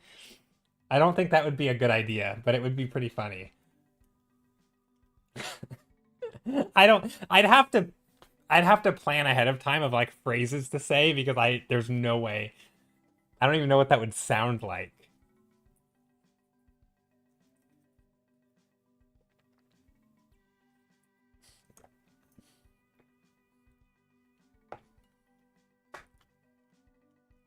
Like imagine there was a painting competition. I mean there are, but where they were trying to do like an announcer, well not a script, but just like phrases that make kind of like the sports parallel to like painting. Like what's the equivalent of like scoring a goal or like making a good play? Like, oh, that was a really good compositional choice, like I wonder if he can keep that up, or as the time ticks down, is he gonna, you know, like is he burning himself? Is he, burning himself thin, or whatever the phrases are of like people when they, do things like I'm trying to think, you know, stuff like that. There could totally be like I'd have to think of phrases like that though, so that it would sound like a sports. I would never do this. This is just me being silly.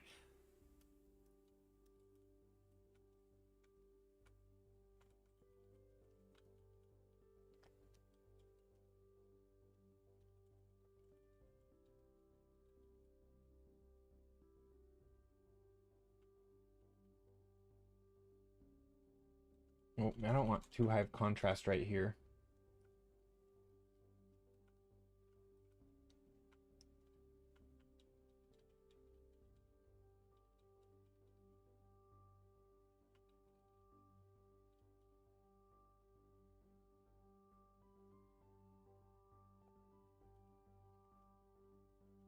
I've painted stuff like this before, by the way. Maybe make a special stream or make a redeem for X minutes. Yeah, that's true. I could do that. Some high energy sports narrating for art streams. When we had a talent show back in school, I was always like, well, it's a bummer art isn't really a performative activity. You were like, well, it's a bummer art isn't really a performative activity. I mean, yeah, yeah. What do you mean performative activity? I mean, there's definitely performative art, right? Performance art? But that's not what you mean. Do you mean like maybe I don't know what you mean at all, actually. I think I'm just confused. I don't know if I know what point you were making. I think I missed something. Like there's not a really good way to do art for a talent show unless you're doing a gimmick. True, there. Oh gosh, that okay. talk about a pet peeve. The stupid gimmick, and I sorry I'm calling it stupid. I shouldn't call other people's art or performance stupid because it's still a performance and it's cool in the sense that they do it well. But those dumb things of painting portraits upside down and then flipping it over for the big reveal. Can we find a better talent show painting gimmick? Like, can we please? Like, look, it's cool kind of, but also like it's been done so much.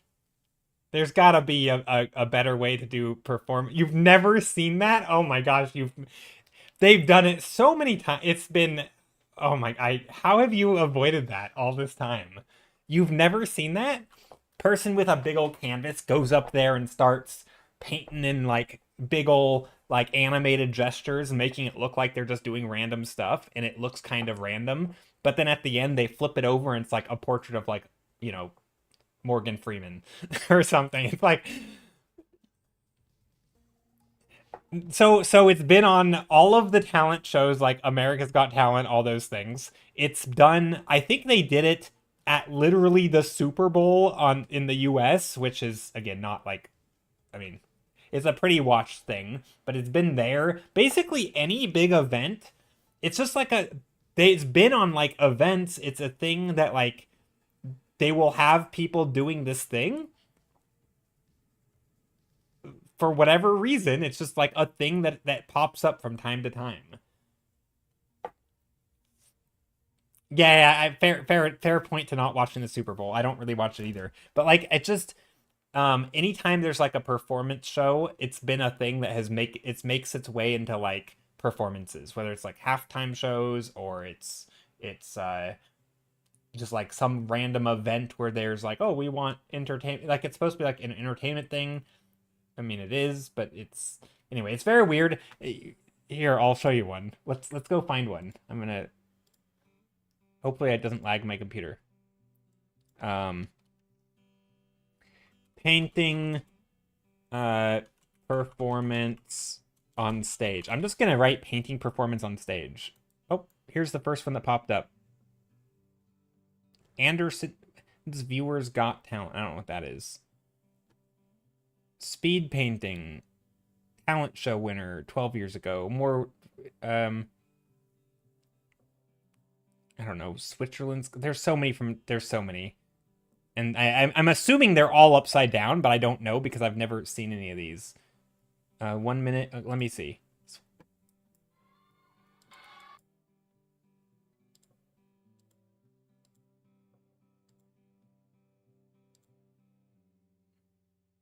Oh, here's one where they... Okay, hold on. Here's one. I gotta crank up the quality so we can see it.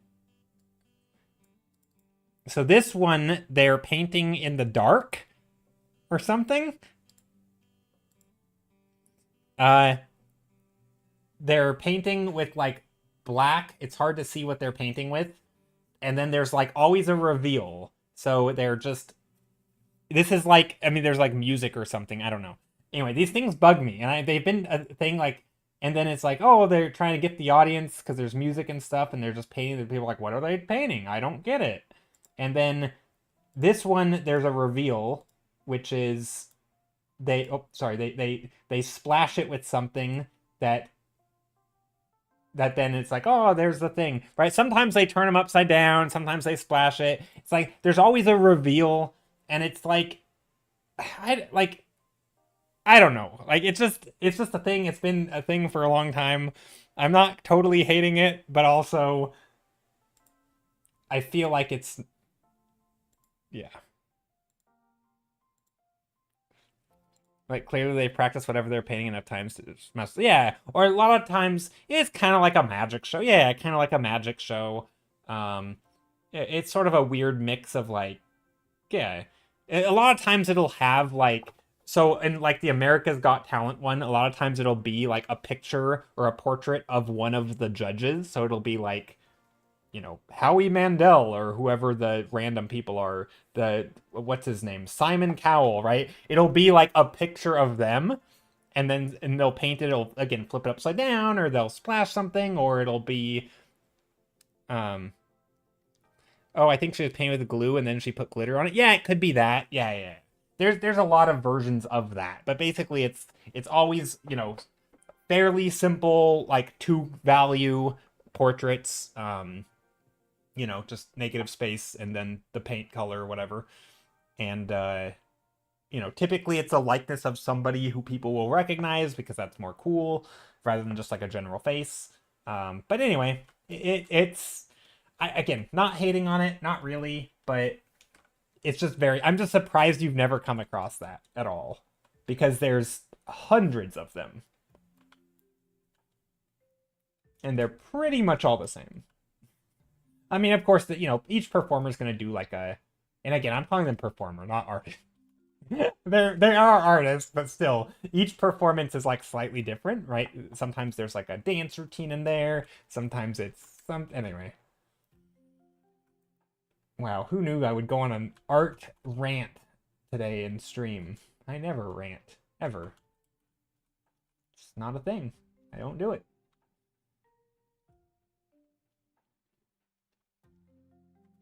I don't like the perspective that I'm making though.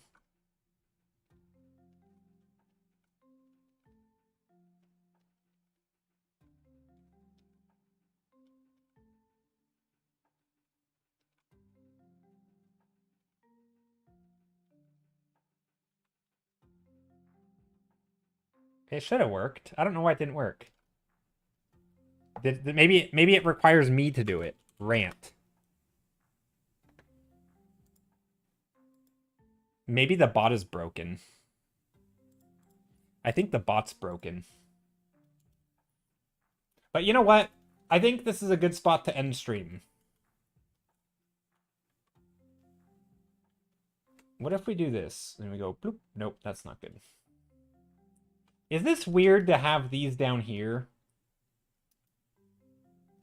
Like, does that mess up the focal point at all?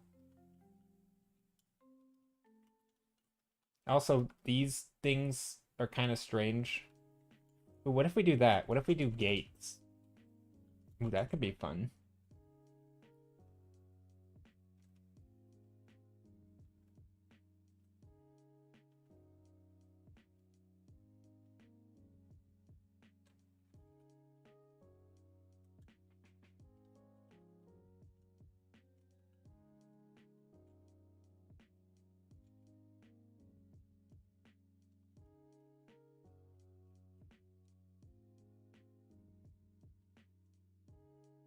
The AI is revolting.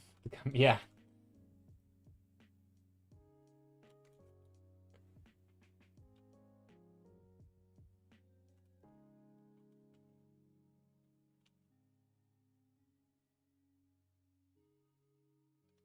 There. That's not bad. Maybe we put some more in here.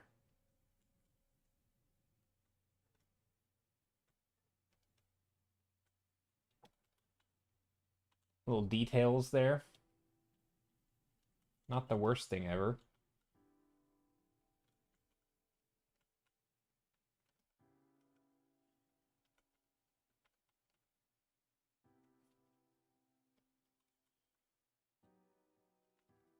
I kind of want to do... Man, I wish I would have put something over here, and I don't know what to put.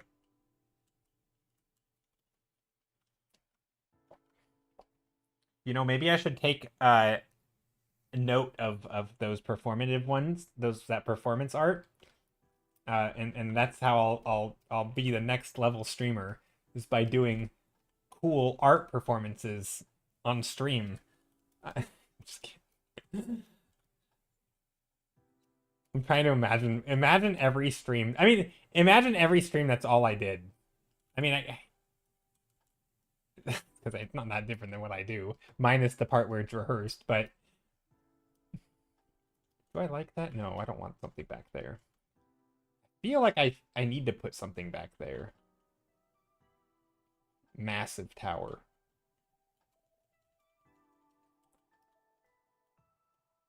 With waterfalls. Hold on. Wait, am I on the wrong layer? No.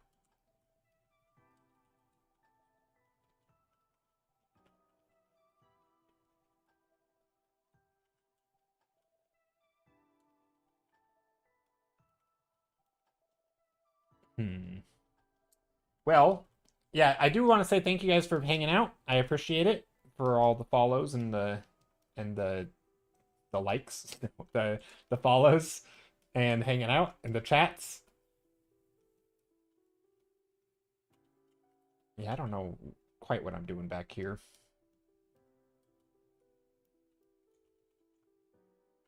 Just shapes. I don't know. I'd have to think about it. Maybe what I could do.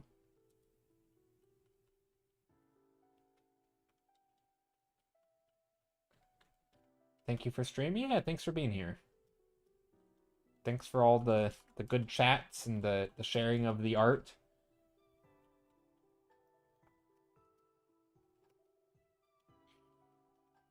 Okay, but now I must go. I need to use the bathroom and also get food.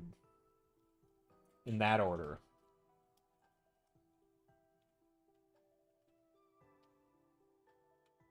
But first we raid. Although, gosh, I do want to... Man, I keep seeing little thingies. Thanks for stream until next time. Yeah, I do. I keep seeing little things I would like to do and change. Like, I mean, obviously, I could, keep on fiddling with all this because now all these are so undefined. Like, this is not very good, not a lot of details in here.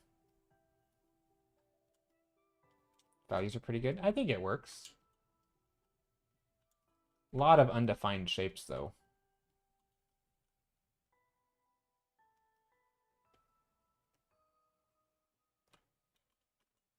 I think. I know nothing. You know enough. I think the values are okay. I mean, I think it's the clear foreground, midground kind of thing. Like, or, Yeah, the background could be a little bit more, like, dark value, I think. Like, I could add a little bit, like, wider contrast. The back is a little bit washed out, probably. In fact, I could probably even put more, like, highlight type stuff, like, brighter value back here.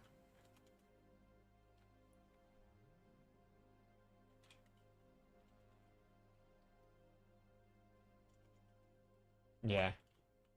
It's quite the separation. Maybe too much.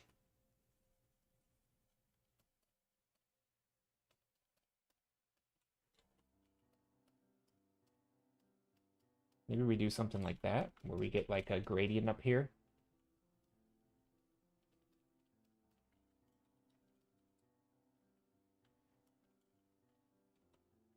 That's not bad. We could do something like this. And then we bring in this.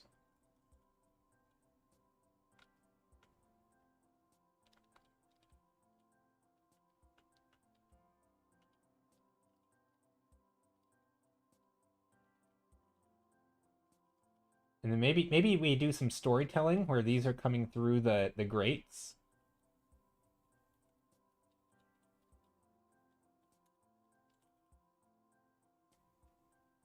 I don't know why I didn't think about this earlier. Obvious now.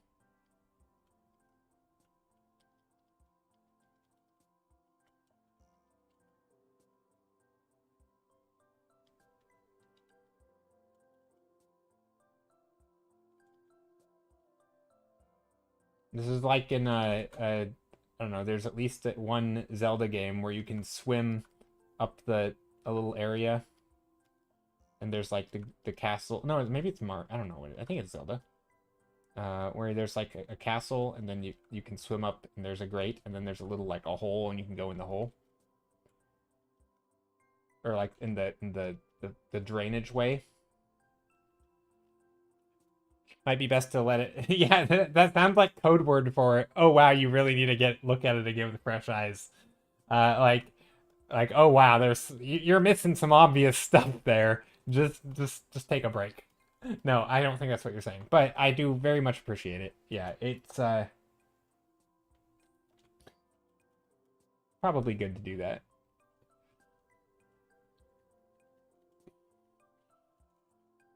You'll look at it tomorrow and be like, wow, that's terrible. No, I actually like it. I think it's Yeah, I like it. Get some little white rapids down here.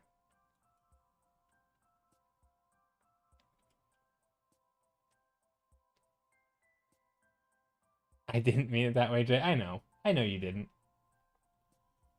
I'm just having a goof. Just having a goof.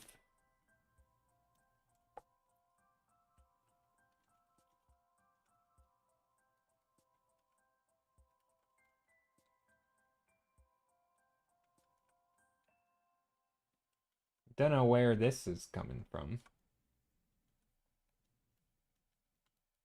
Just putting some stuff there. Maybe some more rocks here.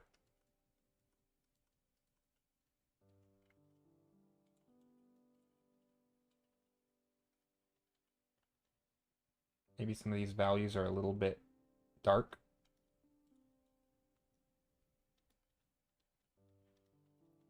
Trying to green it up. Green it up just a bit.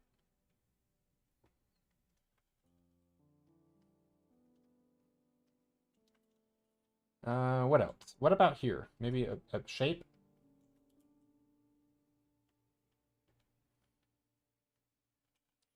And we could definitely put grates up here as well.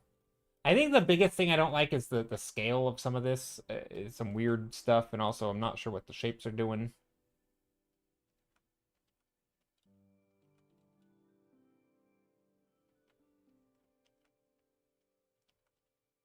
But again, that's probably stuff that's best looked at later.